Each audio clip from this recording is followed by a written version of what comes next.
Sometimes they bring with fishes, bring back. Sometimes they come with empty hands. This is the only one. ഈ ഒറ്റ ജോലി മാത്രമേ ഉള്ളൂ sir ഈ ലോകത്ത്, ഈ രാജ്യത്ത്. ജോലി ചെയ്താലും കൂലി ഉറപ്പില്ലാത്ത ഒരേ ഒരു ജോലി മാത്രമേ ഉള്ളൂ. അത് മത്സ്യത്തൊഴിലാളികൾ ചെയ്യുന്ന ജോലിയാണ് എന്ന് പറയട്ടെ, സങ്കടപൂർവ്വം പറയാൻ ആഗ്രഹിക്കുകയാണ്. അവരുടെ ജീവിത പ്രയാസങ്ങൾ, ദുരിതങ്ങൾ, വേദനകൾ പലവട്ടം സഭ ചർച്ച ചെയ്തിട്ടുണ്ട് സർ. പക്ഷേ ആ ചർച്ചകളിലൂടെയൊന്നും ഒരു പരിഹാരവും കാണാൻ കഴിയുന്നില്ല എന്നുള്ളതുകൊണ്ടാണ് അങ്ങ് അനുവദിച്ച ഈ കോളിംഗ് അറ്റൻഷൻ ഞാനിവിടെ സൂചിപ്പിക്കാൻ ആഗ്രഹിക്കുന്നത്. Sir, they do not seek rich or luxuries. All they ask for the dignity of a life without fear, a life where their children can dream beyond the horizon. When I talk about the fisherman, my colleague from Kerala will remember in 2018 when the flood tore through its own country, it was the fishermen who came with their boats. They reached every corner. They rescued thousands of people. They were the army. They were the angels. But do we remember them, sir? നമ്മൾ അവരെ വിളിച്ചിരുന്നു sir. അന്ന് ആ കാലഘട്ടത്തിൽ ഇത് കേരളത്തിന്റെ സൈന്യമാണെന്നും മത്സ്യത്തൊഴിലാളികളെ. വെള്ളപ്പൊക്കം വന്ന് ജനങ്ങൾ ദുരിതത്തിലായി, പാവങ്ങൾ മരിക്കുന്ന അവസ്ഥ വന്നപ്പോൾ ഈ പാവപ്പെട്ട മത്സ്യത്തൊഴിലാളികളാണ് ബോട്ടിൽ പോയി ഇവരെ മുഴുവൻ രക്ഷപ്പെടുത്തി കൊണ്ടുവന്നത്. അവരെയാണ് the army of Kerala. That point of time everybody called like them. But whether we are remembering them now, this is a question I need an answer, sir. India is one of the largest fish producing countries. Morning also Honorable Minister replied to a question. The sector provides food, nutrition and livelihood to millions. Yet what do we back to those who sustain? So GDP numbers are very good. Our fishermen contribute to a booming industry, 1.24% of Indian gross value added and 7.28% to agricultural GVA in 2018 and 19. With an average growth of 7.53% in fish production, India's marine fisheries potential is immense. Morning, you spoke about it. Our exclusive economic zone spans over 2.02 million square kilometers, yet the wealth from this remains concentrated in few hands. While the true custodians of the sea, the fishermen, remain in chains of poverty, sir. It breaks my heart, sir, Honorable Speaker, to witness this painful irony. Every time I travel across vast coastal such as my constituency, Alappuzha, I see men and women whose lives taste of salt. Not the salt of the ocean, but the salt of tears, sir. Tears of hardship, tears of neglect. These are the tears of those who have given everything to the sea and received nothing but despair in return. Sir, like coastal fishermen, inland fishermen are also there, sir. Apart from the sea-going fishermen, we have a considerable number of inland fishermen. The inland fisheries activities are conducted across an extensive network of rivers and canals, 1.95 lakh kilometers. Floodplain lakes, 8.12 lakh hectares. Backwaters, ponds and tanks, reservoirs with an estimated fish production potential about 17 million tons. Currently, the inland fisheries has emerged as a major contributor to the overall fish production in this country. Despite India being the second largest fish producer globally, the government policies and priorities are misguided, sir. The marine fishery sector is a unique and irreplaceable source of livelihood for millions and also our inland fishing communities. Yet, we lack even basic reliable data on the socio-economic conditions of our fishermen. How can we uplift the community when we cannot even measure the suffering of them? We have institutions like the National Fisheries Development Board, NDBD, NFBD, DB, and the Central Marine Fisheries Research Institute, CMFRI, producing extensive research on fish species and marine resources. But where is the data on those who bring those resources to our shores? Where is the comprehensive national register of fishermen and their living standard? Are they not worthy of recognition, of being counted, of being seen? Sir, coastal zone, our coastal zone of India are among the most productive ecosystem in the world. Yet they were existential threats from sea level rise, coastal erosion and flooding.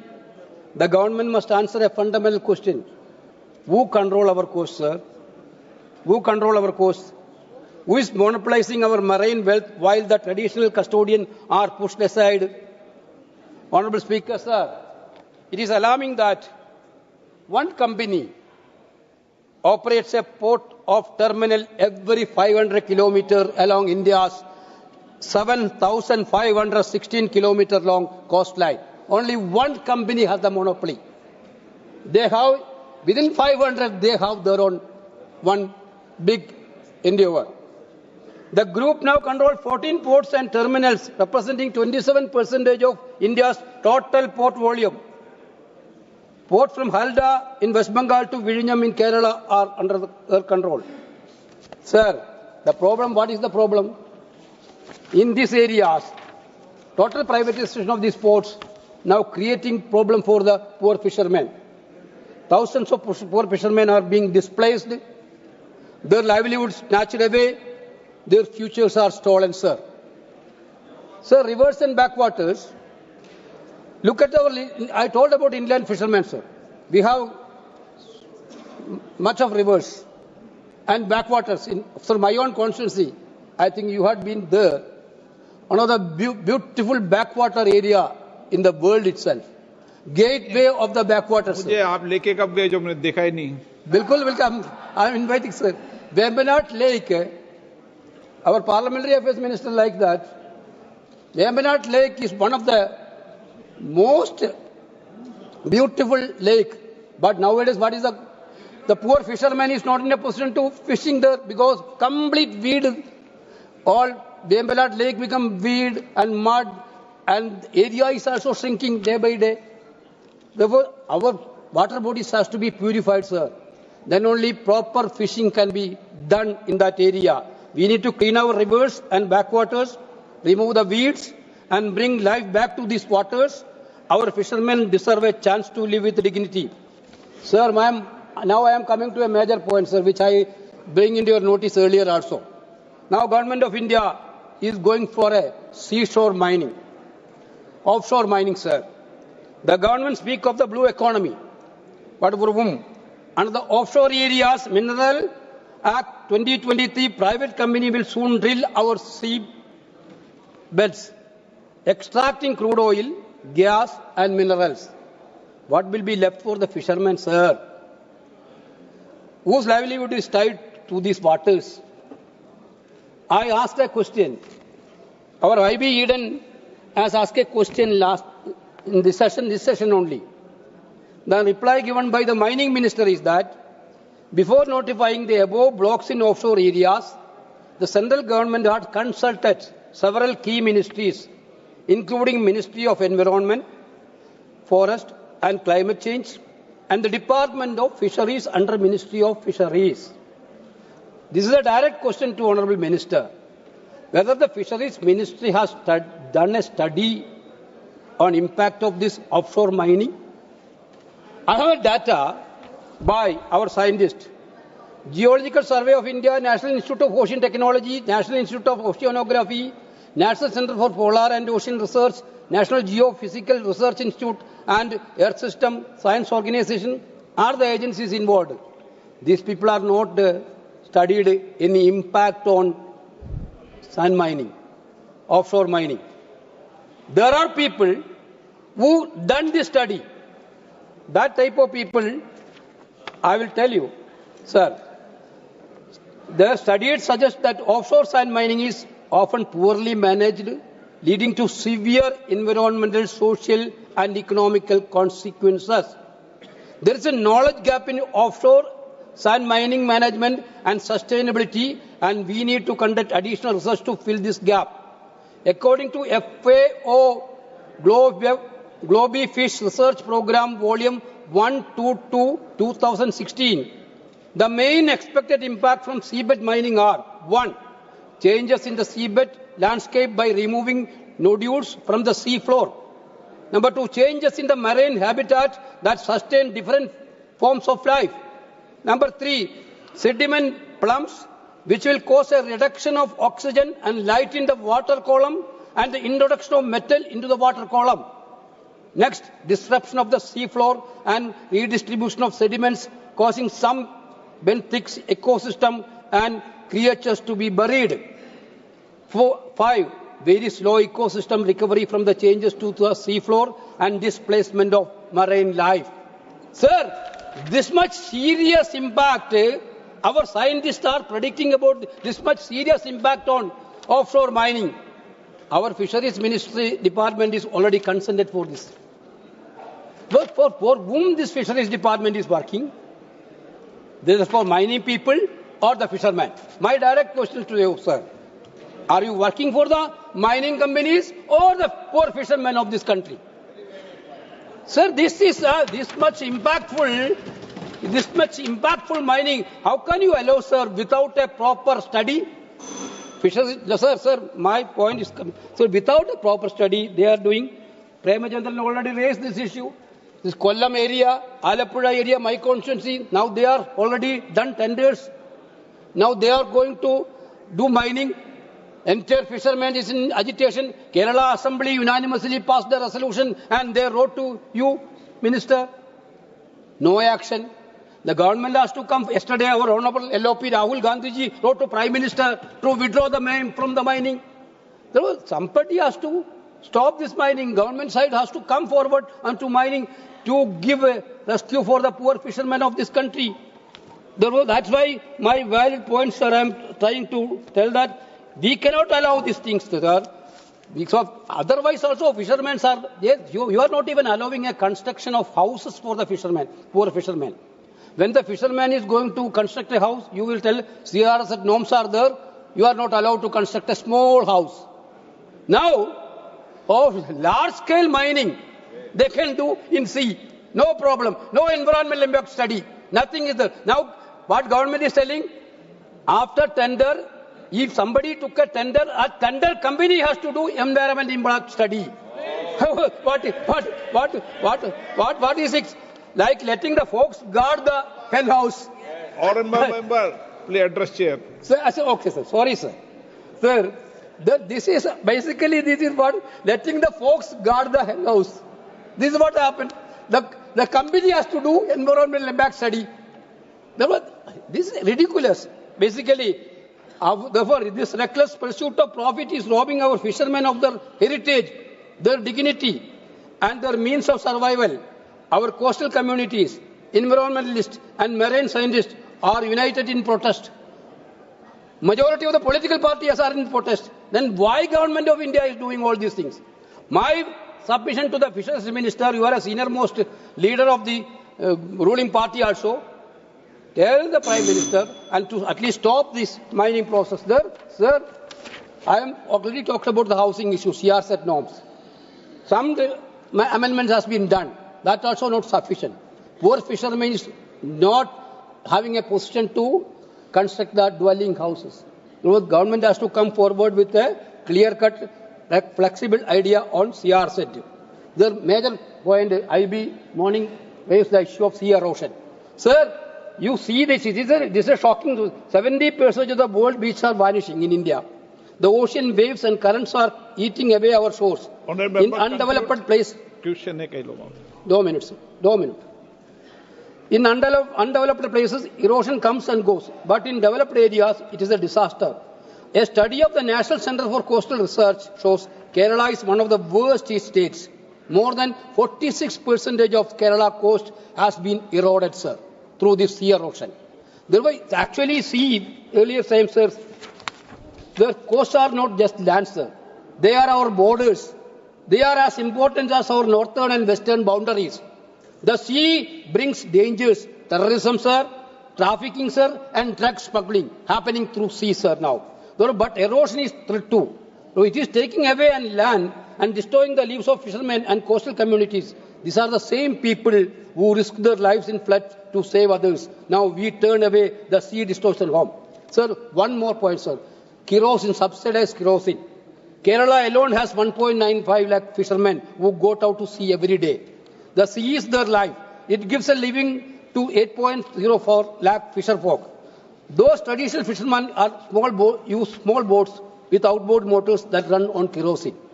There are around 30,000 such boats in Kerala, but the kerosene they need is just there. Kerala fishermen need 51,000 kilometers of kerosene every year. But the central government keep cutting the quota. 2021, Kerala got only 11,640 kiloliters. In 2023, is only 7,160, sir. In 23-24, sir, 7,160, sir.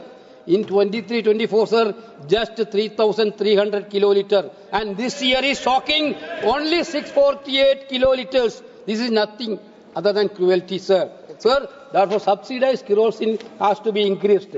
Last, sir, because they are not getting sufficient kerosene, they have to depend upon loans. Now entire fisherman is in a debt trap, sir. They are in a debt trap. They are in a suicidal mood.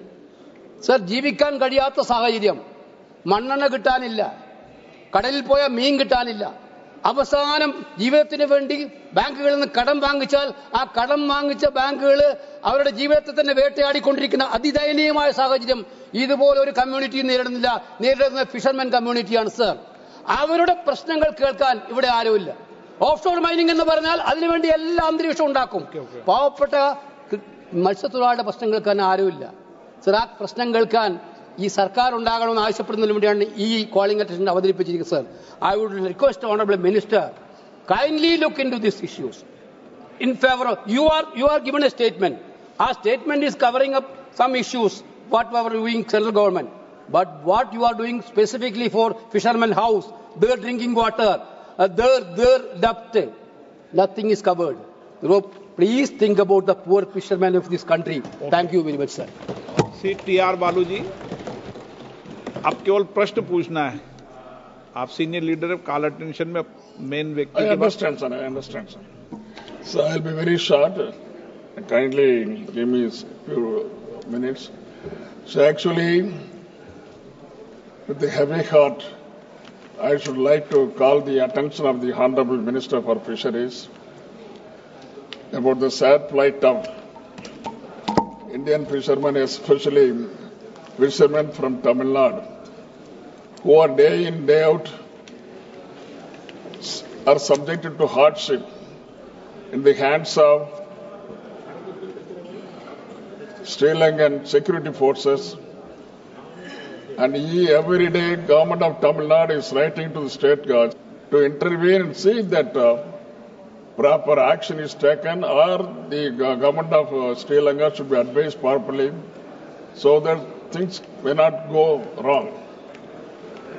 Sir, on 18th February, I made an observation in this house itself.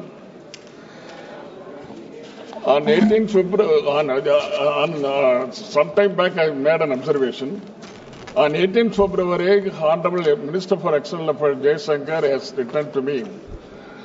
But this is also it's a subject matter connected to the two ministries. So he has said, I quote, Prime Minister during the state visit of President Anurag Kumar Dissanayake on 15th to 17th December 2024 urged the President of Dissanayake to treat the fishermen issue as a humanitarian one with the livelihood concerns, as well as to avoid use of force under all circumstances. Further raised the issue of frequent arrests, longer sentences and penalties levied on Indian fishermen with the Sri Lankan President as well. In addition, we have requested President Dissanayake for the early release and repatriation of detained Indian fishermen in boats and convening the ground reality is different. Yesterday I had a discussion with the President of the Fishermen Association of Rameswaram. He categorically said, Sir, ministry is saying something, but here in the grounds, in the fishing grounds, things are different. Each and every day, fishermen, the security forces are coming and they are arresting, not only arresting the fishermen, but also arresting the boat. They are taking away everything to the destination. And finally, the fishermen were arrested. For your information, 20 fishermen is in jail for the past 6 months. What sin has they have done it, sir? Say more than 6 months, more than six, not 1 or 2 months or few days, not 1 or 2 months or few days. More than 6 months they are in the languishing in the jail, and more than 70 fishermen are in and out of Rameswaram and Pudukkottai and elsewhere. They are in the various jail for inquiry. They are keeping them for inquiries. So my only request, I won't take much time. Don't. Sir, actually, the fishermen of that area who are going for the daily wages, daily bread, they are being harassed. A country who is having friendly connection with India, they are doing a very small country. They are just making a lot of nuisance to our fishermen. This is not fair, sir. So my only request is, Honorable Prime Minister is likely to go to Sri Lanka shortly, it seems. I don't know the exact date and everything. But during the discussion with Disanayaga, there should be a lasting peace agreement. There should be a discussion, and finally there should have a lasting peace agreement with all the stakeholders, especially with the fishermen of Sri Lanka, Tamil Nadu, India, and the representatives of both the government. They should take immediate action, otherwise things will go wrong, sir. Thank you, sir. Sri N.K. Premchandan. Thank you very much, Honorable Speaker, sir. This may be the first calling attention motion during this budget session. We are thankful to the Honorable Speaker for allowing such an important issue, and also thanks to Honorable learned friend Sri K.C. Venugopal for calling the attention of the Honorable Minister regarding the fisheries issue. Sir, I am not going to repeat the issues which have already been enlisted by my learned friend Sri K.C. Venugopal.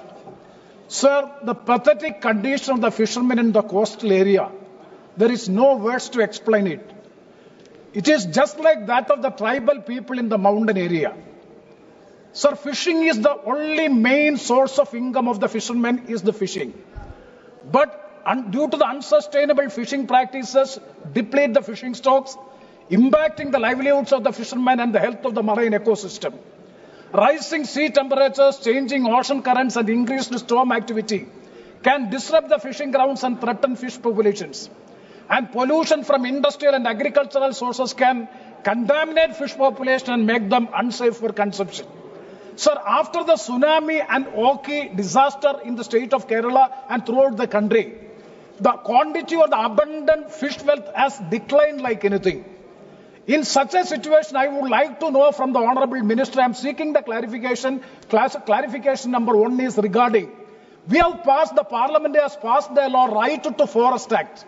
During the UPA time, we have passed a very revolutionary enactment has been made, that is Right to Forest Act. The tribal people are having the right to enjoy the benefits of the forest. And likewise, I would like to seek a clarification or like to seek a response from the Honorable Minister, whether the government of India will think of passing a legislation, the Right to Sea Act, so as to protect the interests of the fishermen in the country. Number 1. Sir, number two is yes, rightly explained regarding the offshore. Yes, sir. This is calling attention, sir. The second one is regarding the Offshore Mines and Minerals Development Area Development Act, which was passed in the year 2023.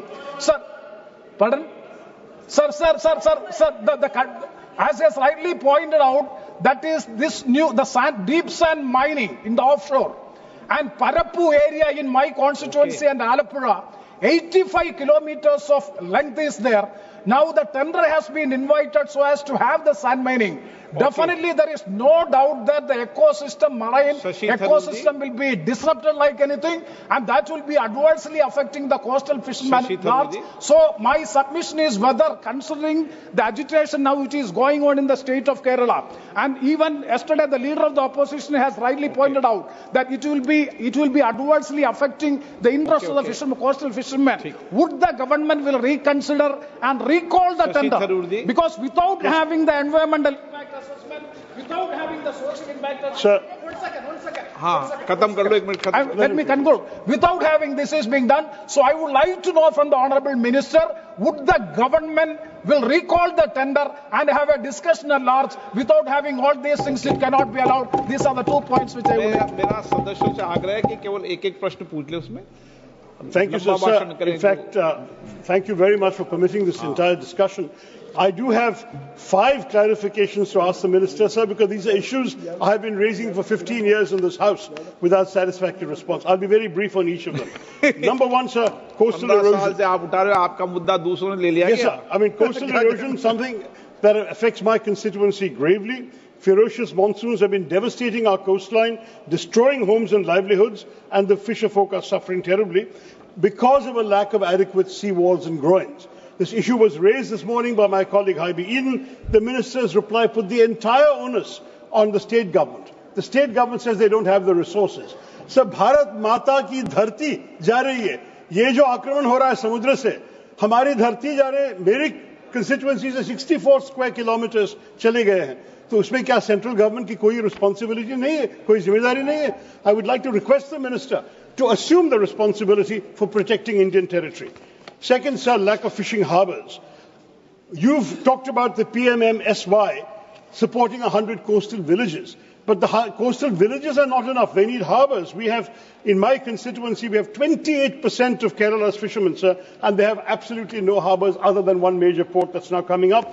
Hundreds of fishermen are literally unable to make a living. They have long-standing demands for fishing harbours in places like Puntura and Valiyadura, but no action has been taken. We would appreciate some clarification from the minister. Number 3, sir, kerosene shortage. This has been raised by many members. I'll be very brief. जो विषय एक बार उठ गए हैं उसको दोबारा क्यों उठा? 5 प्रश्न है sir. तीसरा ये है that the question again, once again, is the government says they would like to encourage our fisher people to shift to cleaner fuels like LPG and PNG and so on. But they don't have engines. These are poor people. They have kerosene-fueled engines on their traditional fishing craft. Can the government, if they cannot give subsidized kerosene, can they subsidize new engines to use the fuel the government wants them to use? That clarification should be given, sir. 2 more. On offshore mining, sir, one simple question. I had asked a question last month, to which I got a reply from the minister. No, sir, 1 second. And the reply from the minister says very clearly that they have not conducted an environmental impact assessment on offshore mining. When can that be done? And finally, sir, I have also raised in this House the persistence of illegal fishing practices such as bull trawling and pair trawling in the waters of Kerala. We have asked the government in this House, sir, to actually engage the Coast Guard and the Navy to protect our fisher folk and their livelihood. Again, will the government in the clarification let us know what they're doing about this? These issues have been raised in the House earlier. Thank you for this great opportunity. I would like to congratulate the Honourable Senior Member Shri K.C. Venugopal ji for the calling attention, which I wholeheartedly support because this is a very important matter, sir. Sir, my specific question to the Honourable Minister through you is, we have state-of-the-art institutions in India like the CMFRI, Central Marine Fisheries Research Institute, SIFT, SIFNet, KUFOS, KUZAT, CSIR, and many other organizations related to scientific study of the ocean and the marine-related activities. Sir, does any of these organizations have done a scientific study on the offshore mining, its environmental impact? And sir, how can the government of India give the tender to the study? Sir, concluding. How can the government give the tender of the environment impact study to the same company who does the offshore mining? Sir, it is disastrous, sir. I would like you to intervene in this matter and आप पूछना चाहते हैं? Sir, thank you, sir. I fully associate with the expression. than the opinion expressed by Honorable K.C. Venugopal and others. Sir, one question also. Sir, the coastal belt faces frequent climate disruption like cyclone and extreme weather. Does the government of India have any large-scale climate resilience? Has the central government conduct any studies in mitigate this impact? And considering the success of the geotop offshore breakwater in some places in Kerala shore, does the central government envisage expanding this innovative mode of other coastal region with the provision of adequate funds? Sir Shafi Paramvir, Ramshankar Rajbhar. हमारे संसदीय क्षेत्र में तुरहा ताल है और मैदानी क्षेत्रों में जितने ताल और नदियां हैं वहां की समस्या मानवर दूसरी है। नाव भी मछुआरों के नाम नहीं होती। बड़े बड़े ठेकेदार एक मछुआ को पकड़ते हैं और नाव का ठेका ले लेते हैं मछली मारने का पोखरों के, और मछुआरों के नाम से नाम और जाल नहीं होती, केवल वो मजदूरी पर रख लिए जाते हैं। मैं सरकार के ध्यान रखना चाहता हूं महोदय कि कम से कम मछुआरों को नाव से, जाल से और ठीके से इतना प्रतिबंधित किया जाए, दिया जाए इस तरह से कि वो स्वावलंबी हों। और दूसरा मानवर, यह नियम है कि मछुआरे नदियों के किनारे और पोखरों के किनारे, तालाबों के किनारे मछली मारते हैं, वही मंडई डाल के रहते हैं। यह व्यवस्था भी है मत्स्य पालन द्वारा कि उन मछुआरों का घर बनाया जाएगा, लेकिन यह अभी तक उन मछुआरों का कोई घर भी नहीं बना। यह मैं सरकार से कहना चाहता हूं। एक मिनट बोल ले कनिमोजी जी, एक second. Thank you, sir. Sir, I'd like to ask the minister and get a clarification. Many boats, over 200 boats have been taken away by the Sri Lankan army, the Navy, and it has been nationalized by the Sri Lankan government. Will the Fisheries Department or the government of India give some compensation to these fishermen who have lost their boats? Arvind Sawant. Earlier it was Arvind done, Sawant. sir. I want to know whether they will give a compensation because the Tamil Nadu government is giving it. Arvind Sawant. Thank you माननीय अध्यक्ष साहब। मुंबई बंदर में जो सारी हमारी कोकण के बहुत बड़ा किनारा है, 720 किलोमीटर का किनारा है महाराष्ट्र, और वहां बेचारे फिशरमैन जो है मछुआरे अपना काम करते हैं। सबसे पहली समस्या उनको दो आती है। इसमें एक पहली आती कि केरोसिन नहीं मिलता उनको, डीजल और केरोसिन दोनों लगते हैं। तो केरोसिन मिलता, डीजल सब्सिडी भी मिलना चाहिए, वो नहीं मिलता। उसके बाद में फिशरमैन और तकलीफ में आते हैं। और दूसरी बात है, जो हवामान में बदलाव आता है तो कभी लाल झंडा बोलते हैं वो लोग, वो लाल झंडा कभी समय पे फैलता है, तब तक अंदर वो शिपिंग के लिए जाते हैं। तो वो सुरक्षा प्रदान करने के लिए उसके ऊपर भी मॉनिटरिंग की आवश्यकता है। ये दो काम महत्वपूर्ण है। मुंबई, एक वाक्य और है, मुंबई पोर्ट अथॉरिटी जो कुछ डेवलपमेंट करती है वो मछुआरों को विश्वास में लेकर करे तो उनके लिए सहायता होगी। धन्यवाद। माननीय मंत्री जी, आपका नहीं, माननीय मंत्री। अध्यक्ष महोदय, माननीय सदस्य वेणुगोपाल जी ने कई बातों की चर्चा की। उसमें एक उनका है कि जो 30 मिलियन, लगभग 30 मिलियन मछुआरे भाई हैं और गरीब हैं, वास्तव में गरीब हैं, उनके प्रति सरकार का इंडिफरेंस और नेग्लेक्ट, ये सही नहीं है अध्यक्ष। बल्कि सच्चाई यह है कि प्रधानमंत्री मोदी जी की सरकार ने ही उनकी गरीबी पर ध्यान दिया और उनके उत्थान के लिए योजनाएं, और आज उसका परिणाम है कि हमारा मत्स्य उत्पादन पूरे दुनिया में दूसरे स्थान पर है। आपने भी वर्षों तक शासन किया इस देश में। 2013 तक आपने शासन किया, 14 में प्रधानमंत्री मोदी जी आए।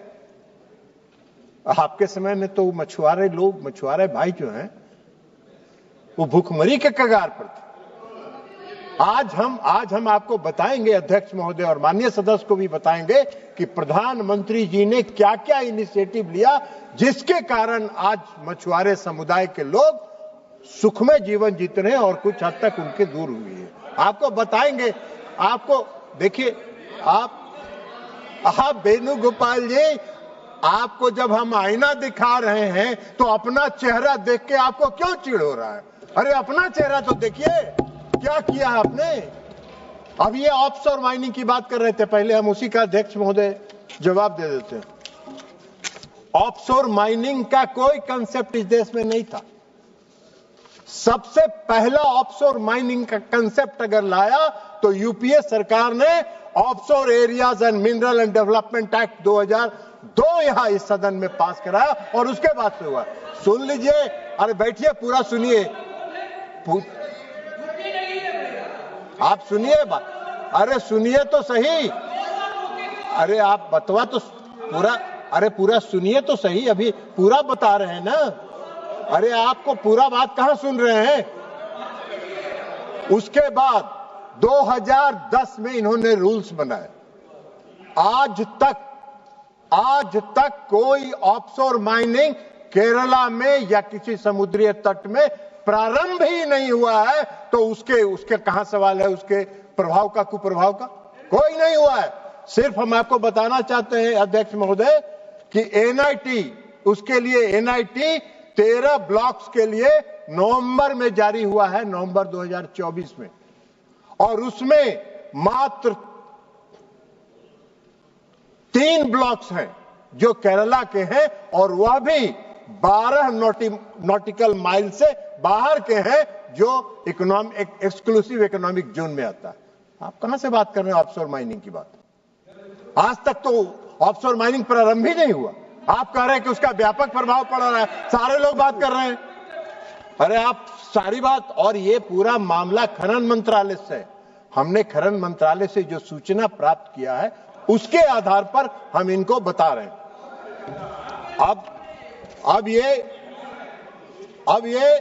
अब ये बताना, हम इनको बताना चाहते हैं कि प्रधानमंत्री मोदी जी ने जो ये मछुआरे समाज के इंडिफरेंस और नेग्लेक्ट की बात कर रहे थे, हम इनको बताना चाहते हैं कि 2014 के बाद जब प्रधानमंत्री नरेंद्र मोदी जी ने सत्ता संभाली तो हर क्षेत्र के लोगों पर उन्होंने ध्यान दिया कि उनकी सोच रही है कि अगर हमको देश को आगे बढ़ाना है तो समाज के हर तबके को आगे बढ़ाना पड़ेगा, और इसलिए उन्होंने फिशरी सेक्टर को किया।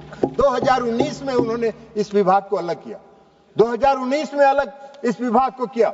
उसके पहले ब्लू रिवॉल्यूशन से उन्होंने शुरू किया इस क्षेत्र के लोगों के और मछुआरा भाइयों के कल्याण की योजनाओं का। 2000 नीली क्रांति, ब्लू रिवॉल्यूशन, उसके बाद फिशरी डिपार्टमेंट को अलग किया 2019 में उन्होंने, ताकि उस पर फोकस्ड हो सके, उस पर ध्यान केंद्रित करके उन पर ध्यान दिया जा सके। उसके बाद प्रधानमंत्री मत्स्य संपदा योजना उन्होंने चलाया, और इस सब के बाद उन्होंने fishery infrastructure development fund FIDF बनाया, ताकि इंफ्रास्ट्रक्चर के डेवलपमेंट में और भी योगदान हो सके। और ये उनका प्रयास रहा, और उनके प्रयास के कारण, इसके कारण आज आधारभूत संरचना इंफ्रास्ट्रक्चर का डेवलपमेंट पूरे देश में बड़े पैमाने पर हुआ। अभी शशि थरूर साहब बोल रहे थे, शशि थरूर साहब मुझसे भी मिले थे। मुझको सहानुभूति है उनकी समस्या के साथ। मैंने उनको बताया भी है अध्यक्ष महोदय कि आपकी समस्या के साथ मेरी सहानुभूति है, लेकिन उसका रास्ता है कि राज कर लीजिए तो आपका बाकी सब कल्याण हो जाएगा। अब उनके पास पैसे नहीं है, आपको देने के लिए नहीं है, आपको देने के लिए थरूर साहब नहीं है। आप थोड़ा रिश्ता सुधार लीजिएगा तो आपका भी के लिए पैसा निकल आएगा। तो हमने आपको बताया है उनके पास पैसे नहीं, हमारे पास।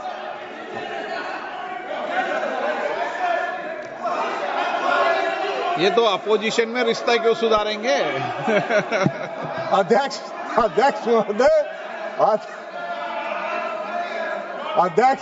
अध्यक्ष महोदय, आदरणीय प्रधानमंत्री जी नरेंद्र मोदी जी के इनिशिएटिव के कारण पूरे कोस्टल इलाके में फिशिंग हार्बर्स और लैंडिंग सेंटर्स का विस्तार हुआ। वैसल के लिए सुरक्षित लैंडिंग बर्थिंग बनाई गई। लोडिंग और अनलोडिंग की सुविधा के लिए सारे प्रयास किए गए और उसका परिणाम है FIDF के तहत। हमने बताया कि FIDF के तहत इंफ्रास्ट्रक्चर का और डेवलपमेंट हुआ। केरला की बात वो कर रहे हैं, हम केरला की भी बात बता देते हैं। 1358.10 करोड़ की रुपए की योजना केरला राज्य के लिए भी स्वीकृत हुई, इसलिए कि मोदी सरकार का यह मानना है कि कोई भी राज्य के साथ, किसी भी क्षेत्र के साथ कोई भेदभाव नहीं करना है, सबके लिए समान रूप से विचार करना है। सबका उत्थान होगा तब देश का उत्थान होगा, तब विकसित देश का निर्माण होगा। केरला में 12 फिशिंग हार्बर्स का विस्तार हुआ, मॉडर्नाइजेशन हुआ। 1,69,316 मछुआरा भाइयों को प्रतिबंध की अवधि में उनको सहायता प्रदान की गई। नाव दिया गया वहां के मछुआरा भाइयों को, जाल दिया गया जो गरीब लोग थे। कौशल विकास और क्षमता निर्माण, स्किल डेवलपमेंट के लिए कार्यक्रम चला के उनमें कौशल विकास और क्षमता निर्माण कराया गया। आर्टिफिशियल रिफ्स का निर्माण हुआ। मत्स्य सेवा केंद्र का वहां गठन हुआ।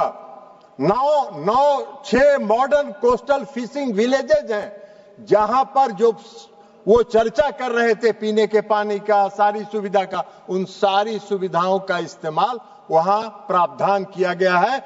मॉडर्न कोस्टल फिशिंग विलेजेस में 6 क्लाइमेट रेसिलेंट विलेजेस का निर्माण भी केरल में स्वीकृत किया गया है। चयन उसका हुआ है और नेशनल फिशरी डेवलपमेंट बोर्ड को उसका नोडल एजेंसी बनाया गया, उसका निर्माण होगा। तो मछुआरा भाइयों के लिए सारी समस्याओं के समाधान के लिए मोदी जी की सरकार चिंतित है। उसके अलावा इन्होंने कहा, मोदी जी की सरकार ने मछुआरा भाइयों के लिए सोशल और इकोनॉमिकल तथा उनकी सुरक्षा पर भी ध्यान देने का काम मोदी सरकार ने किया। ग्रुप इंश्योरेंस की स्कीम किसने चलाई?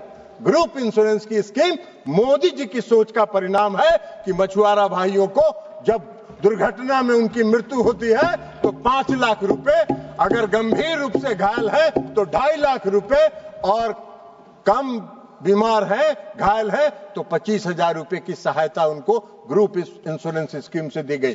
किसान क्रेडिट कार्ड किसकी योजना है? प्रधानमंत्री नरेंद्र मोदी जी की योजना है। किसके उत्थान के लिए है? उन मछुआरा भाइयों के उत्थान के लिए है। बीड कल्टीवेशन किसका सोच है? इस सरकार का सोच है। मैरीकल्चर उनके आर्थिक उन्नति के लिए, open sea cage culture, ornamental fisheries को बढ़ाया गया ताकि उनकी आमदनी बढ़े। पारंपरिक मछुआरे के लिए जो ट्रेडिशनल फिशरमैन है उनके लिए नाव और जाल की व्यवस्था की गई। डीप सी वेसल्स के निर्माण के लिए भी प्रावधान किया गया। फिशिंग वेसल्स का अपग्रेडेशन हुआ। ट्रांसपॉन्डर, जो आज की तारीख में ट्रांसपॉन्डर जिसकी चर्चा बालू साहब कर रहे थे और कई साथी कर रहे थे कि बॉर्डर पार कर जाते हैं हमारे फिशरमैन फिशिंग करते हुए, ट्रांसपॉन्डर को प्रधानमंत्री नरेंद्र मोदी जी ने लॉन्च किया पालघर से, महाराष्ट्र से। वह ट्रांसपॉन्डर एक ऐसा हथियार है जो मछुआरे भाइयों को अपनी सीमा के क्रॉस जैसे ही करेंगे देश की सीमा, उनको सिग्नल देगा कि आप देश की सीमा क्रॉस कर रहे हो। वो सैटेलाइट से जुड़ा हुआ है, वो किसी भी एंड्रॉयड फोन पर डाउनलोड किया जा सकता है और उसके माध्यम से उनको सूचना मिलेगी। ट्रांसपॉन्डर के माध्यम से उनको समुद्री तूफान की सूचना मिलेगी।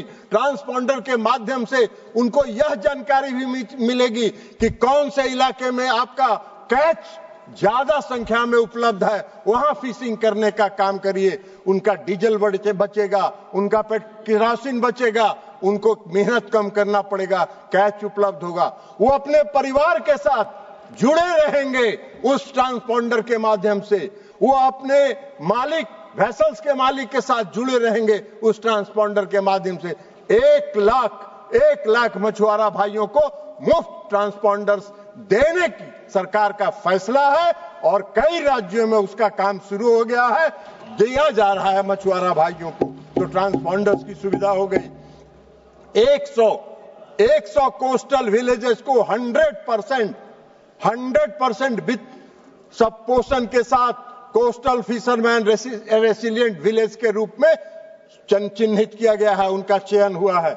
उसके अलावा मछुआरा भाइयों की सुरक्षा के लिए सुरक्षा किट हेतु फंड निर्धारित किया गया है। प्रधानमंत्री मत्स्य संपदा योजना में जीपीएस की सुविधा दी जाती है, लाइफ जैकेट उनको दिया जाता है, डिस्ट्रेस अलर्ट ट्रांसमीटर उनको दिया जाता है, सर्च एंड रेस्क्यू बीकन उनको दिया जाता है। ये सारी सुविधाएं किसके लिए है? ये सारी सुविधाएं और ये सारा की व्यवस्था उन मछुआरा भाइयों के लिए की गई है। तो मछुआरा भाइयों की चिंता मोदी सरकार ने किया है, आपकी सरकार ने इतने दिन तक नहीं किया। और मोदी जी के, प्रधानमंत्री नरेंद्र मोदी जी के इसी प्रयास का परिणाम है, आज दिख रहा है वो प्रयास। 2013-14 में आप फिश प्रोडक्शन की बात कर रहे थे, आप कह रहे थे वेणुगोपाल साहब कि मछुआरा भाई सुबह जाते हैं, शाम को बिना मछली के आ जाते हैं, उनकी रोजी रोटी का क्या होगा? वो भूखे मरेंगे। 2013-14 तक आपकी जब सरकार थी 95.7 लाख टन फिश प्रोडक्शन होता था और मोदी जी की सरकार के 10 साल के शासनकाल में 184.02 लाख टन फिश का प्रोडक्शन हो रहा है। कौन कर रहा है ये प्रोडक्शन? वही मछुआरा भाई कर रहे हैं, जो आज समुद्र से मछली मार के लाते हैं, देश की अर्थव्यवस्था में भी योगदान करते हैं और अपनी रोजी रोटी के लिए भी काम करते हैं। एक्सपोर्ट बढ़ा हमारा 2013-14 में, आपके शासनकाल में 30,212 करोड़ रुपए का एक्सपोर्ट होता था। आज 23-24 में दोगुना 60,523 करोड़ रुपए का एक्सपोर्ट होने का काम हुआ। 10 वर्ष में हमने दोगुना करने का काम किया है।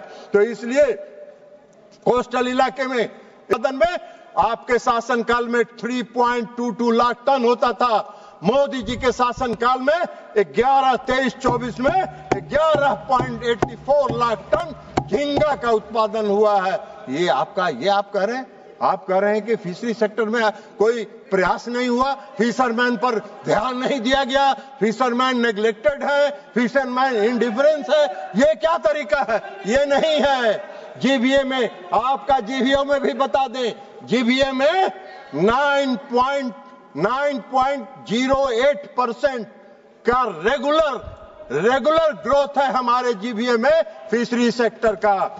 जीबीए में 2014-15 में 0.844% था फिशरी का कंट्रीब्यूशन जीबीए में, आज बढ़कर वो 1.12% हो गया है 22-23 में। ये है उपलब्धि। आप कह रहे हैं कृषि के टोटल ओवरऑल एग्रीकल्चर के जीबीए में, तो जीबीए में 14-15 में 5.12% था, आज बढ़कर 7.2% हो गया है, जो 41.79% का ग्रोथ है। आपको क्या समझ में आएगा? इसलिए आपको कोई समझ में नहीं आएगा, आपको कोई बात समझ में आती नहीं है। तो इसलिए अध्यक्ष महोदय, हम आपको ये बताना चाहते हैं, इन्होंने कहा, बालू साहब ने और कई सदस्यों ने श्रीलंका के साथ बात करने की बात बताई। श्रीलंका में जो नाव जब्त होते हैं, जब हमारे मछुआरे भाई श्रीलंका का बॉर्डर में चले जाते हैं, तब की बात है। हम आपको एक बात बताना चाहते हैं कि 6 ज्वाइंट वर्किंग ग्रुप बना हुआ है। ऑनरेबल प्रधानमंत्री ने भी कई बार इस मामले को उठाया है, विदेश मंत्रालय इस मामले को लगातार उठा रहा है और ज्वाइंट वर्किंग ग्रुप बना हुआ है, उसकी 6 बैठकें हो चुकी है। तो इसलिए मोदी सरकार में मत्स्य पालन के क्षेत्र में लगातार वृद्धि हो रही है, मछुआरे भाई का उत्थान हो रहा है, उनके उत्थान के लिए सरकार काम कर रही है। और इन्हीं शब्दों के साथ मैं अपनी बात समाप्त कर रहा हूं। अध्यक्ष महोदय, बहुत बहुत धन्यवाद। माननीय सदस्यगण, जिन्हें आज नियम 377 के अधीन मामले उठाने की अनुमति प्रदान की है, वे व्यक्तिगत रूप से अनुबंधित पाठ सभा पटल पर प्रस्तुत कर सकते हैं। आइटम नंबर 12, तटीय पोत परिवहन विधेयक 2024। माननीय मंत्री जी। Sir, I rise to move that the Coastal Shipping Bill 2024 to consolidate and amend the law relating to regulation of coastal shipping, promote coasting trade and encourage domestic participation therein to ensure that India is equipped with a coastal fleet owned and operated by the citizen of India for its national security and commercial needs, and for matters connected therewith or incidental thereto be taken into consideration. Sir, Coastal Shipping Bill, a significant reforms initiative that seek to unlock the full potential of India's vast and strategic coastline, which stretches over 11,098 kilometers across 9 coastal states and 4 union territories. At a time when our logistics sector is looking for low-cost, reliable and sustainable alternative to overburdened road and rail network, this bill offers the maritime sector a much-needed push with a dedicated legal framework for coastal trade. The provision of the Coastal Shipping Bill 2024 are also in line with the broad vision of the National Logistic Policy as dedicated development of the coastal shipping sector, which is one of the most cost-efficient sources of transport, can play a significant role in lowering the overall cost of logistics for the country. Additionally, coastal shipping is also a sustainable mode of transport, as the emission level of coastal transport are much less compared to rail and road transport. Therefore, increase in the share of coastal transport in the model mix of the country will lead to reduction in pollution caused by the logistics sector in the country. Sir, presently, regulation and licensing of coastal shipping is governed by the Part 14 of the Maritime Shipping Act 1958, which applies only to mechanized vessels. However, it does not provide a holistic or forward-looking framework suited to today's commercial realities in line with globally prevalent cabotage practices. Part 14 of the Maritime Shipping Act 1958 is overshadowed by its primary focus only on providing licensing of Indian and foreign vessels for coasting trade in India. The result is regulatory gaps and procedural limitations that do not focus on development of coastal shipping sector in the country. As the current provision under Part 14 of the Maritime Shipping Act 1958 have not led to desirable growth in the coastal shipping sector, hence a need was felt to give due weight to statutory provision related to the coastal shipping sector for dedicated focus on the growth. It is thus necessary to enact a separate legislation that consolidates, updates and simplifies the coastal shipping framework in line with the needs of a modern logistic economy and the global best practices.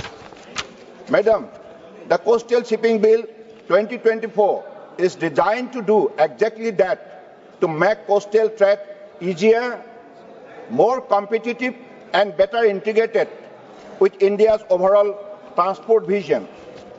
Madam, this bill introduces several forward-looking provisions. Chapter 1, 2 clauses consist of provisions on commencement and definition for the bill.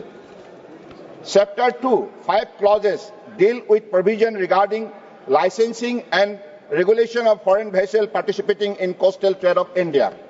Chapter 3, 2 clauses provide for formulation of the National Coastal and Inland Shipping Strategic Plan and creation of a national database for coastal shipping. Chapter 4, 5 clauses provide for licensing and regulation of foreign vessels chartered by Indian entities. Chapter 5 19 clauses consist of penalties and offences for any contraventions of the provisions of the bill.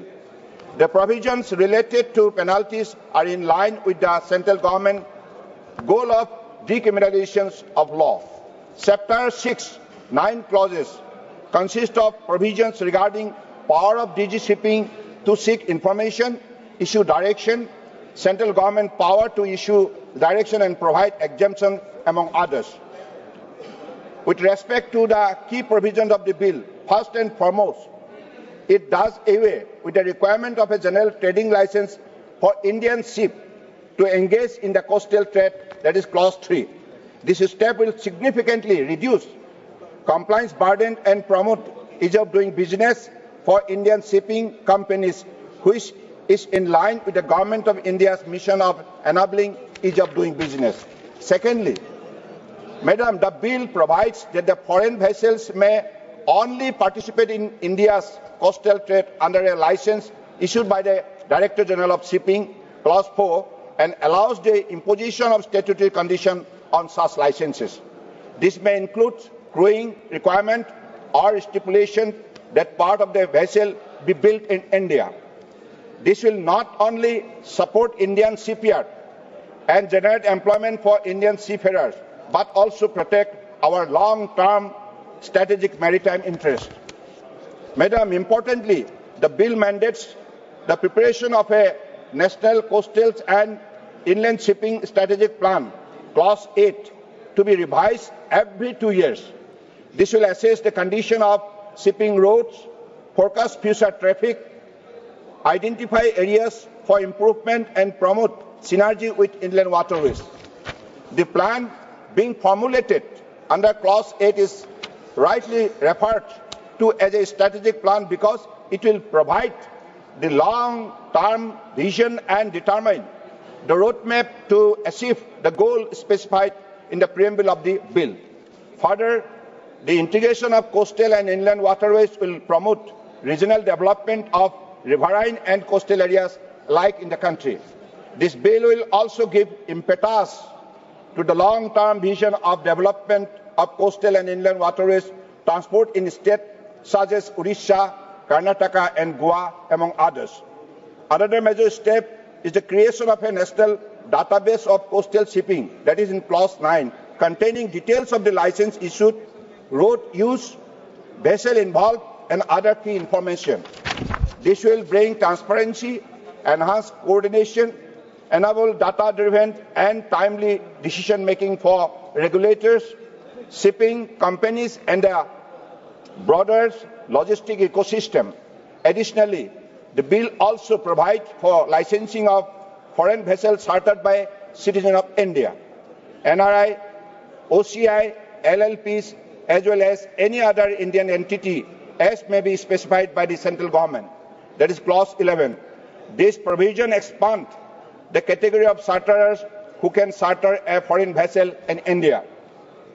Respected Madam, a concern often raised about central legislation is whether they undermine the rule of state. I want to assure this House that the Coastal Shipping Bill 2024 is firmly grounded in the spirit of cooperative federalism. Far from centralizing powers, the bill provides for active representation of state and union territories in key institutional mechanisms. Under clause 8.3, a committee to be constituted to prepare the national coastal and inland shipping strategic plan. This committee will include representatives from every major ports, all state maritime boards and other experts. This ensures that the state will not only be consulted but will actively shape the strategy, route, regulatory approaches for coastal shipping.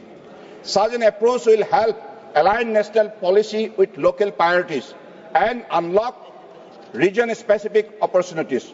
Furthermore, the integration of coastal shipping routes with inland waterways, which often traverse multiple states, call for collective planning and coordinated execution. By recognizing the role of state in this regard, this bill ensures that the growth of coastal shipping is inclusive, participative and aligned with the vision of Sabka Saath, Sabka Vikas. Respected Madam, the proposed law built on the strong foundation laid by this government over the last decades, including prioritized berthing for coastal vessels, grain clearance channel, GST reduction on bunker fuel, and the right of first refusal scheme for Indian-built vessels. The result is visible. This is a very significant.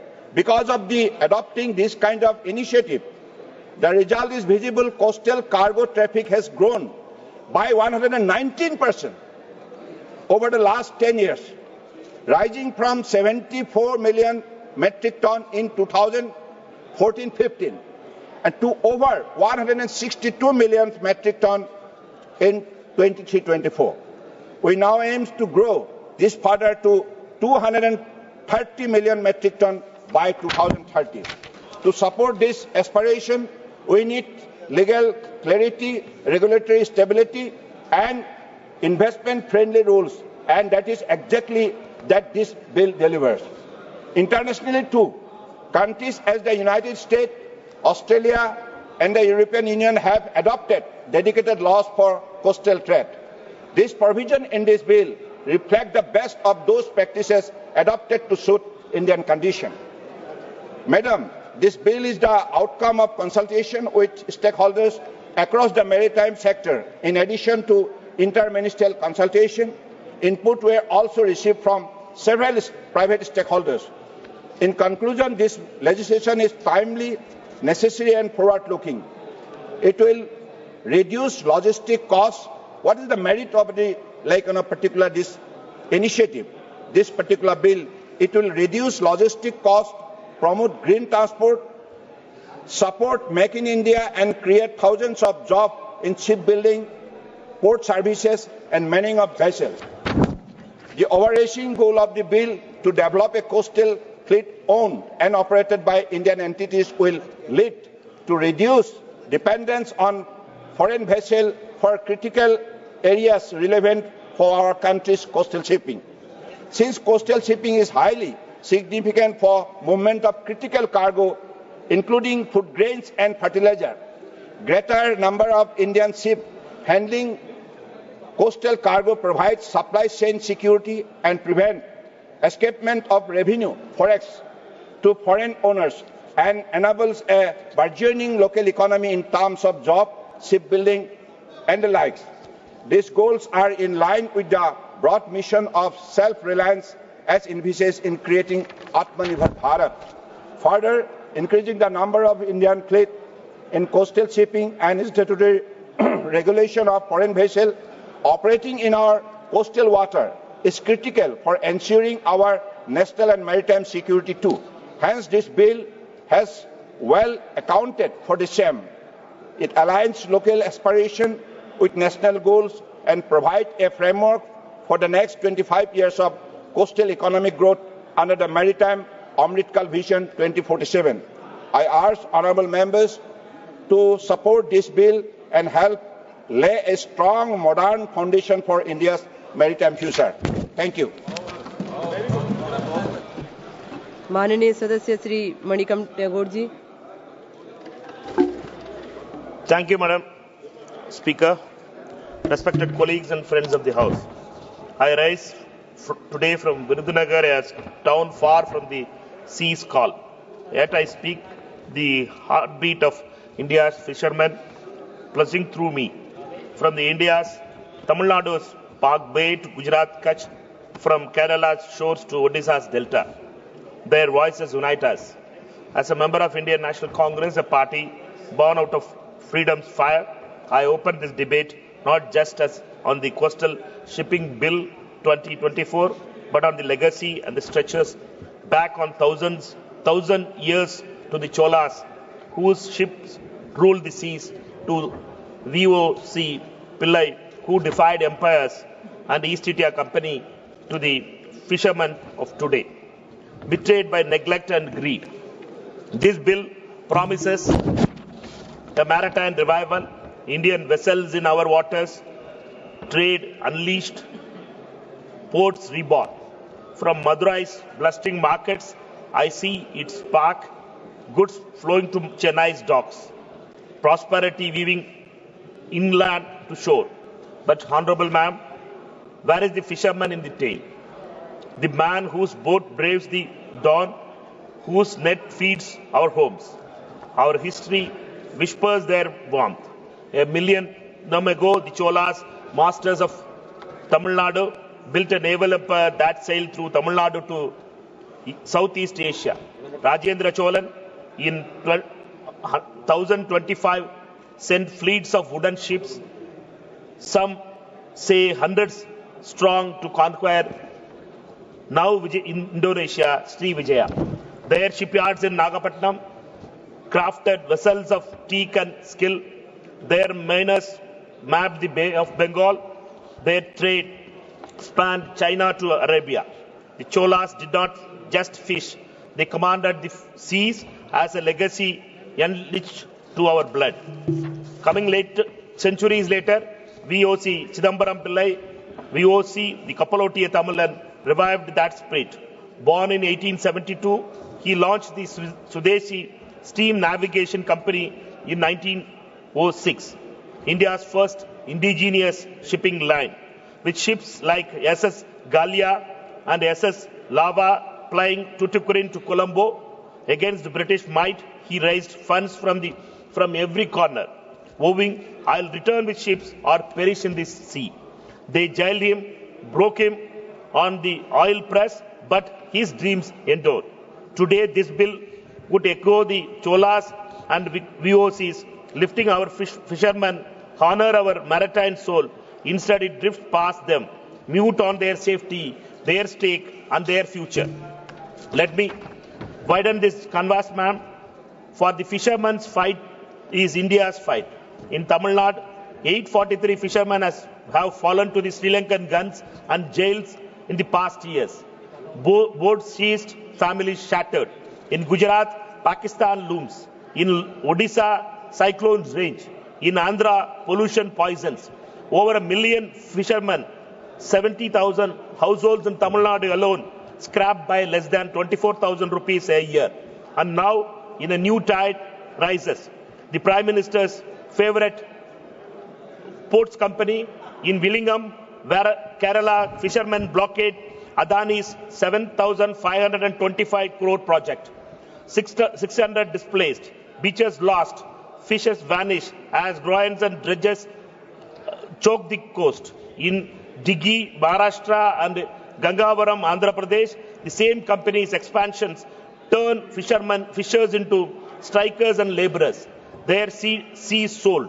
This bill's vast powers to the Director General to this government would favor such giants over our fishers. The Congress party demands justice. Honorable Madam, as the Cholas ruled with strength, VOC fought with courage. First, safety modern boats, weather alerts, life vest for every fisherman from Kanyakumari to Puri. Not words, but law. Second, ma'am, livelihood. Certify their boats for trade under this bill. Train them as the Cholas trained their navy. Scrap 30% wage tax. Foreign crews escaped. Third, ma'am, diplomacy. End Sri Lanka and Pakistani assaults. Free our boats. Show Cholas bravery, not cowards. Fourth, ma'am, environment. Curb pollution, climate change, and probe the Prime Minister's favorite ports. Are they eroding our coast, starving our fish? We need independent studies, not corporate tales, ma'am. The Cholas built empires on the sea. VOC built deviants. Yet today, this government props up Adani while fishermen sink. Villingam delays, cyclones, granite storages, costs Kerala's crores. Yet, the company thrives. Gangavaram's coal stalls over fishermen strikes, but who hears? In 2021, fishers rejected the marine fisheries bill for its fines and neglect. Now they distrust this bill, seeing Adani's hands where Chola and VOC would be. The Congress party, which freed the nation, says consult them, form a committee. MPs from every coastal state to rewrite this bill with our ancestors' vision. A shield for fishers, not a sword for typhoon. From Virudhunagar, I see this trend in view. Fish from Nagapattinam feeds my people. We fought for fireworks labours when lives were attacked. Now we fight for fishers when ports and policies are threatened. This government must act not with slogans but with solutions, ma'am. Fund Sagarmala fully, not faintly. Build ports as Cholas did, not burdens them. Free our fishers, not foreign fleas or Modiji's favorite companies' ambitions. Let this bill be tide that lifts all, a tribute to the Cholas fish, ships, VOC's sacrifice and fishermen's sweat. I stand with this, Honorable Ma'am, with a challenge. Make this house the fisherman's voice. The Cholas echo, VOC's cry, from the island to ocean, we are one. The sea is vast, but our resolve, forged by history giants, must be vaster. Let us begin. Thank you, ma'am. माननीय सदस्य श्री अरुण गोविल जी। जय श्री राम। धन्यवाद अध्यक्ष महोदय। Coastal shipping bill 2024 Lok Sabha में 2 दिसंबर 24 को पेश किया गया था।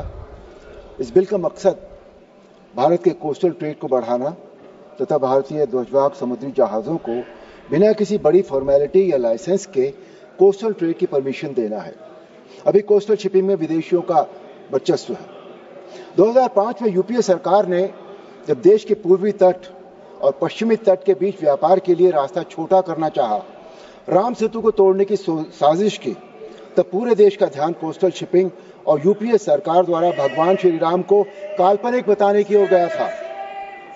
तत्कालीन संस्कृति मंत्री श्रीमती अंबिका सोनी द्वारा भगवान राम को काल्पनिक बताने का एफिडेविट देने पर पूरे देश में यूपीए सरकार की घोर निंदा हुई और उन्हें वो एफिडेविट वापस लेना पड़ा। भारी जनविरोध के कारण तत्काल यूपीए सरकार राम सेतु को तोड़ नहीं पाई। आदरणीय प्रधानमंत्री श्री नरेंद्र मोदी जी के नेतृत्व में भारत सरकार ने 2014 में राम सेतु तोड़ने की परियोजना को पूरी तरह खारिज कर दिया। प्रधानमंत्री जी के इस आश्वासन पर पूरे देश की धर्मपरायण जनता ने चैन की सांस ली। वास्तव में केंद्र सरकार की तेज निगाह से तटीय व्यापार भी छूटा नहीं है। प्रधानमंत्री जी ने ग्लोबल मैरीटाइम समिट 2023 का मुंबई में उद्घाटन करने के साथ समुद्री क्षेत्र में इंटरनेशनल व नेशनल भागीदारी के लिए 23,000 करोड़ रुपए से अधिक के प्रोजेक्टों का उद्घाटन करके देश को समर्पित किए तथा 2047 तक भारत के समुद्री बुनियादी ढांचे में सुधार के लिए 80 लाख करोड़ रुपए का निवेश की घोषणा की। जनवरी 2024 में आदरणीय प्रधानमंत्री जी ने कोची में भाषण देते हुए कहा, जब भारत समृद्ध था तब भारत की असली ताकत उसके बंदरगाह व पोर्ट सिटी ही थे। आज भारत वैश्विक व्यापार का बड़ा केंद्र बनने जा रहा है और हम समुद्री ताकत बढ़ाने पर पूरा ध्यान दे रहे हैं। इस बिल से भारत की सुरक्षा और व्यापारिक आवश्यकताओं को देखते हुए भारतीय नागरिकों के मालिकाना अधिकार वाले शिप कोस्टल शिपिंग में हेल्प करेंगे। भारत सरकार के पोर्ट, शिपिंग और वाटरवेज मिनिस्टर श्री सर्बानंद सोनोवाल जी ने कोस्टल शिपिंग के लिए इस युगांतरकारी बिल को लोकसभा में पेश किया है। इस बिल में भारत की जल सीमा में इंडियन ओनरशिप के जहाजों को छोड़कर बिना लाइसेंस शिपिंग करने वाले दूसरे शिप्स को रोकने का प्रावधान है और भारतीय जहाजों को कुछ नियमों के साथ व्यापार की अनुमति इस बिल के जरिए दी जा रही है। शिपिंग के डायरेक्टर जनरल किसी भी शिप को भारतीय समुद्री सीमा में काम करने की अनुमति तभी देंगे जब वो उस शिप पर काम करने वाले लोगों की नागरिकता सुनिश्चित कर लेंगे या फिर यह कि वो जहाज भारत में बना हुआ होना चाहिए। इस प्रकार क्षेत्र में भारतीय लोगों के लिए नौकरी की बड़ी संभावनाएं पैदा होंगी और भारत में शिप बिल्डिंग को भी प्रोत्साहन मिलेगा। इस बिल के जरिए कोस्टल शिपिंग के विकास एवं वृद्धि के लिए national coastal and inland shipping strategic plan तैयार करने की भी योजना है। इस बिल को इसलिए भी न्याय संगत कहा जा सकता है कि बिल के अनुसार किसी भी लाइसेंस को सस्पेंड, कैंसिल अथवा संशोधित नहीं किया जाएगा जब तक दूसरी पार्टी को अपना पक्ष रखने का पूरा अवसर न दिया जाए। भारत में कोस्टल शिपिंग की अपार संभावनाएं हैं क्योंकि भारत की जो कोस्टल लाइन है वो लगभग 7,500 किलोमीटर की है और ये कोस्ट लाइन दुनिया के प्रमुख अंतर्राष्ट्रीय समुद्री जलमार्गों के नजदीक है। हमारी कोस्ट लाइन से जहां एक और मॉरिशस अरब, अफ्रीका, यूरोप इत्यादि देशों को और क्षेत्रों को व्यापार किया जा सकता है। वहीं अगर हम ईस्ट की तरफ देखें तो सिंगापुर, मलेशिया, इंडोनेशिया, ऑस्ट्रेलिया और पूरे दक्षिण पूर्व एशिया के देशों के साथ व्यापार किया जा सकता है। भारत को अपनी लंबी कोस्ट लाइन का एक बड़ा लाभ यह भी है कि कोस्टल शिपिंग के जरिए व्यापार करना व्यापार के दूसरे साधनों के मुकाबले बहुत सस्ता पड़ता है। इतनी बड़ी कोस्ट लाइन के कारण अगर बंगाल से केरल तक माल ले जाना है तो कोस्टल शिपिंग उसमें बहुत अधिक सहायक है। इसी तरह यदि केरल से गुजरात तक माल पहुंचना है तो उसके लिए शिपिंग सबसे सस्ता जरिया है। वास्तव में कोस्टल शिपिंग भारी कार्गो को एक समुद्री तट से दूसरे समुद्री तट तक ले जाने में बेहद सहायक है और एक कोस्ट लाइन से 20 नॉटिकल मील तक कोस्टल शिपिंग मानी जाती है। कोस्टल शिपिंग देश के प्रमुख बंदरगाहों के बीच जहां व्यापार में सहायक है, वहीं कोस्टल शिपिंग के जरिए कंटेनर, बड़े साइज का cargo, truck, semi trailer, car, अनाज, फर्टिलाइजर, स्टील, कोयला, नमक, पत्थर, स्क्रैप, मिनरल्स सभी को कम दाम में परिवहन करता है। कोस्टल शिपिंग का एक और बहुत बड़ा लाभ यह है कि जहां सड़क परिवहन से प्रदूषण फैलता है, वहीं कोस्टल शिपिंग एनवायरनमेंट फ्रेंडली है। इस बिल के पास होने से परिस्थितियां भारतीय शिपिंग कंपनियों के पक्ष में बदलेंगी, रेड टेपिज्म कम होगा, स्थानीय व विदेशी व्यापार में भारतीय शिपिंग कंपनियों की भागीदारी बढ़ेगी और सबसे महत्वपूर्ण बात यह है कि भारतीय ध्वजवाहक शिपिंग कंपनियों को कोस्टल शिपिंग में लाइसेंस की जरूरत नहीं रहेगी। इस बिल का उद्देश्य घरेलू शिपिंग कंपनियों की नौ परिवहन में भागीदारी व रोजगार बढ़ाना है। ये एक राष्ट्र हित का उद्देश्य है, अतः मैं इस बिल का पूर्ण रूप से समर्थन करता हूं। जय श्री राम। माननीय सदस्य श्री नरेश चंद्र उत्तम पटेल जी।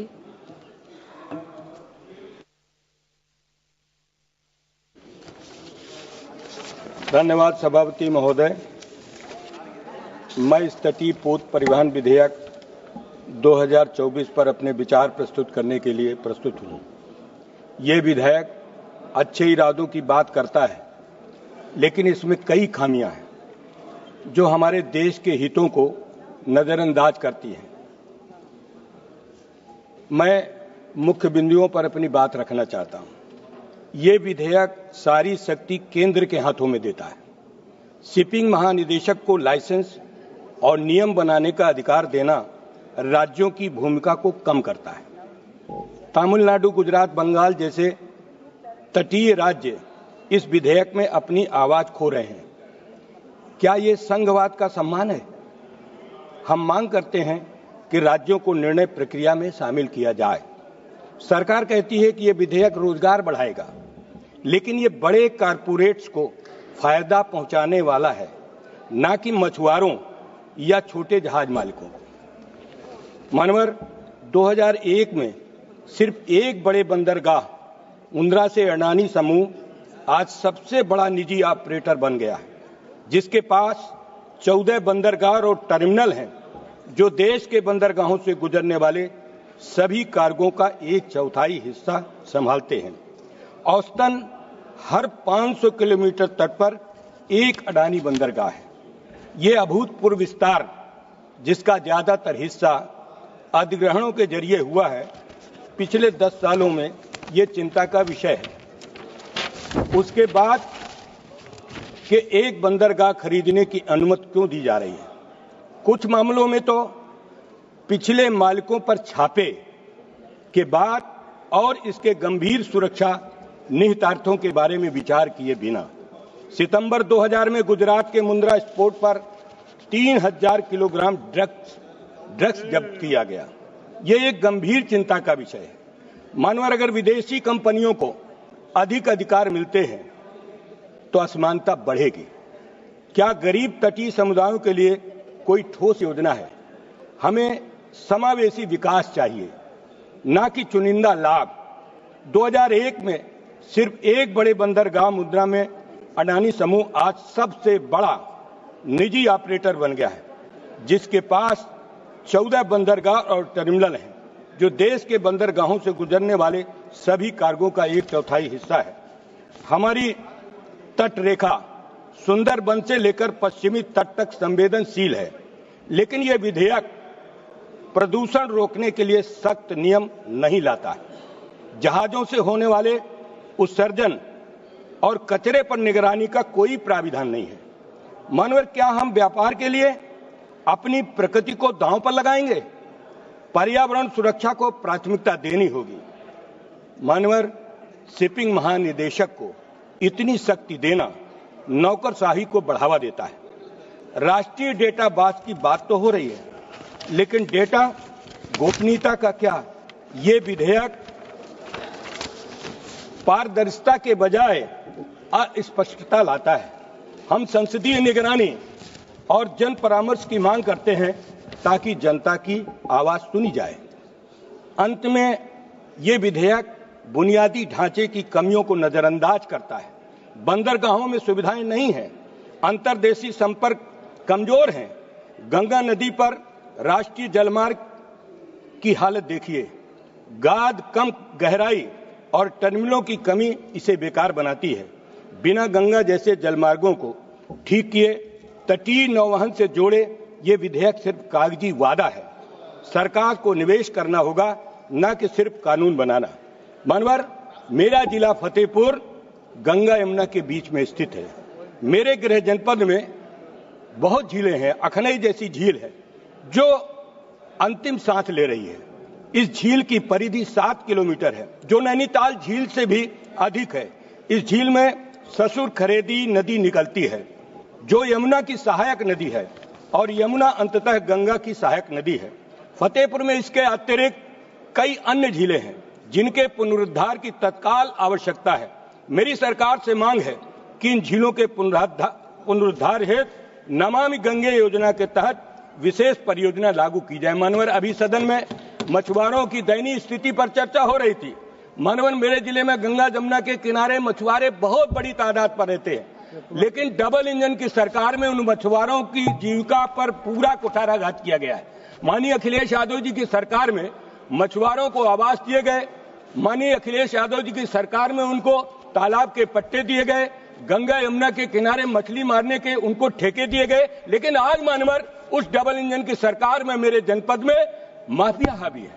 वो खनन से लेकर मानवर मछली के ठेके सब इकट्ठा कर लेते हैं, जो लगातार मछुआरों को पेट में लात मार रहे हैं। मानवर, इस जो विधेयक है, मैं ये विधेयक केंद्रीकृत, कारपोरेट हितैषी और अधूरा है। हम संशोधन चाहते हैं।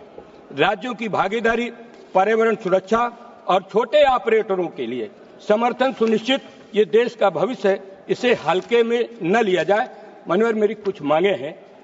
मैं आपके माध्यम से सरकार के सामने वो बात कहना चाहता हूं कि भारतीय शिपिंग कंपनियों को प्राथमिकता दी जाए, विदेशी कंपनियों को सीमित छूट मिले, तटीय राज्यों को इस विधेयक के निर्माण में परामर्श और भागीदारी का अधिकार मिले, भारतीय मछुआरों और समुद्री श्रमिकों की सुरक्षा के लिए ठोस प्राविधान जोड़े जाएं, राष्ट्रीय सुरक्षा को ध्यान में रखते हुए विदेशी जहाजों के प्रवेश और गतिविधियों पर कड़ी निगरानी रखी जाए, पर्यावरण सुरक्षा को ध्यान में रखते हुए इस विधेयक में सख्त प्राविधान जोड़े जाएं। माननीय अध्यक्ष सभापति महोदय, ये विधेयक भारत के समुद्री क्षेत्र के लिए महत्वपूर्ण है, लेकिन इसे बिना जरूरी सुधारों के लागू करना आत्मघाती साबित होगा। हमारी मांग है कि सरकार इस विधेयक पर पुनर्विचार करे और इसमें भारतीय हितों को प्राथमिकता दी जाए, अन्यथा ये विधेयक भारत के तटीय व्यापार और सुरक्षा के लिए एक गंभीर खतरा बनेगा। इन शब्दों के साथ मानवर, आपने मुझे बोलने का समय दिया, मैं आपका धन्यवाद करता हूं। सदस्य Shri Saugata Rai ji.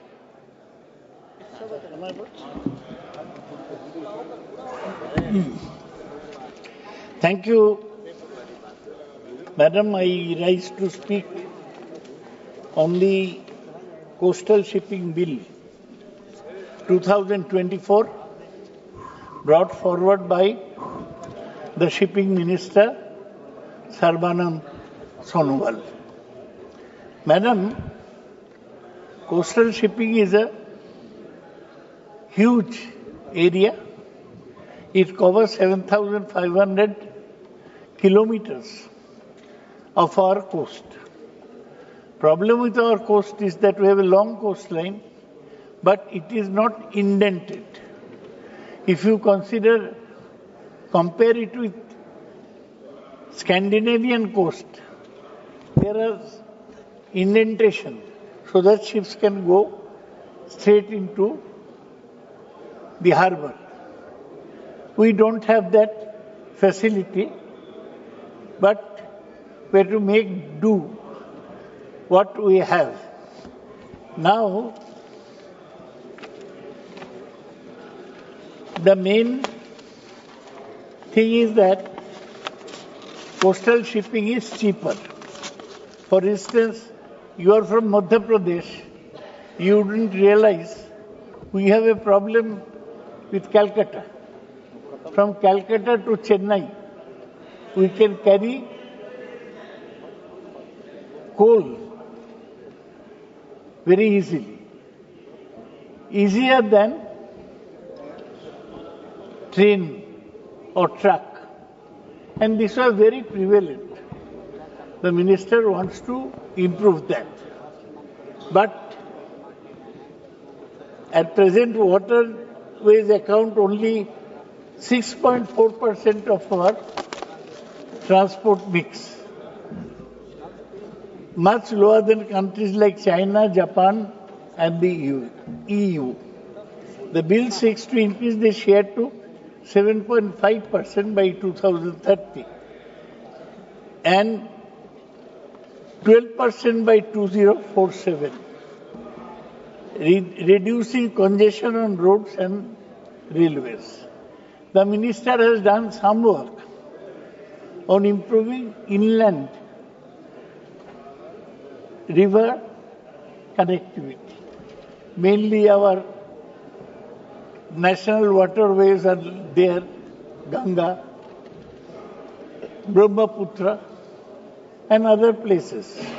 Madam, you would be surprised to know that from Kolkata port, there are ships going to Kachar. How they go?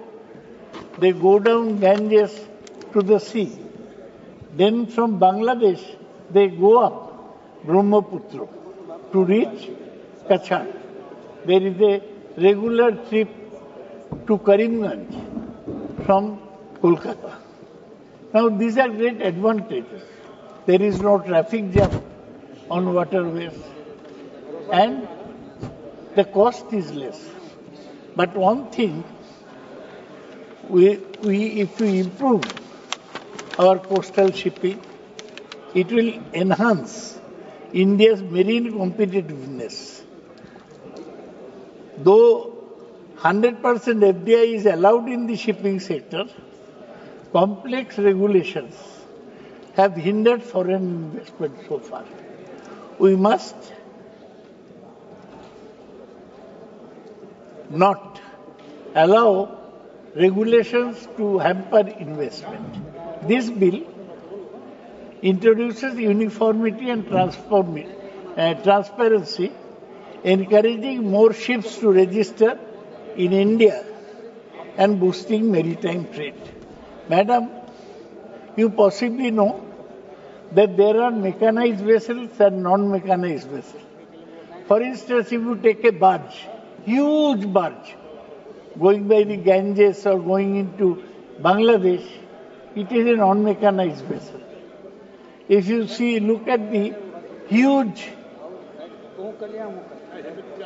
oil platforms through which we raise oil from Bombay High, they are also non-mechanized. Mechanized are those which use an engine. The engine may be petrol engine, but it is better to have a CNG engine. That will improve our marine competitiveness.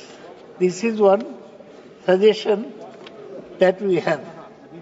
And we should have a provision in clause 3 requiring at least 50% of India's domestic cargo to be transported by Indian flagged vessels. In this house, a few days ago, I mentioned that we have not given attention to the shipping sector. Mr. Sonowal, as a minister, is giving attention to the shipping sector. He is trying to improve both inland, coastal and high seas ship transportation. That is a big way of improving our situation. Madam, the bill mandates the creation of a national coastal and inland shipping strategic plan within 2 years of the commencement of the Act. But one requirement is that we must not depend wholly on the Director General of Shipping. Director General of Shipping is the biggest bureaucrat in the shipping ministry after the Secretary.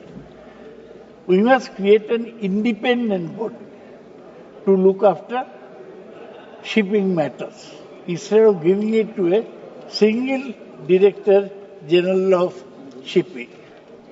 Madam, there is a big problem of Indian seafarers or sailors finding jobs. The government should mandate a minimum quota of Indian seafarers in Indian flagged vessels. We should give more encouragement to the shipping companies that employ Indian seafarers through tax rebates. Lastly, Madam, the new National Coastal and Inland Shipping Strategic Plan should be implemented in a hurry. Madam, from ancient times, ships have opened up India's doors. You know, in the 15th century, Vasco da Gama came from Portugal to Indian ships. But even before that, Samrat Ashok sent his children to the Southeast Asia. Shivaji had a fleet. Kanoji Angre was Shivaji's admiral. And Vijay, finest navy. Madam, also the Vijayanagar kings, they also Cholas, they also had fleets. So I would ask the shipping minister that he has got straight 4 years till the next election. So he should show some result in this Andhra Pradesh, having the second largest coastline in the country, will benefit from the bill. So will Maharashtra, which has got a big coastal line. So I don't want to prolong my speech. Bills should not be introduced only to establish or force regulations. There are too many regulations. You get a punishment because of this, you have to pay so much. No, bills or laws should be there to encourage shipping. And I would like this Indian shipping to benefit totally from this bill. I look forward to Kolkata benefiting because Kolkata has a long time, though it is inland, ships go out from Kolkata to Chennai, to Bangladesh, and it will benefit very much if the shipping is improved. With this word, I have nothing to oppose in the bill. I have made some suggestions. I thank the Minister. Thank you. माननीय सदस्य Shri कातेर Anand ji.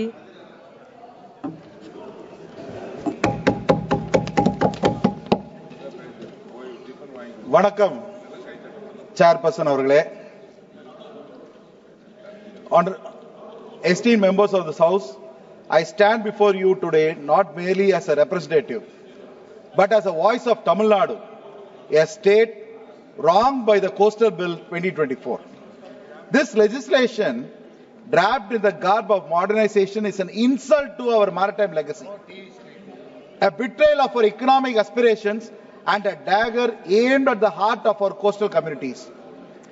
Tamil Nadu, with its 1,076 kilometers of coastline, its bustling ports, and its indefatigable people, deserves better than its half-baked central-centric travesty.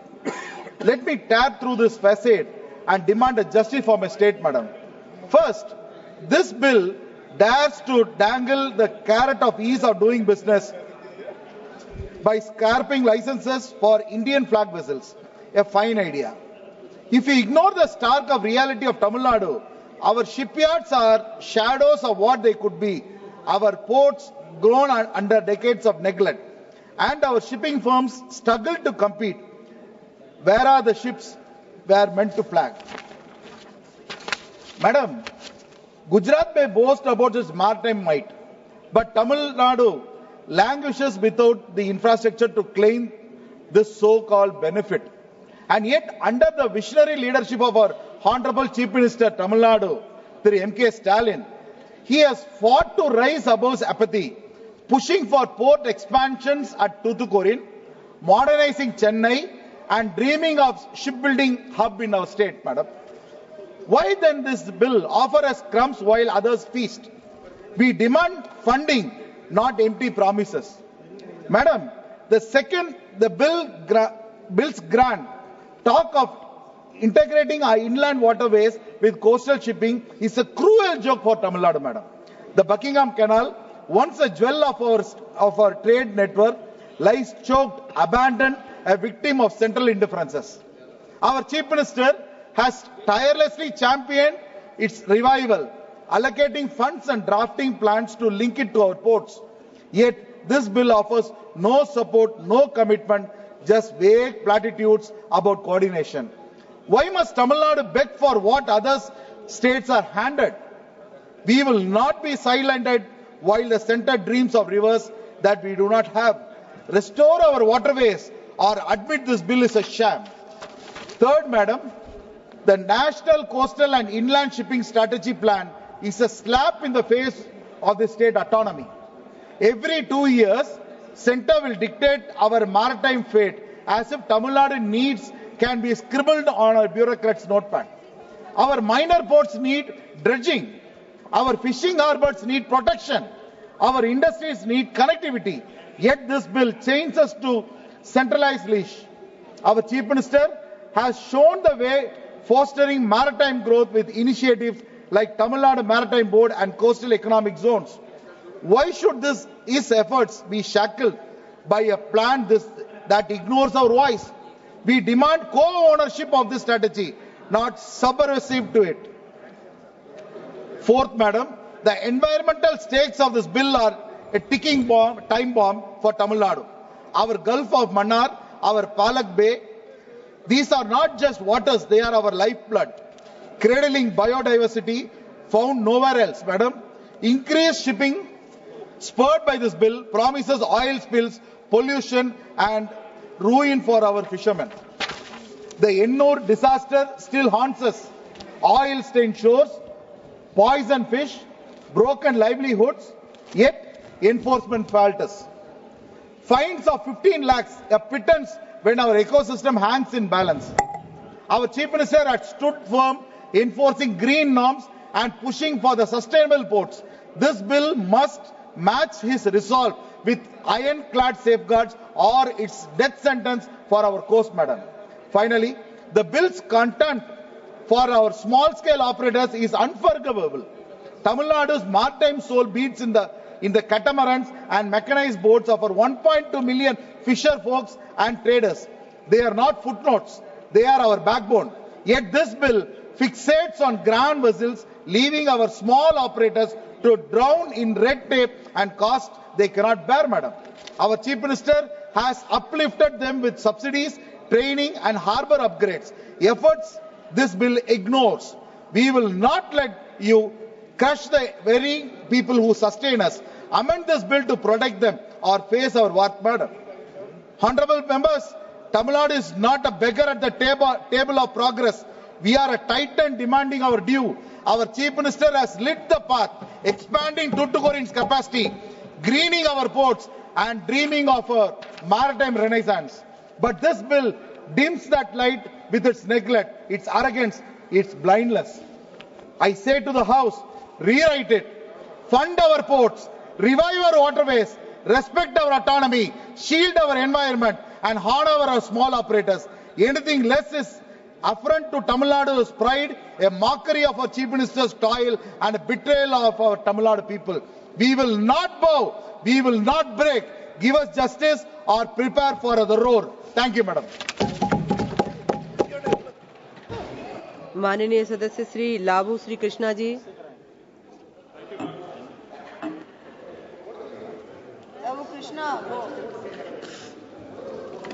Thank you, ma'am, for allowing me to speak on this bill. I stand in support of Coastal Shipping Bill 2024, ma'am. Ma'am, we have a great history of seafaring, trading, and maritime, ma'am. As Dada has just mentioned earlier, from medieval times, we were trading with all the way from mainland Europe to Japan, ma'am. And also, our shipbuilding has been one of the world class until the time British have arrived into the country, ma'am. So we had great history in maritime. But somehow, in the last few centuries or so, we have really fallen behind. And recently, we have been so far behind with regards to the logistics costs that India is bearing. When we look at logistics cost that India does have on par with the GDP, we have almost 13 to 14% of the cost that we have to pay for the logistics, whereas the global average is around 8 to 9%. So this is actually hampering the MSMEs, the manufacturing sector that is there in India. So to bring down this logistics cost, this bill is definitely very much needed, ma'am. And also the second reason that this bill is needed is with regards to the only 6.4% of the transport mix across the country that is happening with the waterways, either inland waterways or outside in the ocean as well. So this is very less when compared to the world average. So this bill is very much necessary to increase this transport mix so that more goods can be transported, ma'am. And also the third reason that this bill is very much needed is with regards to there's a provision for the 100% FDI that can be brought into this sector, ma'am. Unlike aviation sector, unlike the national highway sector, where when the FDI was allowed, it was very much well taken up, and most of the projects are being funded, ma'am. But somehow, because of a lot of bureaucracy that is involved in this sector, this 100% FDI, even though it is allowed, it is not being taken into the account, ma'am. So this bill is very much needed for encouraging this. Coming to the suggestion that I want to make, there's three suggestions, ma'am.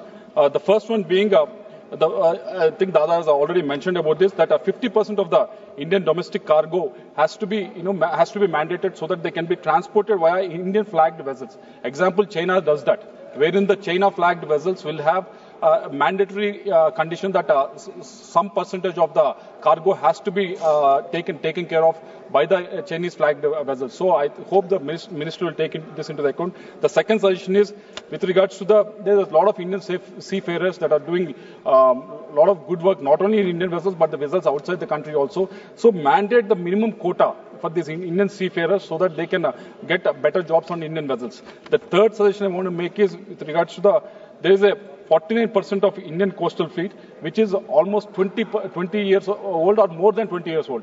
So the requirement that these people are asking is to provide low-cost capital and long-term financing so that, because we are shipbuilding as a whole, as an industry, it needs to be developed. We don't have a Indian shipping vessel fleet that when compared to even the small countries like France and Italy, they have their own shipping liners, but somehow India doesn't have it. Even China has it as a big nation. So I think we need to look into direction for that to happen. This low cost and long-term financing is the need of the hour. I hope the ministry will take this into account. Coming to the Andhra Pradesh, when we have to talk about the shipping bill, we have to talk about Andhra Pradesh, ma'am, because we have one of the longest coastal line of 1,000 kilometers, and we have the 3 major ports and 12 non-major ports as well, ma'am. We have been coming on board with regards to by becoming a hub for the shipbuilding and maritime trade. And Honorable Chief Minister Chandrababu Naidu Garu recently, I don't know if any other state have announced it, but in Andhra Pradesh there is a maritime policy that has been announced only 3 months back, because we understand the need of this industry, the need to develop this industry, so we have announced this policy. So because of this, there are 5 shipbuilding and ship repair clusters that the Union government has announced, and one is coming to Andhra Pradesh. I thank the Minister for sanctioning this. I can thank the Prime Minister also for sanctioning this, ma'am. But on top of this, on top of allocating this shipbuilding and ship repair cluster, what I request is, there's a Buckingham Canal that goes, that's there from last 100 and 150 years, that goes via my district of Guntur all the way to Chennai, which will reduce the shipping cost and maritime cost. We have a lot of coastal line, lot of ports, ma'am, but at the same time, if there is a inland shipping process also with this Buckingham Canal, I think that will actually bring down the logistics costs I've mentioned earlier. So I request the Honourable Minister to look into this. And last 2 points, ma'am, that this sector needs to be developed. That's why we brought in, Andhra Pradesh brought in the maritime policy. But for this sector to develop, there are 2 things that needs to be kept in mind. One is robust security mechanism that has to be there, and there's a urgent need of safeguarding the port assets. Why I'm telling you, ma'am, there's robust security mechanism, because the one example I can give you is Visakhapatnam port. There's an incident that happened in the last year around February, March, ma'am, wherein there's a shipping container that have come from Brazil to Andhra Pradesh. They've imported seafood, ma'am, so that seafood for some industry related to the shrimp industry, ma'am. They imported the seafood. Somehow that Interpol has sent a message saying there is a cocaine that has been coming in. And because someone has alerted, the container that has come into the Vizag port, it has been stopped. Okay, they stopped it. I understand that. But there's a process, due process that needs to be followed. Maybe take 10 days, take 20 days, take 1 month. But the whole process extended by 9 months to clear that there is no cocaine that is being transported in that shipping container. If the process takes 9 months, ma'am, imagine if someone has to come and invest in the sector in India. So how will they be encouraged when this whole process can take 9 months? Eventually, I have to say it in the house, even my name was dragged into that incident. My name was that somehow it is associated or something, but eventually there is nothing that has been found. But why I'm telling this example is 9 months of clearing a small issue doesn't sound well when we are asking for FDI to come in, 100% FDI to come in. So I request the Minister to look into this issue. Second issue, ma'am, with regards to the Kakinada port. Kakinada port, my fellow MP is also sitting here, and I'm mentioning this issue because we need to safeguard the port assets. Because I'll give an example of what has happened. There was, in the previous government, what has happened was this Kakinada port, which was valued around 2,500 crores for the 40% stake. It has been taken by force by 494 crores. Whereas where it is owned by 2,500 crores, it has been taken out for 494 crores. Ma'am, this might happen, this might happen, maybe in the inside trading or whatever it is, ma'am. But the problem, the crux of the problem here is the maritime trade gets affected. Whatever the goods that has to be transported from this port gets hampered because of this non-protection of the port assets, ma'am. So I request the Minister to actually look into how these transactions are being done so that there is some transparency. Because as a country, we also don't want to lose any of this. Whenever this transaction happens, there is some income that the government gets, either central government or the state government also gets. Definitely, there are so many people that are involved. There are so many employees that are involved in the port, working in this port. They also get affected. So I request the Minister to look at it. When we are looking for 100% FDI to come in, when we want the whole thing to be streamlined and much more process-driven, I request the Minister to look into issues with regards to the security as well as safeguarding of the port assets, ma'am. With this observation, I support this bill wholeheartedly, ma'am. Thank you. माननीय सदस्य श्री आलोक कुमार सुमन जी। धन्यवाद सभापति महोदया। मैं आपका आभार व्यक्त करता हूं कि आपने आज मुझे द कोस्टल शिपिंग बिल 2024 पर अपनी बात रखने का मौका दिया। जैसा कि हम सभी जानते हैं, हमारे देश में 7,500 किलोमीटर का समुद्री किनारा माल ढुलाई और यात्रियों की आवाजाही के लिए शामिल है और यह समुद्री किनारा विश्व में विभिन्न देशों के लिए माल ढुलाई में महत्वपूर्ण भूमिका भी निभाती है महोदया, जो देश की अर्थव्यवस्था के विकास के लिए जरूरी भी है। यह भी देखा गया है कि समुद्र के रास्ते से माल ढुलाई आसान ही नहीं है बल्कि सस्ता भी है। महोदया, द कोस्टल शिपिंग बिल 2024 लाने का मुख्य उद्देश्य यह है कि ट्रांसपोर्ट कनेक्टिविटी के साथ साथ इंफ्रास्ट्रक्चर को भी बढ़ावा मिले, समुद्री व्यापार को बढ़ावा मिले तथा प्रोडक्शन कॉस्ट कम हो। हमारे पुराने कानून जैसा कि द कोस्टिंग वेसल एक्ट 1838 और द मर्चेंट शिपिंग एक्ट 1958 में एक रूपता का अभाव था। यह भी जरूरी है कि हम इस नए विधेयक में सेफ्टी, सिक्योरिटी और पोल्यूशन जैसे विषयों को भी एड्रेस करें। वर्तमान विधेयक पास होने से लाइसेंस रिक्वायरमेंट सिंपल होगा तथा इंडियन फ्लैग वाले जहाजों की भागीदारी को बढ़ावा मिलेगा और भारतीय जहाजों को तटीय शिपिंग में भाग लेने का अधिक मौका मिलेगा और राष्ट्रीय सुरक्षा को भी मजबूती मिलेगी। महोदया, तटीय शिपिंग यातायात में पिछले 3 वर्षों में लगभग 11% की वृद्धि हुई है। वर्ष 2021-22 में 133 million metric ton per annum और वर्ष 22-23 में 151 million metric ton per annum, वर्ष 2023-24 में 162 MMTPA रहा है और सरकार के समुद्री अमृत विजन काल 2047 के अनुसार देश में परिवहन किए जाने वाले तटीय कार्गो की संख्या बढ़ाकर 1300 MMTPA करने की योजना है। महोदया, इससे ट्रेड और रोजगार को भी बढ़ावा मिलेगा। इस विधेयक के सेक्शन 41 में यह प्रावधान है कि कोस्टल शिपिंग में जो भी समस्याएं होगी उसका निष्पादन किया जाएगा। जैसा कि हम सभी जानते हैं कि देश में भारत के तटों से माल ढुलाई में तेजी आई है। शिपिंग मंत्रालय के डाटा के अध्ययन करने से पता चलता है कि सरकारी बंदरगाहों की तुलना में निजी बंदरगाहों में वृद्धि दर ज्यादा रही है। मेरा इस बिल में सुझाव है कि सरकारी बंदरगाहों को भी संख्या बढ़ाई जाए ताकि अधिक से अधिक रोजगार का सृजन हो। महोदया, अप्रैल 2023 से अगस्त 2023 के बीच सरकारी बंदरगाहों द्वारा संचालित कोस्टल शिपिंग में केवल 1.3% की वृद्धि हुई है और कुछ बड़े तटीय केंद्रों में तटीय आवाजाही में पिछले साल की तुलना में गिरावट आई है।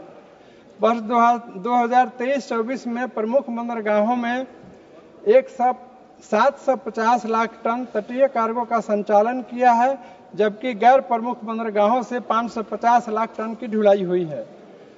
माननीय प्रधानमंत्री श्री नरेंद्र मोदी जी और हमारे माननीय मुख्यमंत्री श्री नीतीश कुमार जी के नेतृत्व वाली सरकार ने यह निर्णय लिया है कि 5 राज्यों गुजरात, महाराष्ट्र, केरल, आंध्र प्रदेश और उड़ीसा में शिप बिल्डिंग और शिप रिपेयर क्लस्टर स्थापित किए जाएं।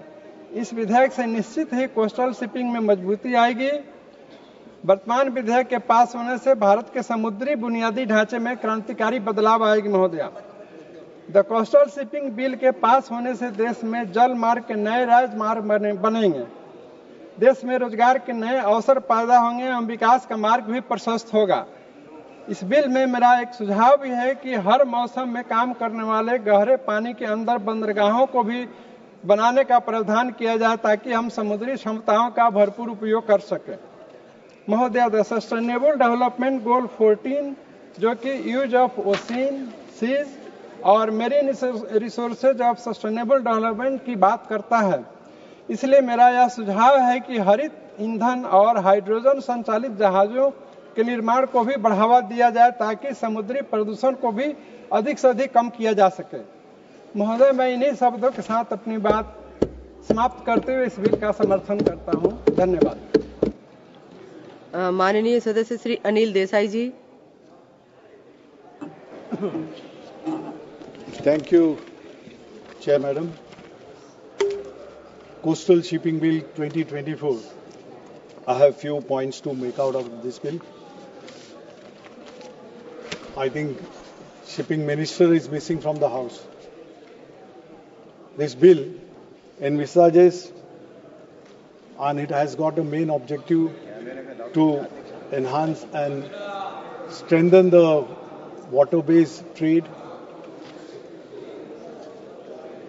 The trade, India has a more than 7,500 kilometers coastline, out of which around 750 kilometers which is there in Maharashtra.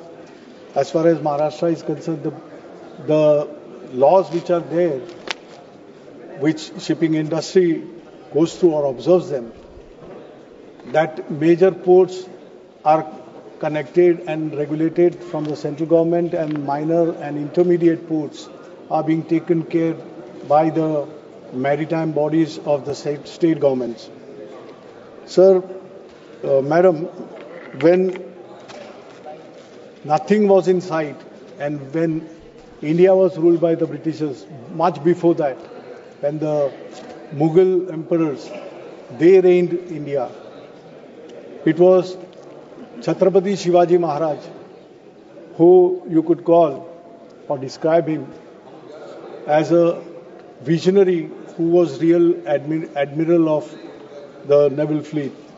Kanoji Angre, who was the chief commander of Chhatrapati Shivaji Maharaj naval force. And since then, that Maharashtra, what we have witnessed, what we have seen, but unfortunately over the years, kind of the infrastructure which ought to have been robust infrastructure in place, which is not so here in India. Now that waterways we are looking at, that it's a basic mode of transportation, which is the cheapest in fact as compared to rail or even road transport. But what laws we are going to follow?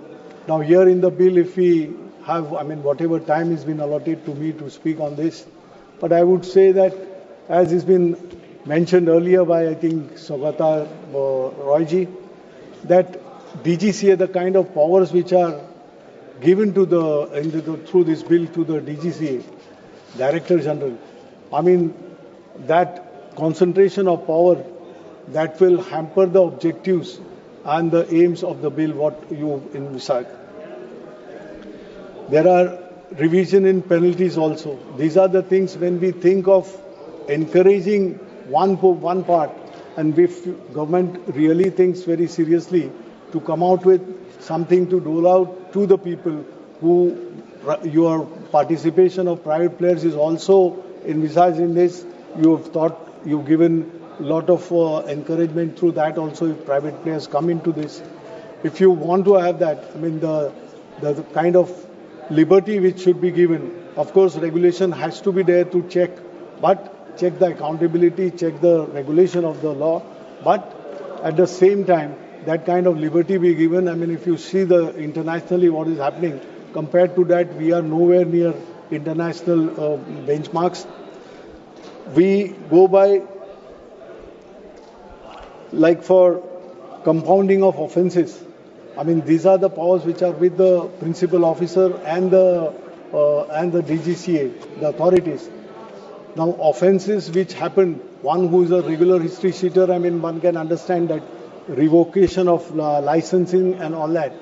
But those who are there by oversight or inadvertent mistakes when they happen, forgetting the main documents or, absence of main documents when they are asked at the time of check, if they are not found, if severe penalty is given, that hampers not only the growth of that individual or that organization, but it hampers in a big way that ecosystem itself gets disturbed.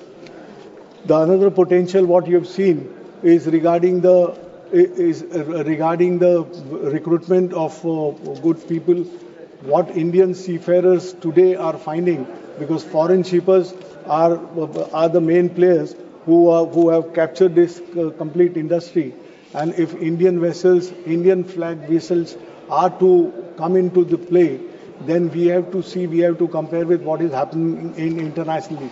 Internationally, total exploitation of our seafarers, sailors is happening, and there has to be check as far as this new regulation is concerned. Their emoluments, their remuneration, and really that kind of scope need to be there, that crew is developed, that other technical staff is developed. One more, this thing is, it is not only for carrying or carriage of goods and the passengers. Besides that non-propelling vessels like drilling units, they are also included in this. because coastal, by way, you are encouraging trade out of coast. So coastal trade, if it is to take place and really it has to progress the way it is being designed, then these are the things where we have to, I think government will be giving much more attention than what is only come out by way of this legislation. And once it is done, then I think we will be at par, or we should have an objective that India would be one of the best, or internationally, that we compete with foreigners, we compete with advanced countries, and that kind of infrastructure we build and the encouragement be given. Thank you, Madam. I support this bill. Dhanyavad. Report of the Business Advisory Committee, Honorable Sri Arjun Ram Meghwal ji. Honorable Madam, with your permission, I rise to present the 9th report of the Business Advisory Committee. Thank you. Honorable Member Srimati Supriya Sule ji. Thank you, ma'am. I stand here on behalf of the Nationalist Congress Party SP to speak on the coastal shipping bill. So as mentioned by my earlier colleagues, that India has had a history of maritime trade and a strong naval fleet for generations. Be it Chhatrapati Shivaji Maharaj, be it the Chola dynasty, be it the Pandyan dynasty. These are several dynasties which initially, whenever history is written about the maritime boards and the trade, these are huge contributions which actually made our global trade much closer and effective. While this happened in India's history, then came modern India under the leadership of Pandit Jawaharlal Nehru. And then Maharashtra has a long coastal route, as you say, which is connected to other states in the south. And in our long coastal line that we have, we in Maharashtra had the JNPT, which is one of the finest ports in India. We have Port Trust, which is a very old but a very effective port in Maharashtra, in Mumbai. And we have the new Vadhavan port, which is coming in Maharashtra, which we discussed just last week. I appreciate the efforts of the Honourable Minister, but I have noticed that every week he comes up with one bill.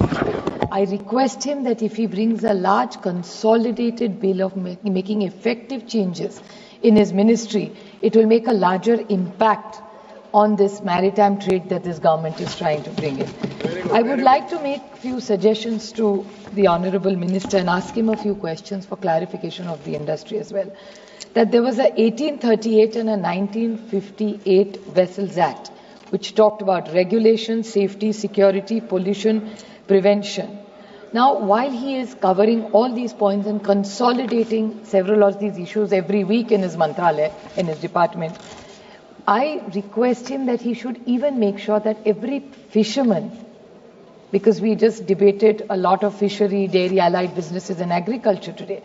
So the fishermen have to be protected and looked after every time we do any kind of this.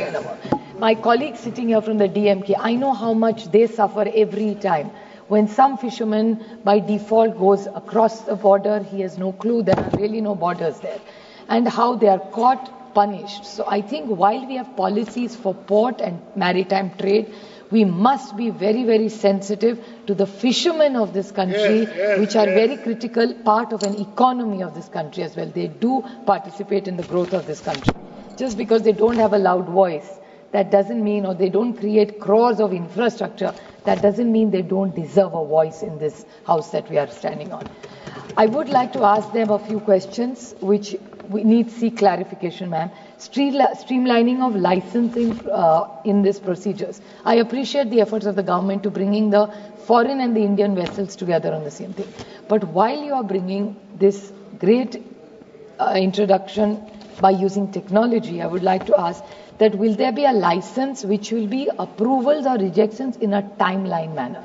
So if you're using so much technology, it has to be very effective and it has to be time bound. Only then this industry would really grow. Nobody wants harassment.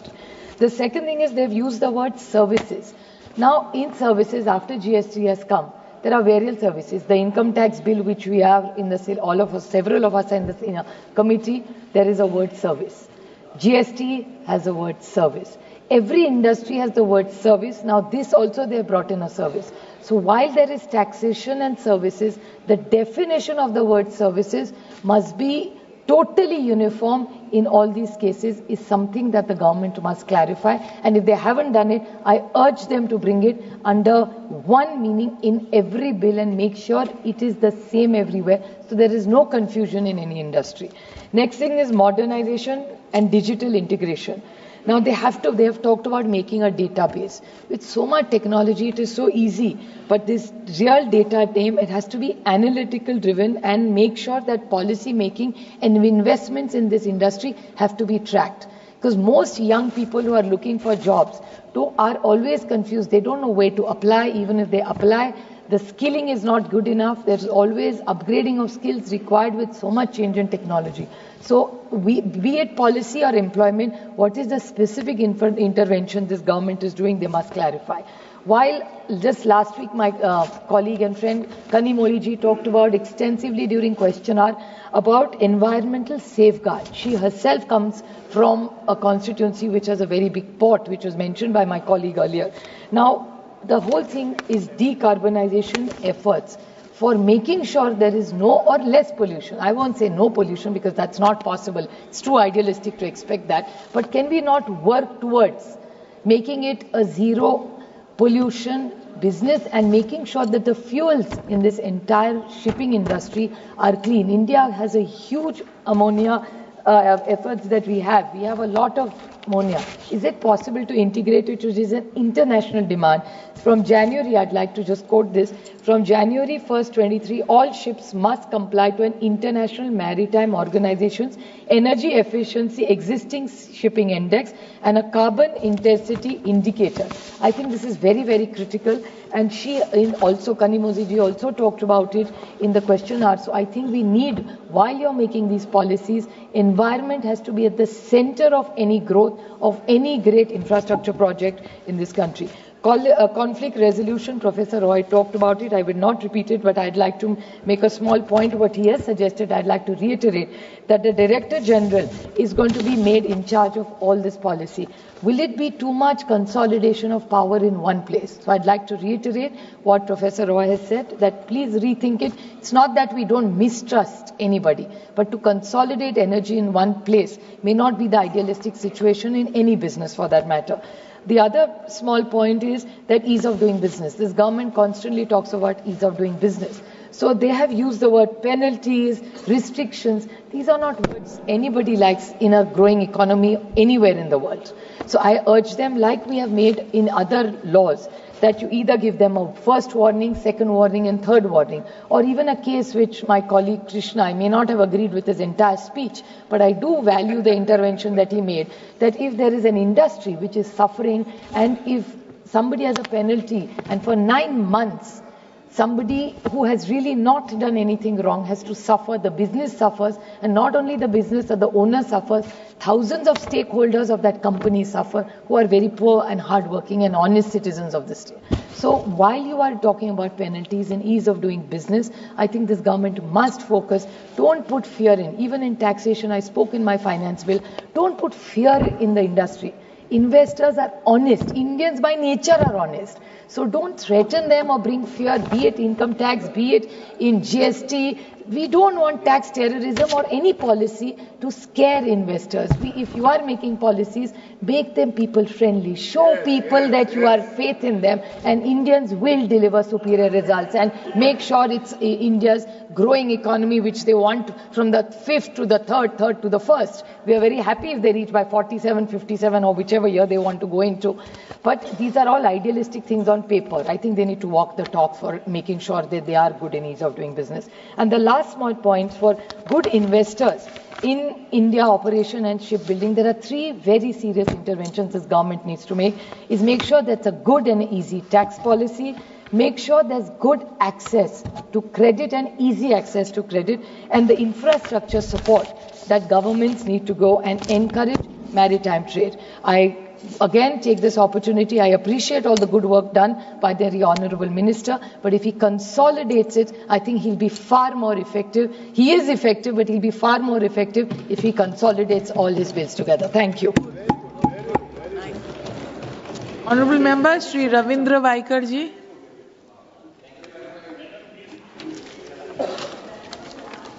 इस bill के ऊपर कहते हुए Chhatrapati Shivaji Maharaj called the father of the Indian navy. हमारे देश में समुद्र का पहला महत्व जो सोचा था वो छत्रपति शिवाजी महाराज ने। इसी के कारण उन्होंने तट के ऊपर अपने किले भी बनाए थे, अपनी सेना अपनी फौज भी रखी थी। हमारे मुंबई में पोर्ट्रस कहा जाता है, गोदी, वहां से हम इसी प्रकार से व्यापार करते हैं। गोदी से माल यहां और लेके जाते हैं वर्ल्ड में कहां भी। वाडवन बंदर हमारे यहां अभी शुरू होने जा रहा है। देश के 10 पोर्ट्रस के जैसे एक उसमें नाम वाडवन का आने वाला है। मैं आपका आभार व्यक्त करता हूं, आपने मुझे कोस्टल शिपिंग बिल 2024 पर बोलने का अवसर दिया। यह विधेयक केवल एक कानून नहीं बल्कि भारत की शक्ति को डेवलप करने की दिशा में एक क्रांतिकारी कदम है। भारत एक समुद्र राष्ट्र है जिसमें 7,500 किलोमीटर लंबी तटीय सीमा केवल पर्यटन या सुरक्षा तक सीमित नहीं बल्कि आर्थिक प्रगति का आधार बन सकती है। आज अब वैश्विक व्यापार का 90% समुद्र मार्गों से होता है, तब कोस्टल शिपिंग हमारे देश के लिए एक कोस्ट इफेक्टिव, इको फ्रेंडली और सस्टेनेबल ट्रांसपोर्ट विकल्प बनकर उभारा है। ये विधेयक भारत को लॉजिस्टिक हब में बदलने का दृष्टि से एक मजबूत नींव डालता है। कोस्टल शिपिंग बिल 2024 के तहत अब केवल भारतीय जहाजों को कोस्टल ट्रेड करने की अनुमति होगी और विदेशी जहाजों को उसके लिए डायरेक्टर जनरल शिपिंग से लाइसेंस लेना पड़ेगा, जिनका कई लोगों ने अभी जिक्र किया कि लाइसेंस तो उनको लेना ही चाहिए। जिस प्रकार हमने हमारी सुरक्षिता देखनी है तो उनको कौन आता है कौन जाता है उसके लिए लाइसेंस की जरूरत ही वो लेना जरूरी है। क्लॉज 3 और 4 में और 5 के प्रावधान कोस्टल वाटर के अनुशासित और पारदर्शी व्यापार को बढ़ावा देने, वही क्लॉज 8 के अंतर्गत एक नेशनल कोस्टल और इनलैंड शिपिंग स्ट्रैटेजी प्लान तैयार किया जाएगा जो शिपिंग सेक्टर के लिए एक दीर्घकालीन रोड मैप साबित होगा। सभापति महोदय, इस विधेयक के माध्यम से 1958 के मर्चेंट शिपिंग एक्ट के पार्ट 14 को समाप्त किया जाएगा और अब सभी प्रकार के जहाज, चाहे वो मोटराइज हो या सेल्फ प्रोपेल्ड हो या सेलिंग वेसल हो, इस कानून के दायरे में आएंगे। बिल में सर्विस जैसे रिसर्च, एक्सप्लोरेशन और कमर्शियल एक्टिविटीज को भी कोस्टिंग ट्रेडर के शामिल किया गया है जो मैरीटाइम इकोनॉमी को विविधता प्रदान करेगा।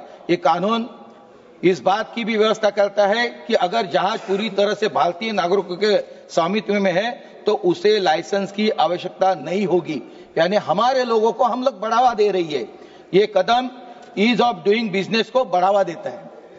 बिल में पेनल्टी जो आधुनिक बनाया गया है, बिना लाइसेंस संचालन पर अब 15 लाख तक जुर्माना होगा, यानी कानून नाम की कोई चीज होनी चाहिए, उसी के माध्यम से ये कानून बनाया गया है। यानी रुपए 15 लाख तक जुर्माना आया। इनलैंड वाटर में 320% की वृद्धि हुई है, इससे कम लागत पर माल की आवाजाही सुनिश्चित हुई है।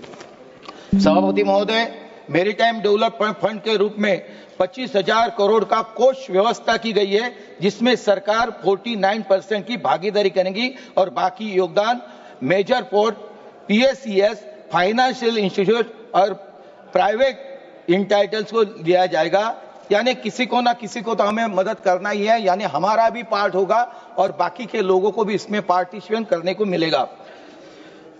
शिपिंग फाइनेंस असिस्टेंस पॉलिसी 2 के तहत 18,090 करोड़ की राशि स्वदेशी जहाज निर्माण उद्योग को सशक्त बनाने के लिए निर्धारित की गई है। इसका उद्देश्य भारतीय शिपयार्ड को अंतर्राष्ट्रीय स्पर्धा में सक्षम बनाना है। इसके साथ साथ मुंबई अंतर्राष्ट्रीय क्रूज टर्मिनल 2025 तक संचालन शुरू करेंगे, जो हमारे टूरिज्म बेस्ड मैरीटाइम इंफ्रास्ट्रक्चर को प्रतीक होगा। सरकार की प्रतिबद्धता भी है कि 150 मैरीटाइम प्रोजेक्ट को 6 सितंबर 2025 तक पूरा किया जाए। ये केवल समयबद्धता बल्कि परिणाम केंद्रित शासन का उदाहरण है। कोस्टल शिपिंग विधेयक भारत की समृद्ध अर्थव्यवस्था पर परिवर्तनकारी प्रभाव डालने की क्षमता है, जिसका सबसे महत्वपूर्ण लाभ यह है कि भारत के लॉजिस्टिक लागत को कम करने की मदद कर सकता है। तो वर्तमान में देश के सकल घरेलू उत्पादन यानी जीडीपी 13 या 14% से सब्सिडी वैश्विक औसत 8.9 के बीच है।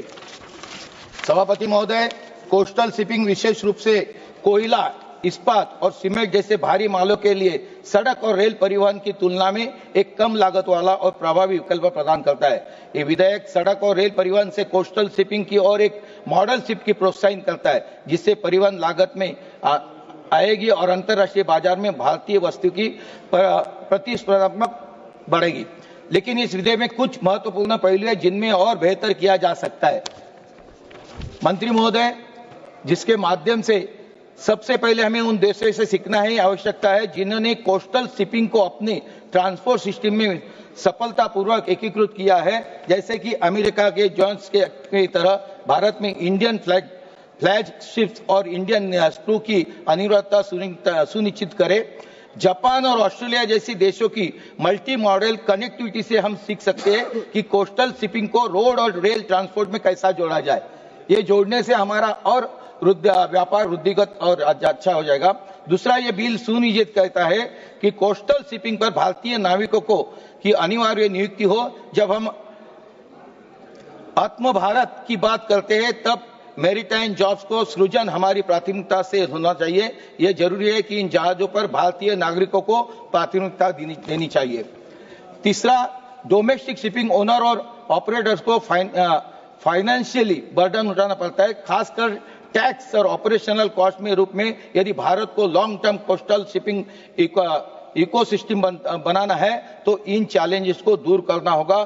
टैक्स रेजिम को सिंप्लीफाई बनाना और वेसल फाइनेंसिंग को सस्ता या सुगम किया जाए।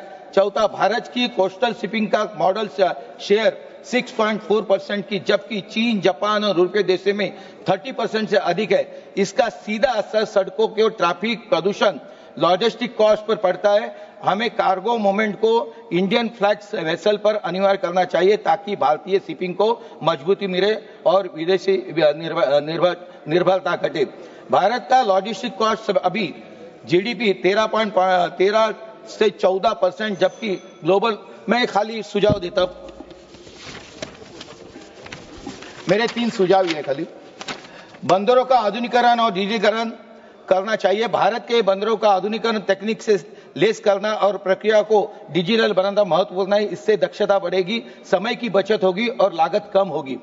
तटीय नौवहन को बढ़ा देना, तटीय नौवहन को बढ़ा देने के लिए नीतियां बनाना आवश्यक है। इससे सड़क और रेल परिवहन पर निर्भरता कम होगी, जिससे प्रदूषण और यातायात की भीड़ कम हो जाएगी। अंतर्देशीय जल मार्गों का विकास, नदी और नहरों से अंतर के जल मार्गों का विकास करना माल परिवहन के लिए एक किफायती और पर्यावरण के अनुकूल विकल्प प्रदान कर सकता है। लॉजिस्टिक इंफ्रास्ट्रक्चर में सुधार लाने के लिए बंदरों को जोड़ने वाली सड़कों और रेल लाइनों को लॉजिस्टिक इंफ्रास्ट्रक्चर में सुधार करना आवश्यक है, जिससे माल की आवाजाही आसाम से तेज हो जाएगी।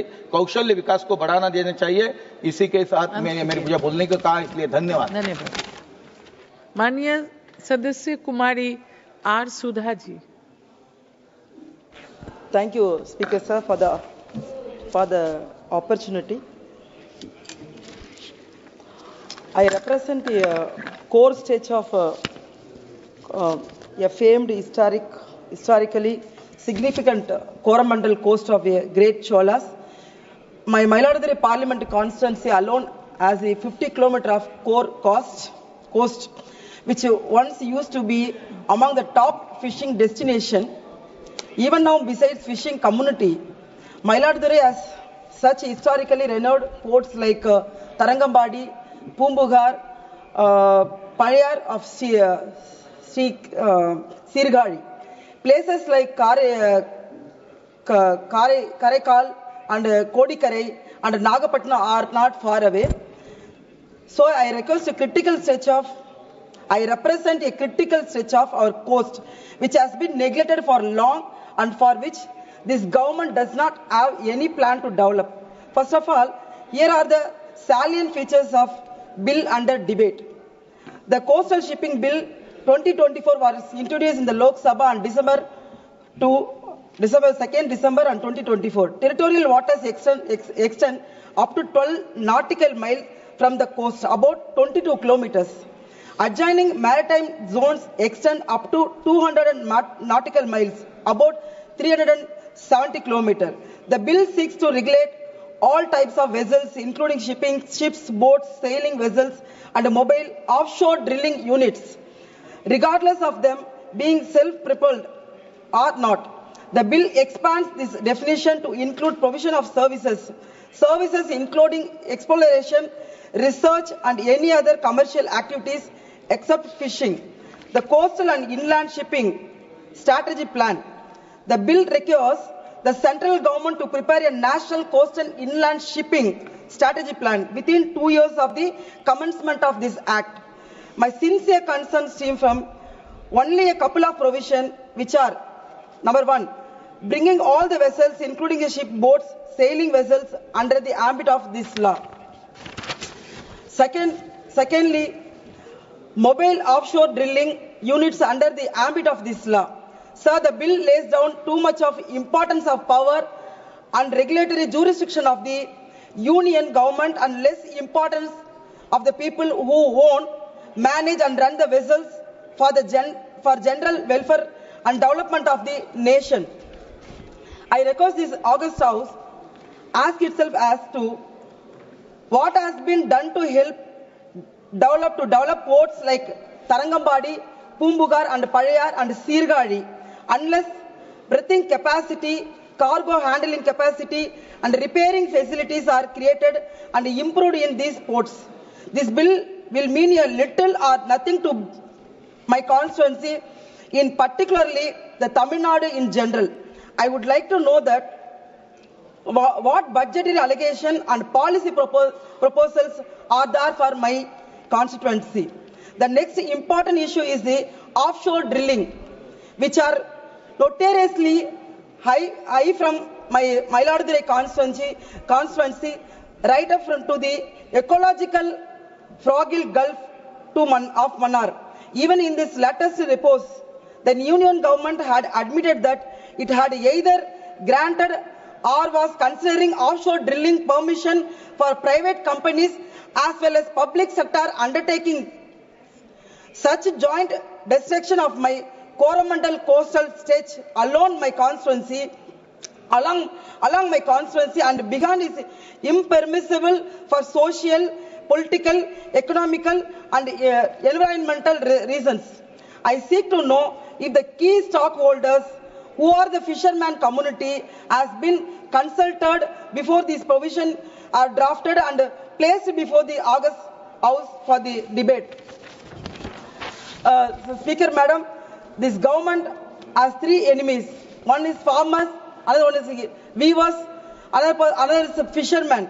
It has done nothing for these three communities which have given India its identity in the commitment of the nations.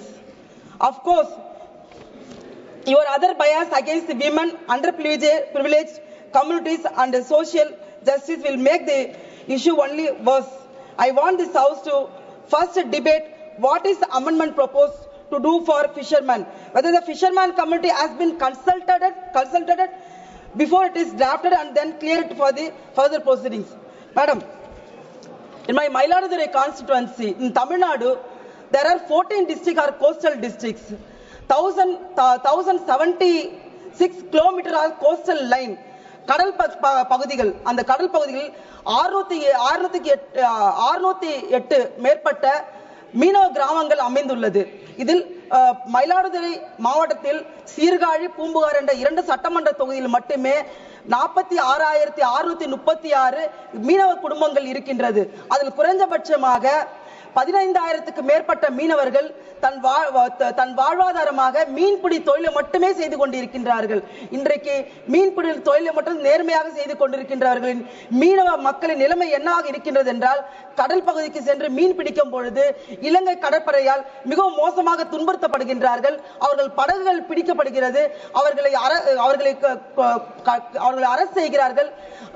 சட்டத்துக்கு புறம்பான செயல்கள் எல்லாம் இலங்கை கடற்படையினர் இந்திய மீனவர்களுக்கு எதிராக நடந்து கொண்டிருக்கிறார்கள். இந்திய அரசாங்கமும் தமிழகத்தில் இருக்கின்ற மீனவர்கள் பாதிக்கின்றார்கள் என்ற எண்ணத்தோடு பார்க்காமல், அவர்கள் இந்திய மீனவர்களாக பார்க்காமல் தமிழக மீனவர்கள் என்று பார்த்து அவர்களுக்கு எந்த ஒரு உதவியும் செய்ய மறுக்கிறார்கள். இது ஒரு மிக மோசமான உதாரணம். ஏனென்றால் ஏற்கனவே இந்த அவையில், மாண்புமிகு அவையில், நான் போன மாதத்தில் ஒரு கேள்வி எழுப்பியிருந்தேன். அந்த கேள்வி கிடைத்த பதில் என்னவென்றால், இந்தியாவில் கடற்பகுதியை சுற்றி இருக்கின்ற தேசங்களில் இந்திய மீனவர்கள் எங்கெல்லாம் பிடிக்கப்பட்டிருக்கார்கள் என்று கேள்வி கேட்டதற்கு, பங்களாதேஷ் மற்றும் பாகிஸ்தான், துபாய், ஸ்ரீலங்கா போன்ற தேசங்கள் எல்லாம் இந்திய மீனவர்கள் சிறைப்பிடிக்கப்பட்டு, அவர்கள் படகுகள் சிறைப்பிடிக்கப்பட்டு, அவர்கள் வாழ்வாதாரம் மிக மோசமாக இன்றைக்கு சென்று கொண்டிருக்கின்ற சூழல் இருக்கின்றது. இந்திய அரசாங்கத்தின் கடமை மீனவர்கள் காப்பாற்ற வேண்டும். இன்றைக்கு போர்ட் என்ற ஷிப்பிங் பில் எல்லாம் நாம் இன்றைக்கு இந்த மசோதாக்கெல்லாம் இன்று நம் அவையில் அறிமுகம் செய்கின்றோம். ஆனால் ஃபிஷர்மேன் இல்லை என்றால், மீனவ மக்கள் இல்லை என்றால், கடல் பகுதி என்ற ஒன்று இருப்பதற்கான அர்த்தமே இல்லாமல் போகும். கடல் பகுதி என்ற அர்த்தமே இல்லை என்றால் அங்க இருக்கின்ற வணிகம் நடக்காது, அங்க போர்ட் இருக்காது, போர்ட் ட்ரஸ்ட் இருக்காது, எதுவுமே இருக்காது. இப்படிப்பட்ட ஒரு சூழலில் மீனவர்களை பற்றி எந்த ஒரு கவலையும் மத்திய அரசாங்கம் கண்டு கொள்ளாமல் இருந்தால் வருங்காலத்தில் மீனவ சமுதாயமே அழிந்து போகின்ற ஒரு சூழல் ஏற்படும். இந்தியாவில் 3 கோடிக்கு மேலாக மீனவ மக்கள் தொகை இருக்கின்றது. அதற்கு 20 லட்சத்திற்கு மேற்பட்ட மக்கள் மீன்பிடி தொழிலே செய்து கொண்டிருக்கின்றார்கள். நாம் இந்த goods and carriage, port and shipping bill போன்ற பல்வேறு மசோதாக்களை இந்த நாடாளுமன்றத்தில் நிறைவேற்றுவதற்காக கொண்டு வருகின்றோம். ஆனால் மீனவ மக்களின் வாழ்வாதாரத்தையும் அவர்கள் உயிரை காப்பாற்றுவதற்காக நம்ம சிறு துரும்பை கூட மத்திய அரசாங்கம் எடுத்து வைக்கவில்லை என்பதுதான் மிக மோசமான சூழலை இன்றைக்கு பார்த்தால், நம்ம டோல்கேட்டில் அதிகமான வரியை கொடுத்து, டோல்கேட் என்ட்ரி ஃபீ கொடுத்து இன்றைக்கு மக்கள் ஒரு இடத்திலிருந்து இன்னொரு இடத்துக்கு செல்ல வேண்டிய சூழல். இன்றைக்கு தமிழகத்தில் 75 ரூபாய் இருந்த டோல்கேட் ஃபீ இன்றைக்கு 150 ரூபாயை உயர்த்தி மிக மோசமான ஒரு சூழலுக்கு இன்றைக்கு இந்தியா தள்ளப்பட்டிருக்கிறது. காலையில் எழுகின்ற ஒரு இந்தியன் இரவு தூங்கும் வரை இந்த தேசத்திற்கு வரி வரி வரி என்று கட்டிக்கொண்டு தன் வாழ்வாதாரத்தை ஒட்டுமொத்தமாக இந்த மத்திய அரசாங்கம் எழுத்துக் கொண்டிருக்கிறது. ஒரு சாதாரண எளிய மக்களின் வயிற்றை கிழித்து அவர்களுடைய ஒட்டுமொத்த வருமானத்தையும் அவர்கள் பொருளாதாரத்தையும் எடுத்து அவர் ஏழ்மை நிலைக்கு தள்ளுகின்ற ஒரு தேசமாக இன்றைக்கு இந்தியா சென்று கொண்டிருக்கிறது. குறிப்பாக ஏடிஎம் நிலையங்களுக்கு சென்று நம் ஏடிஎம்மில் பணம் எடுத்தால், ஒரு முறை 2 முறை எடுத்தால் ஃப்ரீயாக எடுக்கலாம். ஆனால் 5 முறை எடுத்தால் 23 ரூபாய் எடுப்பார்கள், ஃபைன் எடுப்பார்கள் என்றால், அதுக்கு பெனால்டி போடுவார்கள் என்றால் 23 ரூபாய் என்பது ஒரு சக மனிதன், ஒரு சாதாரண எளிய மனிதனின் ஒரு நாள் உணவுக்கான பணம் என்பது 23 ரூபாய். அதை நீங்கள் வரியாகவும் ஃபைனாகவும் பிடித்துக் கொள்வதாக சொல்லி ஒட்டுமொத்த இந்திய மக்களின் பேக்கெட்டில் இருக்கின்ற பணத்தை ஒட்டுமொத்தமாக சூறையாடி கொண்டு கொள்ளையடித்துக் கொண்டு இருக்கின்ற தேசமாக இன்றைக்கு மாறி போயிருக்கிறது. அன்றைக்கு வ.உ.சி. சிதம்பரம் பிள்ளை அவர்கள் பிரிட்டிஷாரை எதிர்த்து சுதேச கப்பலை இயக்கினார். எதற்காக என்றால், பிரிட்டிஷ்காரிடம் எதிர்த்து போட இந்தியாவிற்காக ஒரு பெருமையாகவும் இந்தியன் ஒரு வணிகம் செய்ய முடியும், சுயமரியாதையாக தன்மானத்தோடும் பிரிட்டிஷ்காரரை எதிர்த்து சேவை செய்ய முடியும், பிரிட்டிஷ்காரை எதிர்த்து இந்திய தேசத்தை காப்பாற்ற வேண்டும் என்று சுதேச கப்பலை இயக்கினார். ஆனால் இன்றைக்கு ஒரு பிரிட்டிஷ் அரசாங்கமே இன்றைக்கு மீண்டும் இந்தியாவில் நடந்து கொண்டிருக்கின்றது. இது மிகப்பெரிய அவமானம். இன்றைக்கு நடந்து கொண்டிருக்கின்ற இந்த பிரிட்டிஷ் அரசாங்கத்தை எதிர்த்து ஒட்டுமொத்த மக்களும் போராடி கொண்டிருக்கின்றார்கள். வரி வரி வரி என்று தினந்தோறும் மக்களின் பேக்கெட்டை கொள்ளடிக்கின்ற இந்த அநியாயமான பிடித்த இந்த சேவையை தயவு செய்து நிறுத்துமாறும், இந்த வேலையை நிறுத்துமாறும் மக்கள் கேட்டுக் கொண்டிருக்கிறார்கள். அதை தாண்டி இன்றைக்கு இந்த பில்லில் நிறைய பல விஷயங்கள் டிஸ்கஸ் பண்ண வேண்டிய விஷயங்கள் இருக்கின்றது. 3 கோடி மீனவ மக்களிடம் இந்த பில்லை குறித்து ஒரு கேள்வி கூட, ஒரு கருத்தை கூட நீங்கள் பெறாமல் இந்த பில்லை நிறைவேற்றுவதற்காக துடித்துக் கொண்டிருக்கிறீர்கள். இது மிகப்பெரிய அநியாயமானது. குறிப்பாக சர்டிபிகேட் ஆஃப் இவாலுவேஷன் என்கின்ற all the Indian officers and engineers who got their competency licensing from foreign countries which are white flag nations. Madam, all the Indian officers and engineers who got their competency license from foreign countries which are white flag nations, that is England, Singapore, New Zealand, etc., etc. As per IMO, International Maritime Organization, should be given an opportunity to work on Indian coastal ships. It has been observed that there is shortage of highly trained officers and engineers to work on ship like coastal tankers. So Indian nationals who have taken competency certificates from white flag nations can be employed on these vessels. Presently, rules and regulations are in the places, but it has been reported that lot of difficulties are being faced by owners and authorities recruiting agency in getting the certificate of equivalence. Madam, 1 minute, I complete. In Maritime Marine Department, Mercantile Marine Department,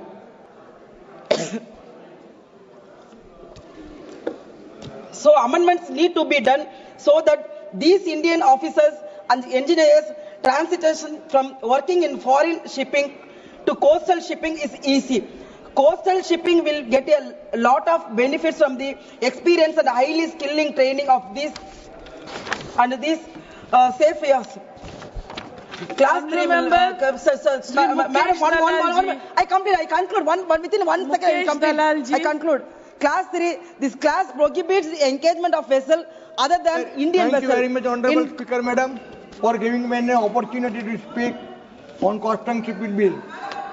I have risen to speak to support Coastal Shipping Bill 2024. Indian shipping industry is crucial part of our economy involving both public and private players and encompasses of port, shipping and waterways. India's location is crucial for global shipping routes. India has 12 major ports and 205 minor ports handling large volumes of cargo traffic. In 2024, they handled 817.97 million tons of cargo, showing an increase of 4.5% from previous year. Madam, India's maritime industry dates back to 13th century and 16th century. India is one of the world's top 5 shipping recycling countries and holds as large as 30% share in the world market. India ranks 18th in the world shipping tonnage.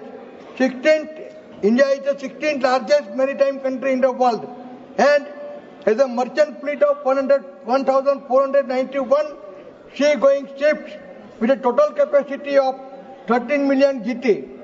अगर ports होंगे तो ships होंगे और ships होंगे तो shipping industry होगी. The Coastal Shipping Bill 2024 was approved by the Indian Cabinet, which aims to simplify and modernize regulation in Indian coastal shipping sector and to enable the statutory imposition of specific licensing conditions engaged in coastal trade, thereby promoting the regulation of such activities and boosting the domestic coastal shipping economy. The bill will also benefit ship owners and shipyards in India, non-vessel operating common carriers and cargo owners besides seafarers. It will repeal and replace certain provisions of the Merchant Shipping Act 1958 and aims to enhance the share of coastal shipping from the current 6.5% to 7.5% by 2030 and further to 12% by 2047. The bill is set to benefit ship owners, shipyards in India, non-vessel operating common carriers, cargo owners and seafarers. Additionally, Indian shipbuilding is expected to receive a significant boost as the Ministry of Port, Shipping and Waterways officially indicate that the bill will promote the use of Indian-built ship for coastal shipping and trade. The Modi government has encouraged and supported shipping industry through various policy initiatives such as 100% FDI in automatic routes for port, facilitating 10 years tax holiday in making and maintaining for ports, and creation of huge fund of 25,000 crore Maritime Development Fund for long-term financing for the maritime industry. India has a coastline of 7,516 kilometers. Shipping industry accounts for 13.4% in country's GDP growth. It handles about 95% of the country's trade by volume and 70% by value. The government plans to invest rupees 7,000 crore only in port infrastructure project by 2035 to bolster the maritime sector. Sir इससे पहले भी मोदी जी ने अगले साल Indian port bill 2024 लाए थे और देखने की बात यह है कि इंडियन पोर्ट एक्ट भी आजादी से पहले बने 1908 जो बना था वो सुधारने का कांग्रेस में अभी कोई समझ नहीं आई. Additionally, the government plans to establish shipbuilding and repair clusters in 5 states: Gujarat, Maharashtra, Kerala, Andhra Pradesh and Odisha. These clusters will not only generate employment opportunities but also bolster India's position as a global hub for ship manufacturing and maintenance. The bill also seeks to integrate the coastal maritime transport with inland waterways. Sir, madam, Congress never invented and invested in ports and shipping.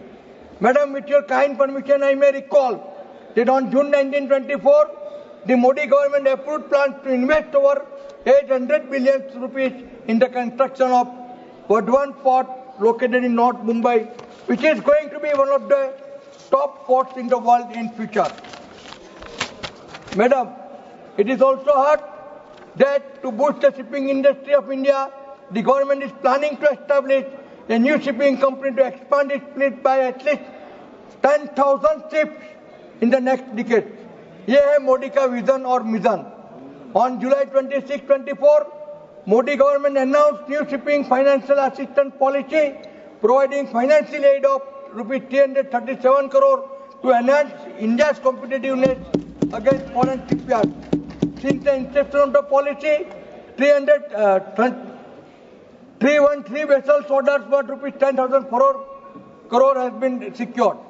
Our Gujarat has also a vast coastline of 1,600 kilometers, which has 3 ports, Kandla, Mundra and Hazira, which has great potential if developed to generate employment and fisheries business in the state. Hazira near Surat is the less developed, and I demand that some fund may be provided for the development of Hazira fund. Apart from that, seashore is near to Surat, Dimmas and Rafari and Dandi. These 3 shores, if developed fully and if provided fund, then they have great potential for the fishermen of the city. The proposed bill is a key component of India's comprehensive strategy to accelerate the growth of its maritime sector. The country aims to double its container handling capacity within the next 5 years, potentially creating an estimated 20 lakh jobs. By fostering a more favorable regulatory environment, the bill is expected to play a pivotal role in achieving these ambitious goals. Additionally, the government plans to establish shipbuilding, repair clusters in 5 states. These clusters will help to boost development. This bill is unique in the sense of licensing reforms, integration with inland waterways. It will also boost comprehensive database development for the shipment and, most importantly, boost seafarers and shipbuilding in the country. To conclude, the bill represents a transformative step towards revitalizing India's maritime industry by simplifying processes, reducing bureaucratic hurdles, and fostering a more business-friendly environment. By introducing standardized and expedient clearance, the bill mechanism and simplifying regulation, it aims to make the sector more attractive to operators and investors. It will attract FDI and foreign investment in the future. The removal of licensing reforms will streamline coastal shipping operations, enhancing efficiency and cost effectiveness, while driving growth and investment in the industry. Ultimately, these reforms will boost the competitiveness of India's coastal shipping sector, improving its global standing and creating new opportunities for innovation and expansion. In all, I support the shipping bill, which will carry the India towards develop Viksit Bharat to 2047 mission of Narendra Modi. धन्यवाद। माननीय सदस्य Shri M Gurumurthy ji. Thank you, Madam. Thank you for allowing me to discuss on the Coastal Shipping Bill 2024, Madam. I would like to highlight its transformative potential for India's maritime sector by emphasizing its key positives, Madam. Madam, Clause 4 of this bill simplifies regulatory process, Madam, by allowing the Director General to grant license for costing trade, Madam. Madam, it encourages more domestic operators to engage in coastal shipping and boosting domestic shipping activities, Madam. Madam, Clause 8 of 2B integrates coastal shipping with inland waterways, Madam. It creates a seamless multimodal transport network, Madam. This enhances connectivity and reduces transportation costs, benefiting both domestic and international trade, Madam. In Clause 8 of 2F promotes the use of Indian-built vessels supporting domestic shipping and repair industries, Madam. This clause of 8.2F fostering self-reliance in maritime infrastructure and it creates jobs, Madam. In Clause 9 of this bill, establish a national database for coastal shipping to ensure transparency and aid in information sharing, Madam. This enhancing transparency and facilitating better decision making, Madam. These provisions collectively aim to modernize India's maritime sector, promote domestic participation and enhance national security through the robust coastal fleet, Madam. Madam, I would like to seek clarification from the Honorable Minister for the following questions, Madam. On Clause 3, how will the statutory imposition of different licenses conditions on foreign vessels affect international trade and foreign investment, Madam? Especially considering this clause, which prohibits foreign vessels from engaging in coasting trade without a licenses, Madam. Madam, on Clause 15 and 25, will the stringent penalties introduced disproportionately affect smaller business persons, Madam? And if so, what measures can be taken to mitigate this impact, Madam? On Clause 37, how will the government ensure consistent enforcement of the law under this clause, which allows for exemptions and delegation of power to prevent favorism or uneven application of laws, Madam? On Clause 8.2b, what steps will be taken to ensure the seamless integration of coastal shipping with inland waterways as proposed in this clause to maximize its benefits for domestic trade and in especially states like Andhra Pradesh, which has second longest coastal line, and we took major strides to developing new ports and harbors, Madam.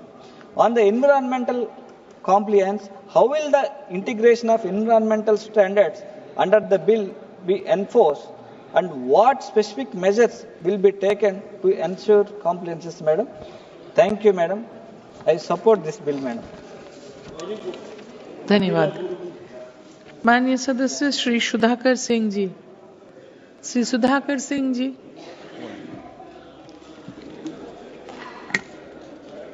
सभापति महोदया, मैं इस सदन में coastal shipping bill 2024 का विरोध करने के लिए खड़ा हूं। इस विधेयक के शीर्षक में शिपिंग और स्ट्रेटेजिक प्लानिंग जैसे शब्दों के माध्यम से एक आधुनिक और दूरदर्शी दृष्टिकोण का आभास दिया गया है, लेकिन जब हम इसके प्रावधानों को गहराई से पढ़ते हैं तो स्पष्ट होता है कि विधेयक दरअसल सरकार की उसी केंद्रीकृत नीति और निगरानी प्रशासन प्रणाली का विस्तार है जो लगातार विधायी प्रक्रियाओं को कमजोर कर रही है।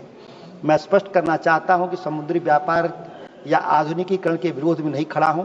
मेरा विरोध उस दृष्टिकोण से है जिसमें लोकतांत्रिक भागीदारी, क्षेत्रीय विविधता और व्यवहारिक जरूरतों की उपेक्षा की गई है। सरकार यह दावा करती है कि यह विधेयक देश में नौवहन क्षेत्र में को गति देगा, परंतु तथ्य यह है कि इस क्षेत्र में 100% प्रत्यक्ष विदेशी निवेश की अनुमति मिलने के बावजूद जमीनी स्तर पर कोई बड़ा परिवर्तन नहीं दिखाई दे रहा। कारण साफ है, नीतियों की अस्पष्टता, प्रक्रियाओं की जटिलता और सबसे अहम भारतीय नाविकों और श्रमिकों को रोजगार में प्राथमिकता देने की गारंटी नहीं। यह विधेयक रोजगार निर्माण की बात तो करता है, लेकिन इससे कहीं नहीं लिखा है कि भारतीय नागरिकताओं को भी प्राथमिकता मिलेगी, न कोई न्यूनतम प्रतिशत तय किया गया है। अगर सरकार वाकई इस क्षेत्र में को रोजगार उत्पन्न करने वाला इंजन बनाना चाहती है तो कम से कम 50% नौकरियां भारतीय नागरिकों के लिए आरक्षित होनी चाहिए। ऐसा नहीं है। भारत के बहुत सारे नौजवान दुनिया के अन्य देशों में नौ परिवहन में काम कर रहे हैं। लोग लगातार खबरें आती हैं कि विदेशों में जो हाईजैक कर लिए जाते हैं समुद्री जो जहाज और बरसों तक उसमें फंसे रहते हैं। इस विधेयक में 2 वर्षों के भीतर एक राष्ट्रीय तटीय और अंतर्देशीय शिपिंग रणनीति बनाने की बात की गई है, लेकिन इसमें स्थानीय उद्योगों, मछुआरों और विशेषकर क्षेत्रीय विशेषज्ञों की कोई भागीदारी नहीं दिखती है। यह भारत की व्यापक परिवहन और व्यापारिक आकांक्षाओं से स्पष्ट रूप से कटा हुआ प्रतीत होता है। विशेष रूप से राष्ट्रीय लॉजिस्टिक ढांचे में आंतरिक जलमार्गों को एकीकृत करने की अत्यंत आवश्यकता के संदर्भ में कोई यहाँ चर्चा नहीं है। सरकार ईज ऑफ डूइंग बिजनेस और लॉजिस्टिक लागत को कम करने की बात करती है, लेकिन यह विधेयक नदी परिवहन की क्रांतिकारी संभावनाओं को पूरी तरह से बेदखल कर देती है। खासतौर से बिहार जैसे राज्यों में जिन्हें प्राकृतिक दृष्टि से अद्वितीय भौगोलिक लाभ प्राप्त है। बिहार में 7 प्रमुख नदियां गंगा, गंडक, घाघरा, कोसी, सोन, कर्नासा और पुनपुन नदी बहती। यह प्राकृतिक राजमार्ग अभी भी भारी रूप से उपेक्षित है।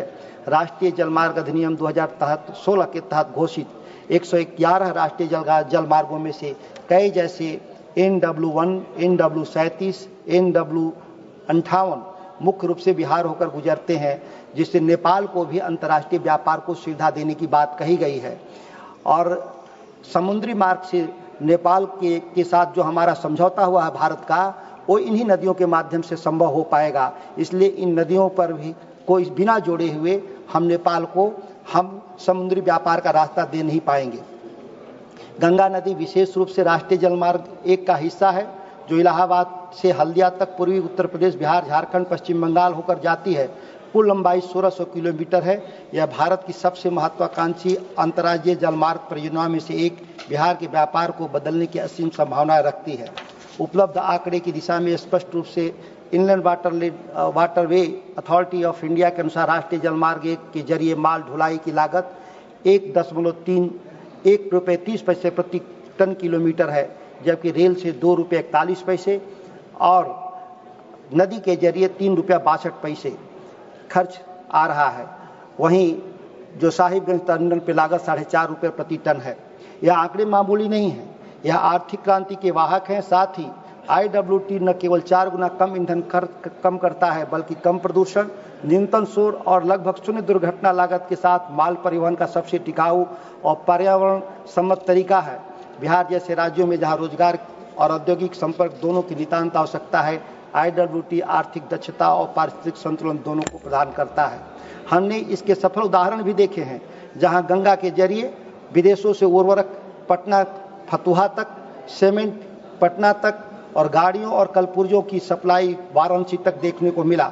हाल में भारत और नेपाल के बीच हुए समझौते के अनुसार गंडक और कोसी नदियों को अंतर्राष्ट्रीय जलमार्ग के रूप में विकसित किया जा रहा है, जिससे नेपाल को समुद्र तक पहुंच मिलेगी और बिहार को क्षेत्रीय व्यापार के लिए एक ऐतिहासिक अवसर मिलेगा। लेकिन परियोजनाओं के लिए गहरी जलधाराएं, उच्च क्षमता वाले बार्ज, सीमा पार लॉजिस्टिक समन्वय की आवश्यकता है, जो कि एक स्पष्ट, समर्थक और दूरदर्शी कानूनी ढांचे के बिना संभव नहीं। यह विधेयक दुर्भाग्य से इस दिशा में कोई ठोस प्रयास नहीं करता, सिर्फ समुद्री वाहकों, विदेशी शिपिंग कंपनियों तक सीमित रहता है। बिहार और पूर्वी भारत के लाखों उत्पादकों, व्यापारियों, किसानों को पूरी तरह अनदेखा करता है, जिनके लिए सस्ता और विश्वसनीय व्यापार संपर्क जीवन रेखा बन सकता है। और हमें यह नहीं भूलना चाहिए, बिहार की यही नदियां जो हर साल मानसून में बाढ़ बनकर तबाही लाती हैं, यदि समझदारी से प्रबंधित और नेविगेट किया जाए तो समृद्धि की रीढ़ बन सकती है। गंगा, कोसी या सोन के डरने के बजाय हमें उनकी ताकत को आर्थिक धमनियों में बदलने की आवश्यकता है। हर साल तटबंध बनाना और बाढ़ राहत देना कोई समाधान नहीं, जबकि नदियों की खुदाई, ड्रेजिंग, टर्मिनल निर्माण, flood plains, industrial hub, barge network में निवेश करना एक दूरदर्शी रणनीति है। नियंत्रित नौ परिवहन के लिए निरंतर रखरखाव की आवश्यकता होती है, जिसमें खुदाई, तट मजबूती, ट्रैफिक नियंत्रण शामिल है। और यह माल यह साल भर रोजगार देता है। सुपौल, सहरसा, कटिहार, खगड़िया, अररिया, मधेपुरा जैसे बाढ़ प्रभावित जिलों को आंतरिक लॉजिस्टिक गलियारों में बदलना उन्हें आपदा क्षेत्र से विकास क्षेत्र में बदल सकता है। हर टन माल जो नदी से ढोया जा सकता है वह केवल पैसा और ऊर्जा नहीं बचाता, यह शांति, स्थिरता और गरिमा की बुनियाद भी बनाता है। उन क्षेत्रों में से जो अब तक सिर्फ विस्थापन और पीड़ा के प्रतीक रहे, यह बदलाव है जिसके बिहार की जनता हकदार है। और माल परिवहन पर कोई भी गंभीर कानून, चाहे समुद्र के जरिए या नदी के, इतनी हिम्मत और कल्पना होनी चाहिए कि इस परिवर्तन को संभव बना सके। यही वह कानून जिसके भारत को जरूरत है, ना कि खोखला विधेयक जो शिपिंग कंपनियों को सेवा करता है लेकिन भारत के जलपोत निर्माताओं को भूल जाता है। धन्यवाद सभापति महोदय। माननीय सदस्य Shri T Uday Srinivas ji.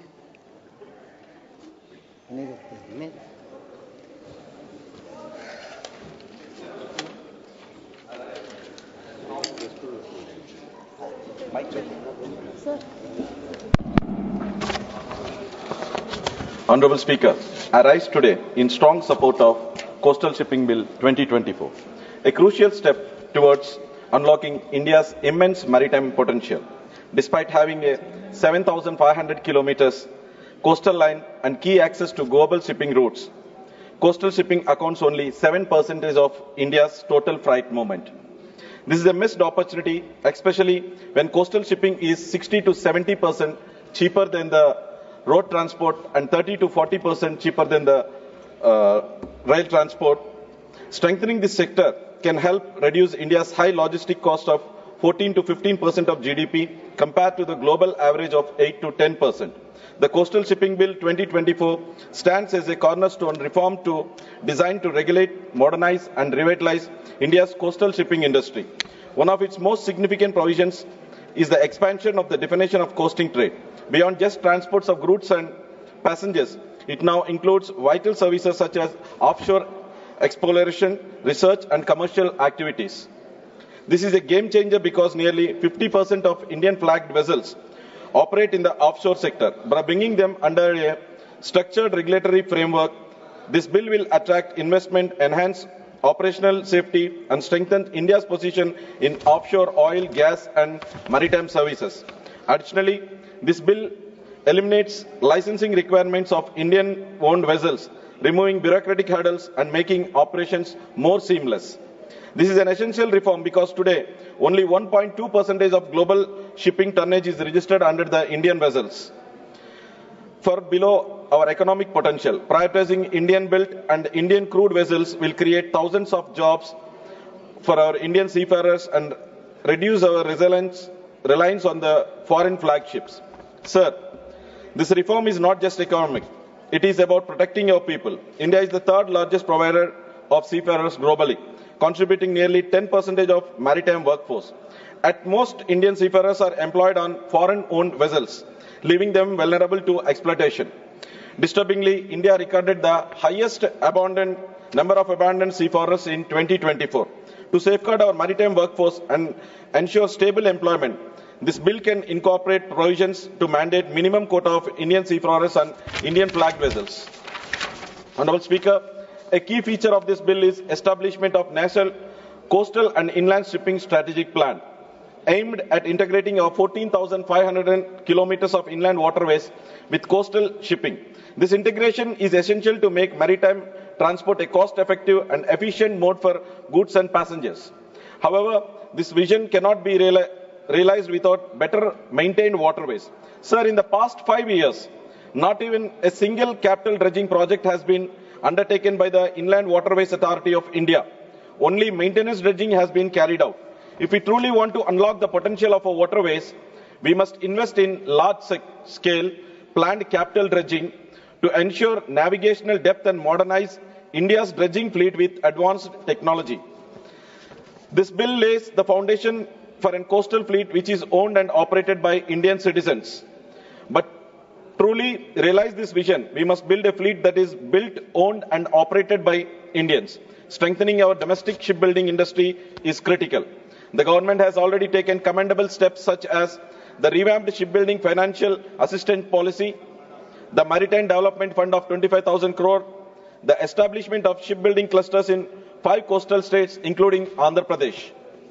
However, to maximize this impact of these initiatives, they must be expanded. My constituency, Kakinada, is the ideal location to drive growth of this sector. With its natural deep water port, strategic location, and well-developed industrial infrastructure, Kakinada is primed to becoming a leading shipbuilding hub.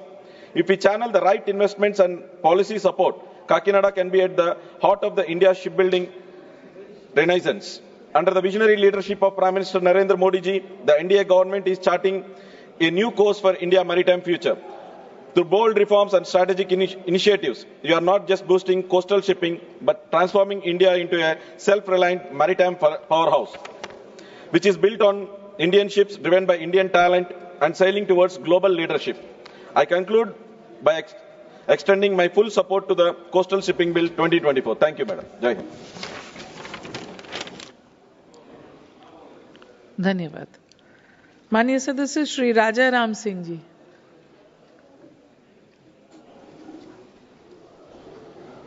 सभापति महोदया, ये bill अपना purpose को शुरू में ही रखता है to consolidate and amend the law relating to regulation of coastal shipping, promote coasting trade and encourage domestic participation therein, to ensure that India is active to a coastal fleet owned and operated by the citizens of India for its national security and commercial needs, and for matters connected therewith or incidental thereto. मैं इस bill के विरोध में इसलिए खड़ा हूं कि एक शब्द शुरू में चला था पीपीपी, प्राइवेट पब्लिक पार्टनरशिप, लेकिन इसको हमने कुछ ही दिन में प्राइवेटाइजेशन ऑफ पब्लिक प्रॉपर्टीज होते हुए देखा था, और अब ये 4P में बदलता हुआ दिखाई दे रहा है इस बिल से. वो है public properties for private players.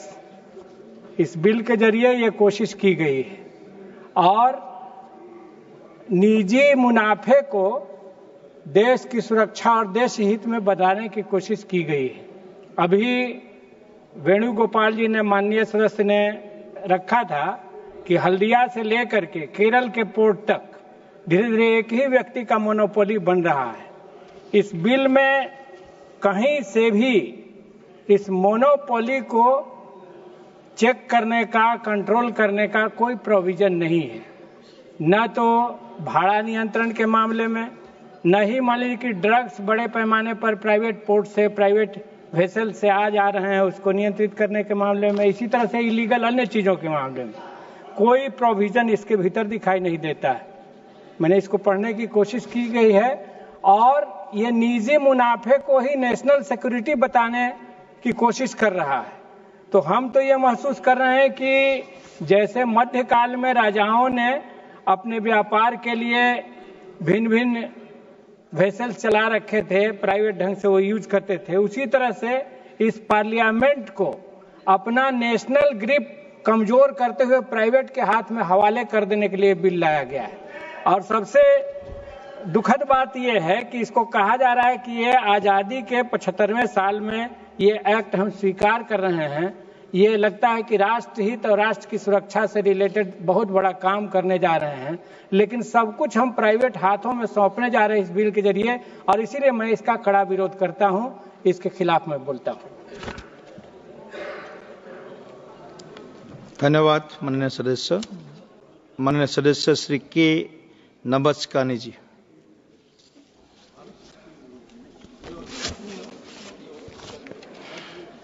நன்றி மாண்புமிகு அவைத் தலைவர் அவர்களே. துறைமுகங்கள் சம்பந்தமான மசோதாவிலே பங்கேற்று உரையாற்றுவதற்கு வாய்ப்பளித்தமைக்கு நன்றி தெரிவித்துக் கொள்கின்றேன். எங்களுடைய தமிழர்கள் 1000 ஆண்டுகளுக்கு முன்பே Rajaraja Cholan Vietnam, Cambodia, Laos என்று சைனா வரை கப்பல்களை வைத்து துறைமுகம் மூலமாக ஆட்சி செய்தவர் கடாரம் கொண்டான் என்ற பெயரும் உண்டு. அதுபோல வ.உ. சிதம்பரனார் சொந்தமாக கப்பலை வாங்கி ஆங்கிலேயரை மிரள வைத்த ஒரு சுதந்திர போராட்ட வீரர். இப்படி துறைமுக மேலாண்மைக்கு தமிழர்கள் பெயர் பெற்றவர்கள், சிறந்து விளங்கியவர்கள். அந்த காலத்தில் 20க்கும் மேற்பட்ட துறைமுகங்கள் தமிழ்நாட்டிலே சிறப்பான முறையில் செயல்பட்டு வந்தது. அதன் மூலமாக வணிகம் செய்ய முடிந்தது. இன்றைக்கு 2-3 துறைமுகங்களை தவிர மற்ற அனைத்து துறைமுகங்களும் செயல்பாட்டிலே இல்லாமல் இருக்கின்றது. இயற்கையாக அமைந்த துறைமுகங்கள் எல்லாம் மூடிவிட்டு இன்றைக்கு செயற்கையாக துறைமுகங்களை உருவாக்கி கொண்டிருக்கின்றது இந்த அரசு. கிட்டத்தட்ட 5000 கோடி ரூபாய் குஜராத்திற்கு நிதி ஒதுக்கி, மகாராஷ்டிராவுக்கு அருகிலே நிதி ஒதுக்கி துறைமுகத்தை மேம்படுத்திக் கொண்டிருக்கின்றீர்கள். எங்களுடைய துறைமுகம் எல்லாம் மூடப்பட்டு கிடக்கின்றது.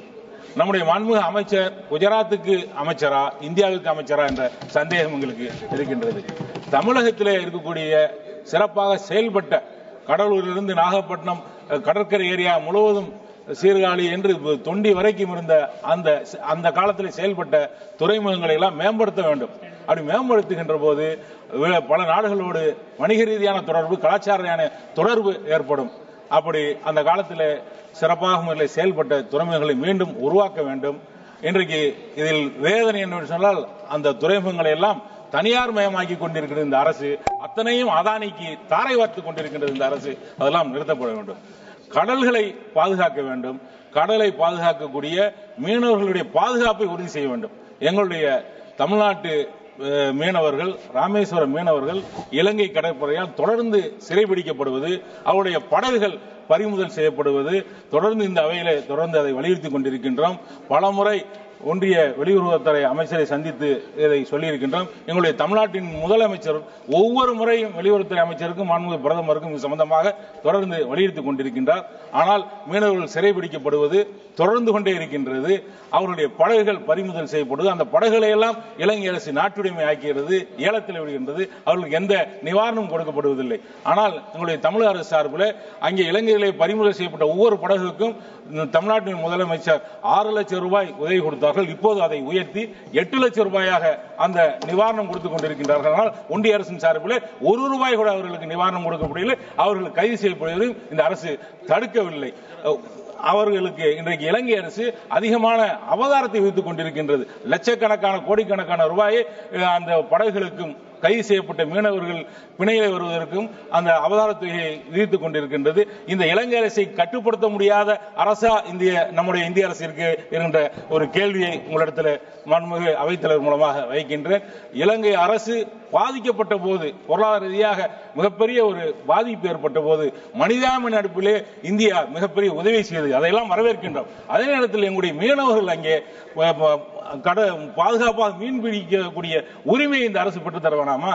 கச்சத்தீவு பகுதியிலே தமிழக மீனவர்கள் மீன் பிடிப்பதை, பாதுகாப்பாக மீன் பிடிப்பதை, அவர்கள் கைது செய்யப்படுவதை தடுக்க இந்த அரசு நடவடிக்கை எடுக்க வேண்டும். இது சம்பந்தமாக தொடர்ந்து வலியுறுத்திக் கொண்டிருக்கின்றோம். மீனவர்கள் தான் இந்த கடலுக்கு பாதுகாப்பு. அதன் மூலமாக தான் நீங்கள் இந்த துறைமுகத்தை மேம்படுத்தக்கூடிய இந்த மேலாண்மை திட்டங்களை செயல்படுத்த முடியும். நீங்கள் கடல் போக்குவரத்தை சீர்படுத்த முடியும். கடலை பாதுகாக்கக்கூடிய மீனவர்களுடைய பாதுகாப்பை உறுதிப்படுத்துங்கள். குறிப்பாக எங்களுடைய தமிழக மீனவர்கள், குஜராத் மீனவர்கள் பாகிஸ்தானுடைய கடற்படையால் அவர்கள் கைது செய்யப்பட்டால் உடனடியாக நடவடிக்கை எடுக்கக்கூடிய இந்த அரசு தமிழக மீனவர்கள் இலங்கை கடற்படையால் கைது செய்யப்படும் பொழுது அத்தகைய நடவடிக்கை எடுப்பதில்லை. உடனடியாக நடவடிக்கை எடுக்க வேண்டும். தமிழக மீனவர்களுடைய பாதுகாப்பை உறுதி செய்ய வேண்டும்.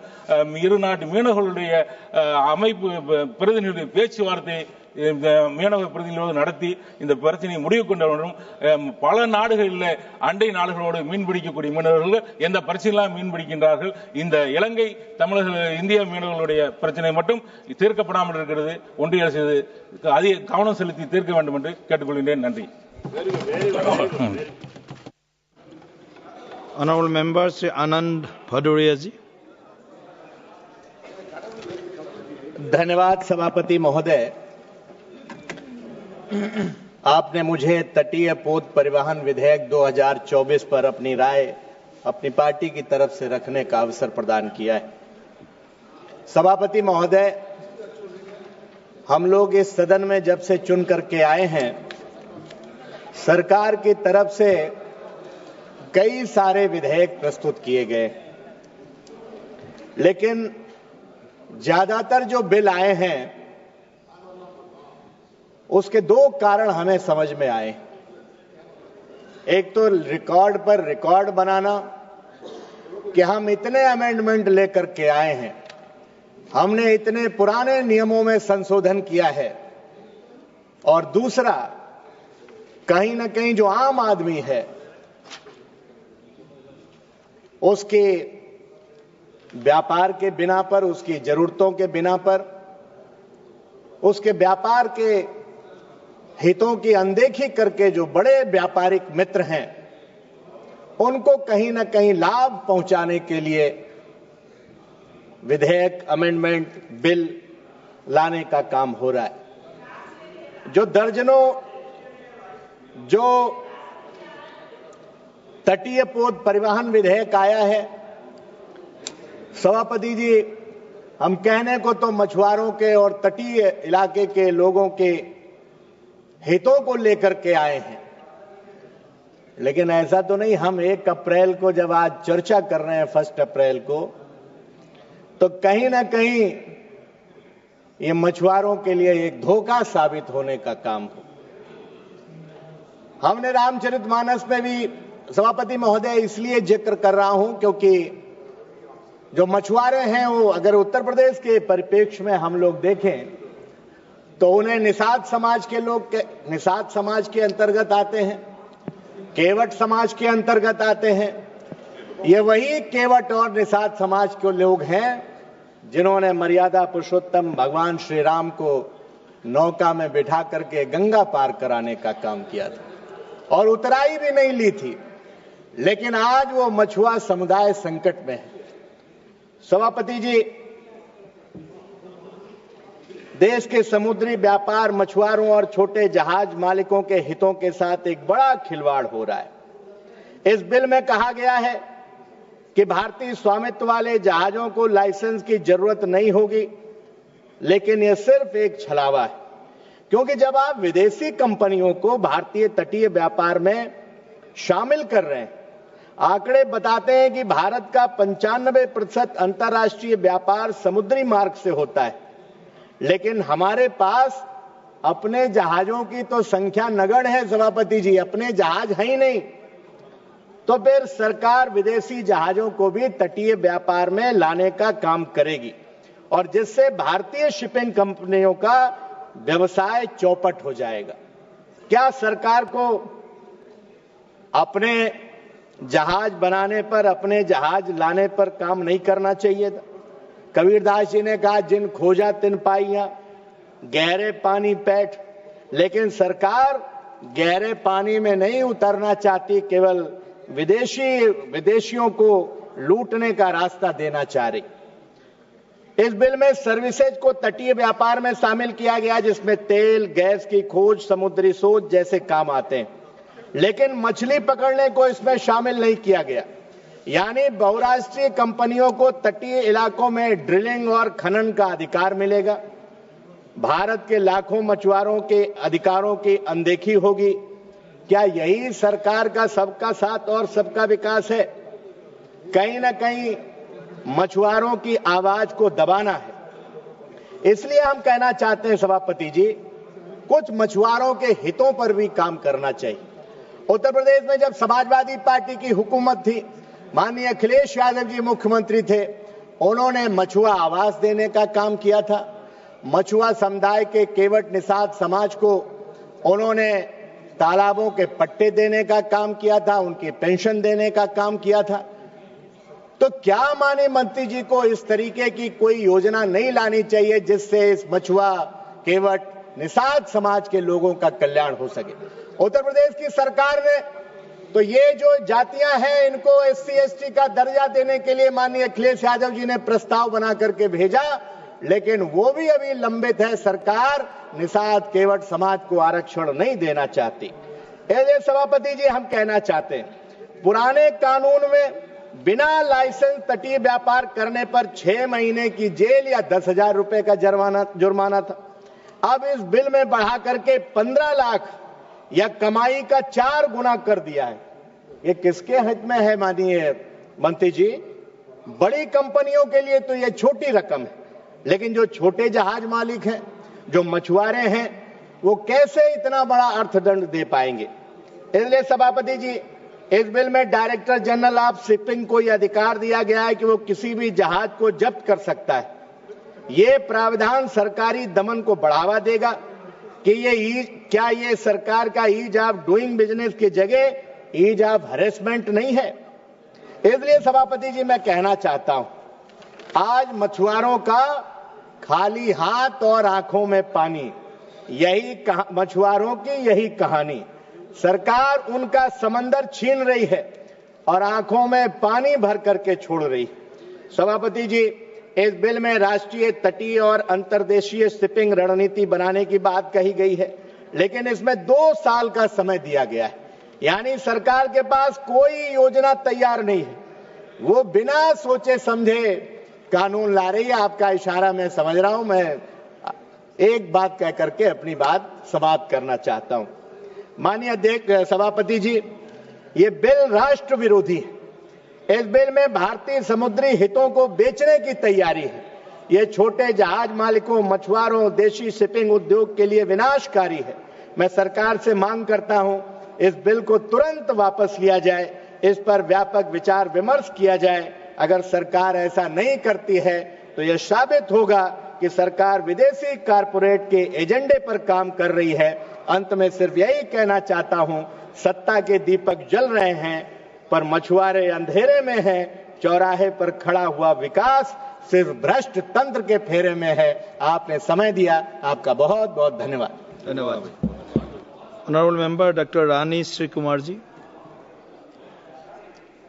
Thank you, Honorable Chairperson, sir. I rise to talk on this significant coastal shipping bill, which this government claims will promote coastal trade and encourage domestic participation. Despite being a country with about 7,500 km coastal length, 14,500 km inland waterways length, and being strategically located near major international shipping lanes, we have not utilized our crucial waterways to our full potential. Inland freight transport is just as per Niti Aayog. Maritime transportation, particularly coastal shipping, is widely recognized as a more cost-effective alternative to other modes of transport. So, when this bill was introduced, we hope that this bill would facilitate coastal shipping and promote employment opportunities for our people. But this bill has not only failed to address the crucial issues, it has also made it worse. As per Section 345, the Director General has been given considerable discretionary power in assessing applications and imposing additional conditions. While flexibility is necessary, excessive discretion without clear guidelines could lead to inconsistent or biased decision making.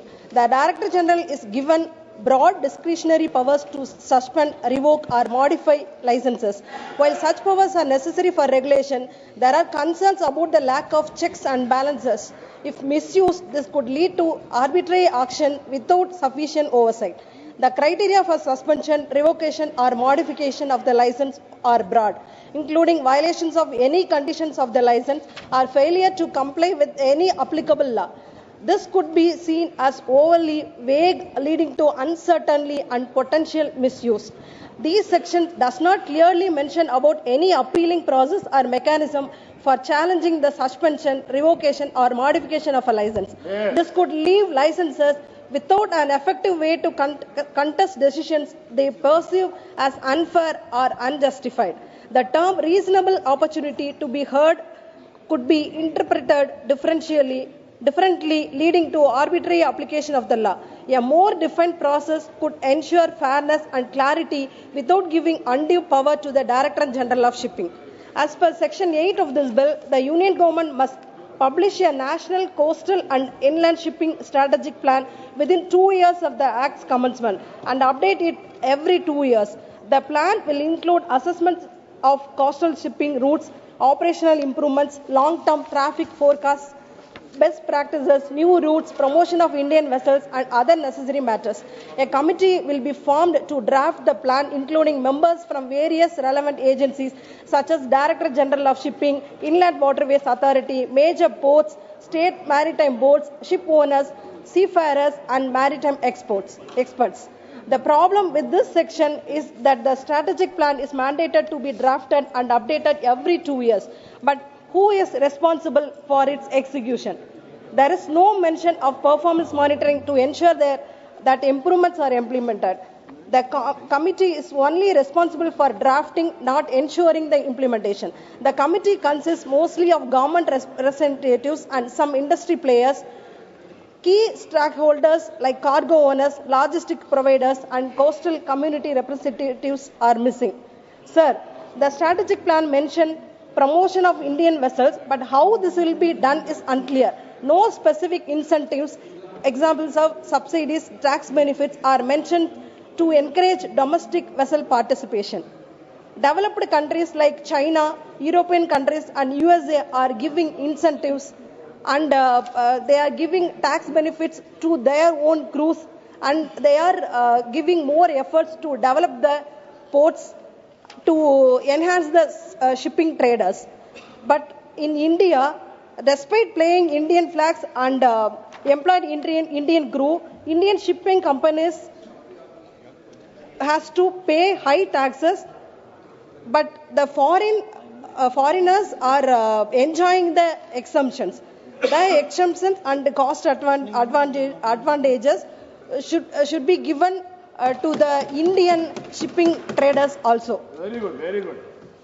The Coastal Shipping Bill 2024 introduces stringent penalties to ensure compliance, but a balanced approach is necessary to foster industry growth.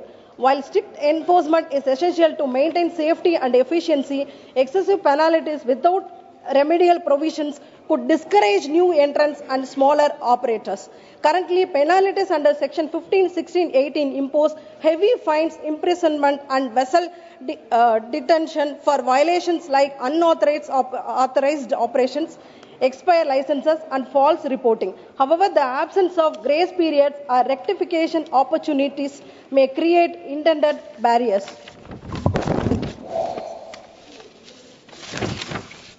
To promote compliance without stifling participation, the bill could incorporate graduated penalties, warning mechanisms, or rectification periods for minor infractions. This would ensure regulatory discipline while allowing businesses, especially new entrants, to adapt to compliance requirements without disproportionate deterrence. Sir, India's coastline is not just a trade route. It is in a line of defense. We have seen smuggling, illegal fishing, and even security threats from the sea. But this bill is silent on coastal surveillance, naval coordination, and security measures. Nowadays, drug trafficking through Indian ports remains a growing challenge. One of the most critical measures India must adopt to curb drug trafficking is the enhancement of the port surveillance and the integration of advanced technology in security operations. If India fails to modernize its port security infrastructures, its port will remain soft targets for international syndicates, undermining national security, public health efforts. Sir, கடைசியாக ஒன்றை சொல்லிக் கொள்கிறேன். அண்டை நாடுகளுக்கெல்லாம் பொருளாதார நெருக்கடி வரும்போது உதவி செய்கின்ற இந்த ஒன்றிய அரசு அண்டை நாடுகளால் எங்களது தமிழக மீனவர்கள் பாதிக்கப்படும் போதும் துன்புறுத்தப்படும் போதும் மௌனமாக கையை கட்டிக்கொண்டு வேடிக்கை பார்த்து கொண்டு இருப்பது மிகுந்த வேதனை அளிக்கக்கூடியதாக இருக்கிறது. இந்த மசோதா கொண்டு வரப்பட்டால் மீனவர்கள் கடுமையாக பாதிக்கப்படுவார்கள். இந்த ஒன்றிய அரசு எங்கள் தமிழக மீனவர்களிடம் மாற்றாந்தாய் மனப்பான்மையுடன் நடந்து கொண்டு இருக்கிறது. ஆனால் நாங்கள் அப்படி அல்ல. இந்திய மீனவர்கள் எல்லாரையும் எங்களது சகோதரர்களாகவே கருதுகிறோம். எனவே இந்த மீனவர்களுக்கு பாதிப்பு ஏற்படும் வகையில் கொண்டு வரப்படும் இந்த மசோதா கொண்டு வரப்பட்டால் நாங்கள் அதை ஆதரிக்கவும் மாட்டோம், அதை நாங்கள் அமல்படுத்தவும் விட மாட்டோம்.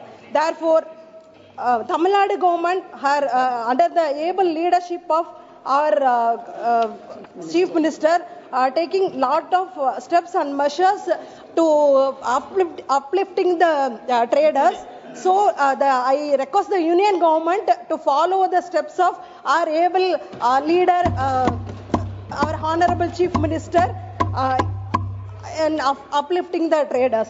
Therefore, I ask the Union government to modify this bill accordingly, taking into the concern of the coastal state governments, industry stakeholders, and the fishermen community. Thank you, sir. Thank you. Honorable Member N.K. Pemsandanji. Yes, thank you very much, Mr. Chairman, sir. I rise to support this bill with certain strong reservations and concerns and seeking clarifications from the Honourable Minister. Sir, this bill, there is a Coastal Shipping Bill 2024, that is 2025, seeks to repeal Part 14 of the Merchant Shipping Act 1958, except Section 411, capital A. So the primary advantage of having coastal shipping is that it can result in shaping necessary national and state policies, state-level policies and programs targeted towards transportation, logistics and trade. So this coastal shipping bill, the government is forced to bring this bill according to my limited information, limited knowledge. This coastal shipping bill 2024 is brought in because of the competition with the foreign flag vessels and the Indian flag vessels. So it is giving a preferential treatment to the Indian flag vessels. That is why I am supporting this bill. Sir, a large number of coastal population is depending on the activities related to the seas and bays. By means of this legislation, government intends to improve the modal share of the coastal shipping from the current rate of 6.4% is the rate, model rate of, as per the present rate of coastal shipping, and it is to be increased to 7.5% by 2030 and ultimately 12% by 2047. Sir, the share of coastal shipping in Japan, European Union is 5 to 6 times higher than that of India. And as far as China is concerned, it is 7 times higher than that of India. This is the global scenario, global situation prevailing as far as the coastal trade is concerned or coastal shipping is concerned. My specific question to the Honourable Minister is whether the government is able to achieve the target of 12% modal share by 2047 through this legislation alone. According to me, it is not possible unless and until the government have a strong political will to implement the program, implement the provisions of this bill in a better way.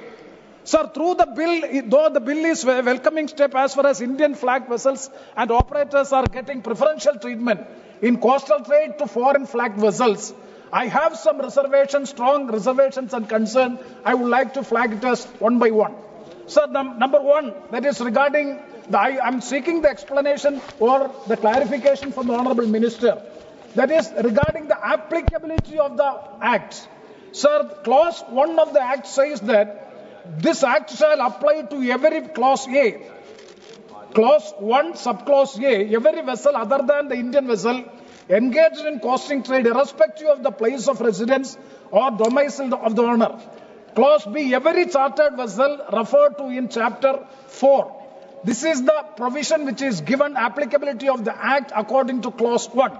Sir, coming to Clause 6 of the bill,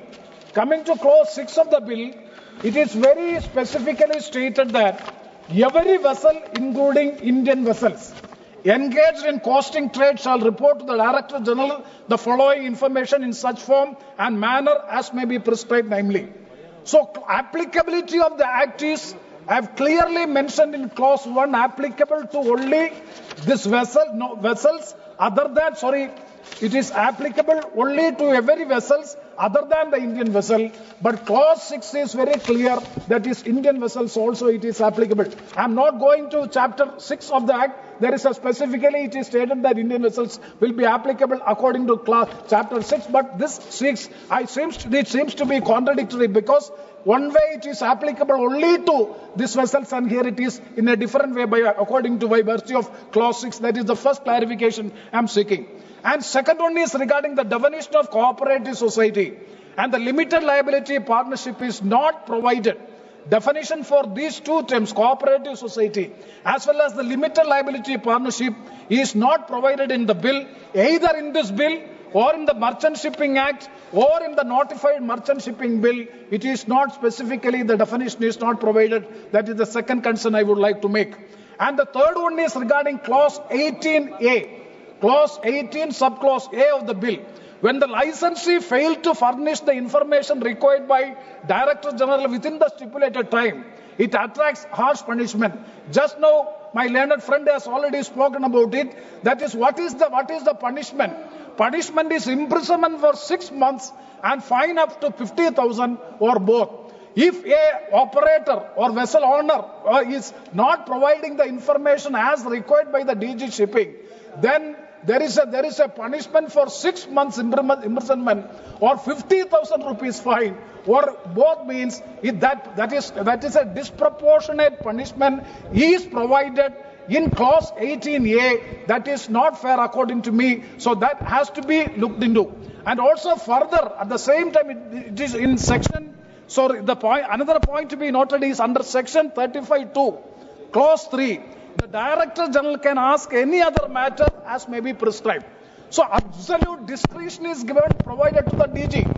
When you are having disproportionate punishment on one side of 6 months imprisonment and 50,000 rupees fine or both, and at the same time it is a discretionary power is given to the Director General that any matter as may be specified can be asked for information or require information from the concerned persons. That means unfettered authority, discretionary powers is vested with the Director General. That has to be looked into, as it is arbitrary in providing excess powers to the Director General.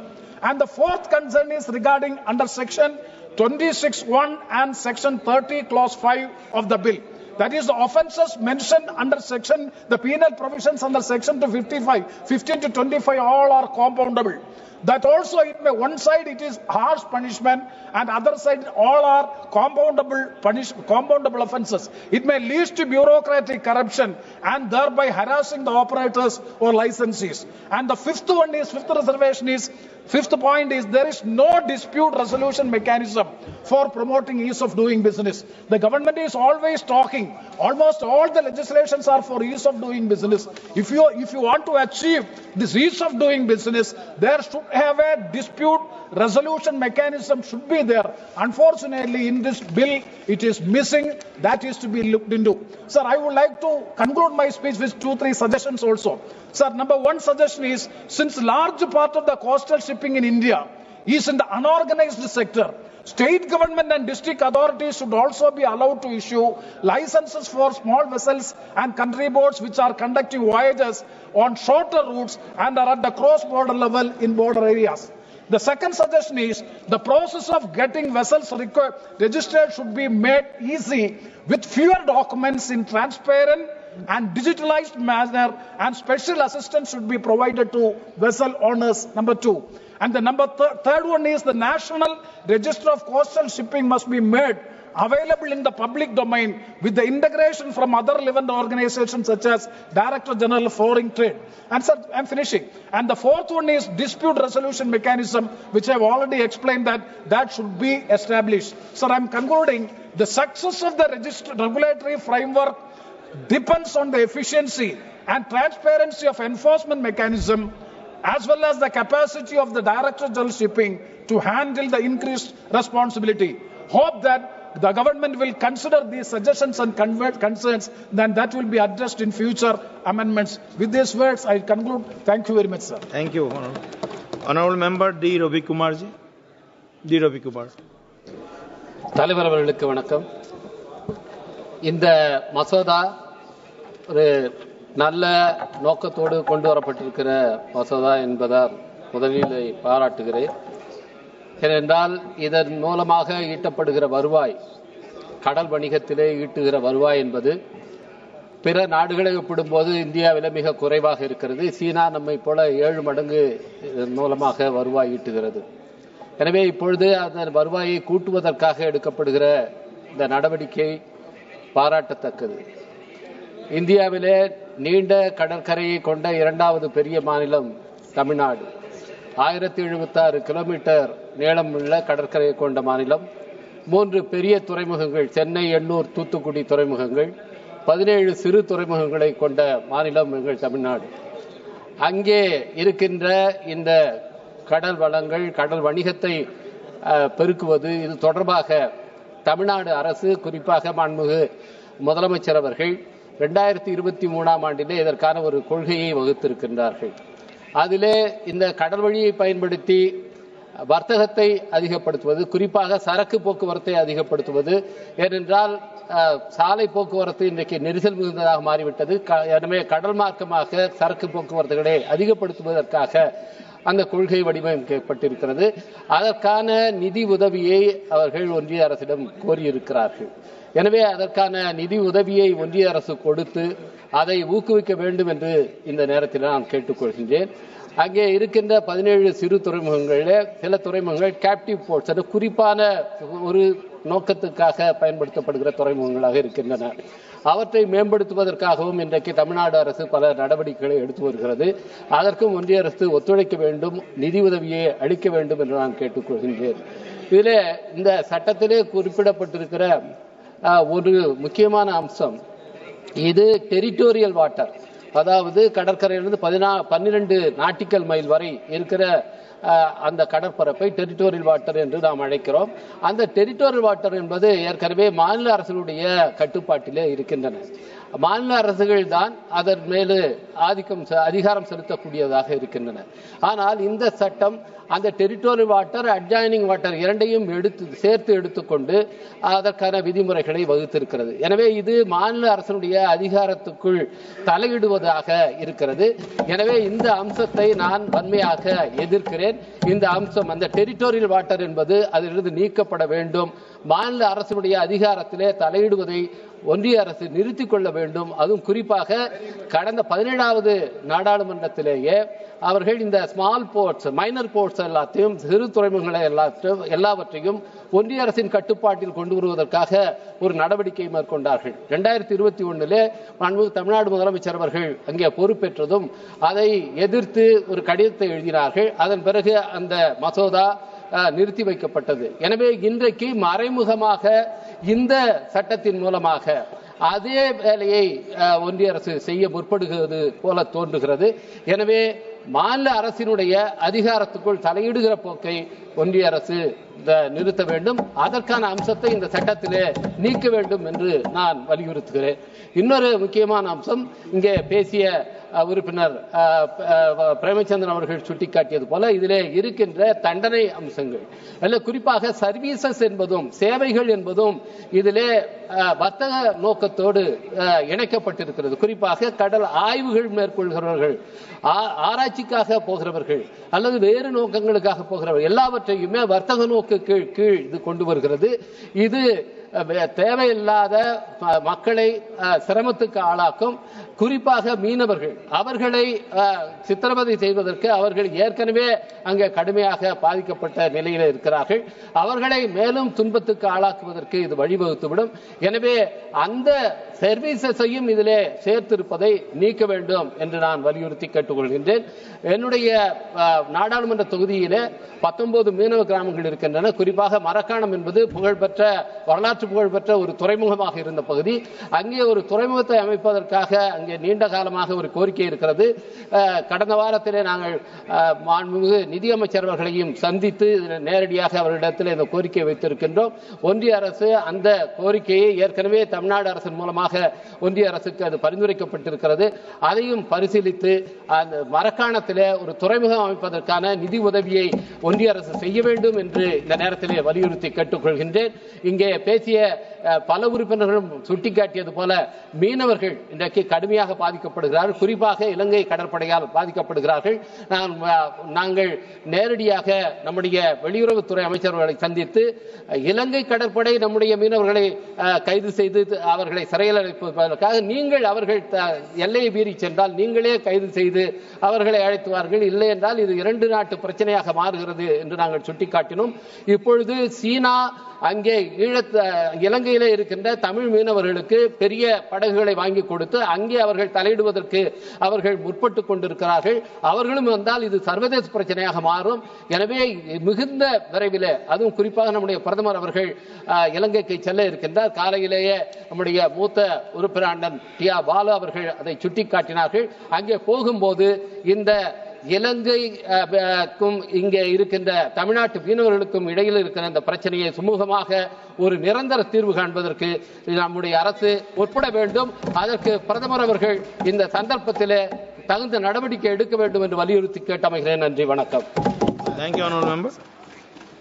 माननीय महासचिव.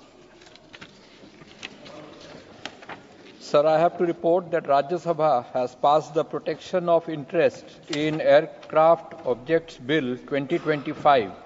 Sir, I lay on the table the Protection of Interest in Aircraft Objects Bill 2025 as passed by Rajya Sabha on 1st April 2025. माननीय सदस्य श्री दर्शन सिंह सदर जी। सभापति महोदय, ये अभी एक सदस्य हमारे बोल रहे थे 1 अप्रैल, मैं उनको बताना चाहता हूं ये चैत्र के नवदुर्गा चल रहे हैं, नवदुर्गा का 3रा दिन है। चंद्र घंटा मैया की पूजा आप करें तो आपका भी कल्याण होगा और सद्बुद्धि भी आएगी। तो मैं नवरात्रि की बधाइयां देते हुए और आज के ये जो हमारा बिल है, इस बिल के समर्थन में बोलना चाहता हूं। तटीय पोत परिवहन विधेयक 2024, क्योंकि हमारे ग्रंथों में कहा है कि रत्नाकराधोत्पदाम हिमालय किरीटिनीम ब्रह्म राज ऋषि रत्नाड्यम वंदे भारत मातरम। हमारी भारत माता की सीमाएं 3 तरफ से समुद्र से घिरी हुई हैं और एक तरफ से हिमालय इसकी रक्षा करता है और समुद्री तटीय और इसके लिए कानून लाना, उनमें सुधार करना, जो बरसों से पंगु कानून बने हुए थे उनमें सुधार करने का काम आदरणीय नरेंद्र मोदी जी की सरकार ने किया है। मैं आपके माध्यम से मोदी जी का धन्यवाद करना चाहता हूं और इस कोस्टल शिपिंग बिल 2024 का समर्थन करता हूं। इसलिए भी समर्थन करता हूं कि इस बिल के माध्यम से हमारे तटीय क्षेत्रों में समुद्री व्यापार परिवहन को सुव्यवस्थित करने की दिशा में एक महत्वपूर्ण कदम होगा। इसका उद्देश्य तटीय शिपिंग को बढ़ावा देना, पर्यावरण संरक्षण को सुनिश्चित करना और अर्थव्यवस्था को सुदृढ़ करना है। मैं इसके प्रमुख बिंदुओं में बताना चाहता हूं कि समुद्री व्यापार को प्रोत्साहन इससे होगा। यह विधेयक तटीय जलमार्गों के माध्यम से माल परिवहन को बढ़ावा देता है, जिससे परिवहन लागत में कमी आएगी, व्यापार को गति मिलेगी। वर्तमान में भारत में कुल बंदरगाह की लगभग क्षमता 3600 मिलियन टन प्रति वर्ष है और जिसे माननीय मोदी जी ने विकसित भारत की जो कल्पना 2047 तक करी है, उसमें इसको 10,000 MTPA बढ़ाने का लक्ष्य लिया है। इसके लिए मैं धन्यवाद देता हूं। इसके लिए धन्यवाद देता हूं कि पर्यावरण संरक्षण की दृष्टि से तटीय शिपिंग सड़क परिवहन की तुलना में कार्बन उत्सर्जन कम होता है, जिससे पर्यावरण पर सकारात्मक प्रभाव पड़ता है। यह विधेयक हरित ऊर्जा के उपयोग को प्रोत्साहित करता है, जिससे समुद्री परिवहन को और अधिक पर्यावरण मित्र मिलने की संभावना बनी रहेगी। इसलिए आज मैं इस बिल का भी समर्थन करता हूं कि स्थानीय अर्थव्यवस्था और रोजगार को बढ़ावा। हमारे मित्रगण कह रहे थे कि इससे उन्होंने उदाहरण दिए आदिकाल के, तो हम उस आदिकाल को भी जानते हैं। हम तो उन परंपराओं को, क्योंकि हमने राम सेतु पर भी विश्वास किया, लेकिन आपने तो शपथ पत्र दिए उसके विरोध में।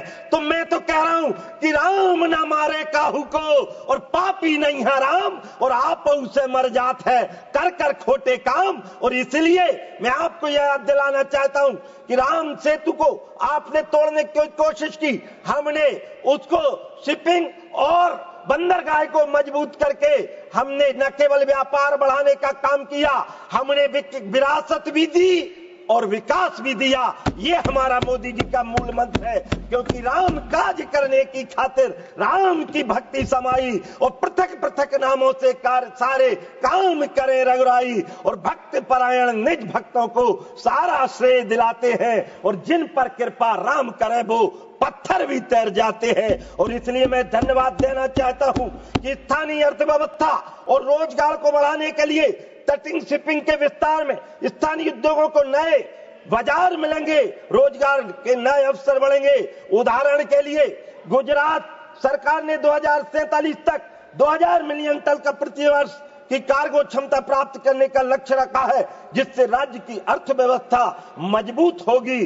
बंदरगाह अवसंरचना का विकास विधेयक के तहत बंदरगाहों को बुनियादी ढांचे के विकास और आधुनिकीकरण पर जोर दिया गया है।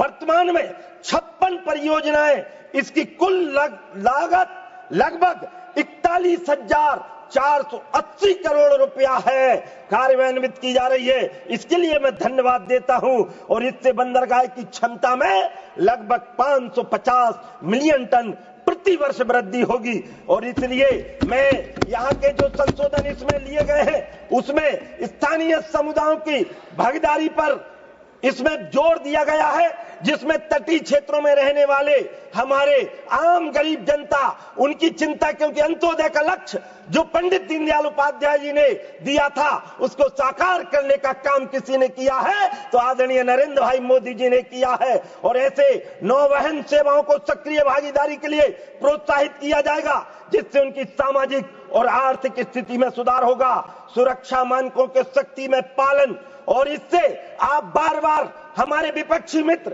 ये शंका, मुझे ये समझ में नहीं आता है, जब विदेशियों पर हम प्रतिबंध लगाते हैं तो आपके पेट में दर्द क्यों होता है?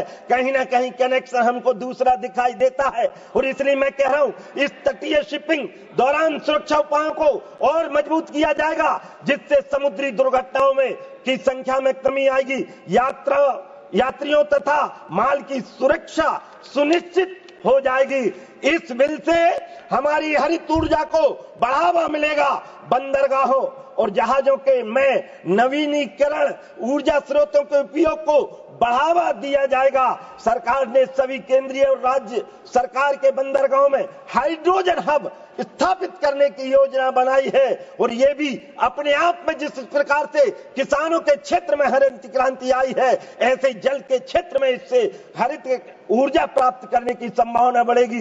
नवाचार और अनुसंधान, मैं 2 मिनट में अपना वक्तव्य पूरा करूंगा। नवाचार और अनुसंधान में इसको बहुत बढ़ावा मिलेगा। मैं आपके माध्यम से अपने क्षेत्र के लिए, चूंकि मैं मध्य प्रदेश से आता हूं, नर्मदा मैया के क्षेत्र से आता हूं, हमारे यहाँ बड़े बड़े डैम हैं, उनमें यदि शिपिंग और क्रूज की व्यवस्था हो जाए, हमारे यहाँ कुछ ऐसे समाज रह रहे हैं जैसे कीर समाज है, उसको आरक्षण मिल जाए जिससे कि उनको न्याय देने का काम हो जाए। मैं आपके माध्यम से ये कहना चाहता हूं, क्योंकि हमारी सरकार ने रिफॉर्म, परफॉर्म और ट्रांसफॉर्म का जो संकल्प लिया है, आत्मनिर्भर भारत का जो संकल्प लिया है, वह इस बिल के माध्यम से ही होकर गुजरता है। और मैं आपसे इसी भाव के साथ, न केवल इस बिल के माध्यम से, चूंकि पंडित अटल बिहारी वाजपेयी का ये 100वां जन्म जयंती हम मनाने जा रहे हैं, और ये मैं नहीं कह रहा, उनके माध्यम से कि जब नाव जल में छोड़ दी, मझधार में ही मोड़ दी,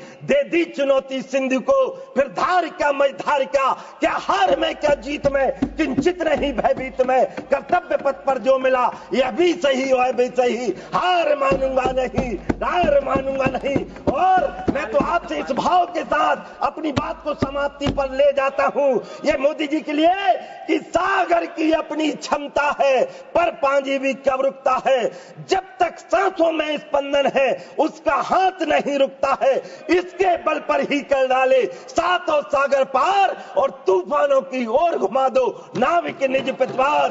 यह असीम निज सीमा जाने, सागर भी तो यह पहचाने, मिट्टी के पुतले मानव ने और हम सब के नेता मोदी जी ने कभी न मारी हार, और तूफानों की ओर घुमा दो नाविक निज पतवार। और इसके माध्यम से ये यदि शिपिंग बिल को मैं पूर्णतः समर्थन करते हुए अध्यक्ष महोदय का धन्यवाद देता हूं कि आज मुझे बोलने का मौका दिया। नर्मदा मैया की जय, भारत माता की जय, भगवान बलराम की जय और समुद्र देवता की जय। जय हिंद, जय Bharat. Honorable member Sri Biriato Fernandez. Thank you, sir.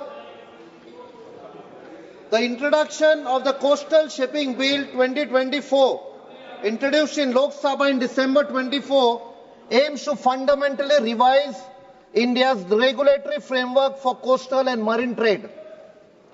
Sir, I want to point out certain sections which can create a problem for stakeholders operating in the shipping industries. First of all, there is discretionary authority of the Director General and central government.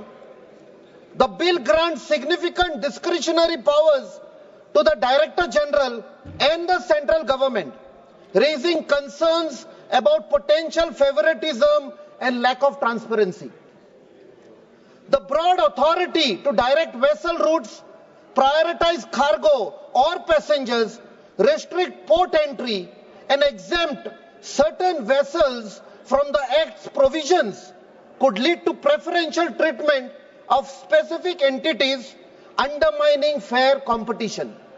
Next, centralized decision making and the absence of clear criteria for granting exemptions or imposing penalties may disadvantage smaller operators and create an uneven playing field. Additionally, the lack of independent oversight and transparency in decision-making processes heightens the risk of market distortion and raises questions about accountability and impartiality. Safeguards such as independent reviews and other accountability mechanisms are critical to mitigate these risks. Sir, there is a document that is minimum safe manning document. This is a certificate issued by the registrar of the ship, certifying the ranks and qualification required to work on a particular ship. It has been observed that inland vessel seafarers are eligible to sail on Indian coastal ships and river sea vessels.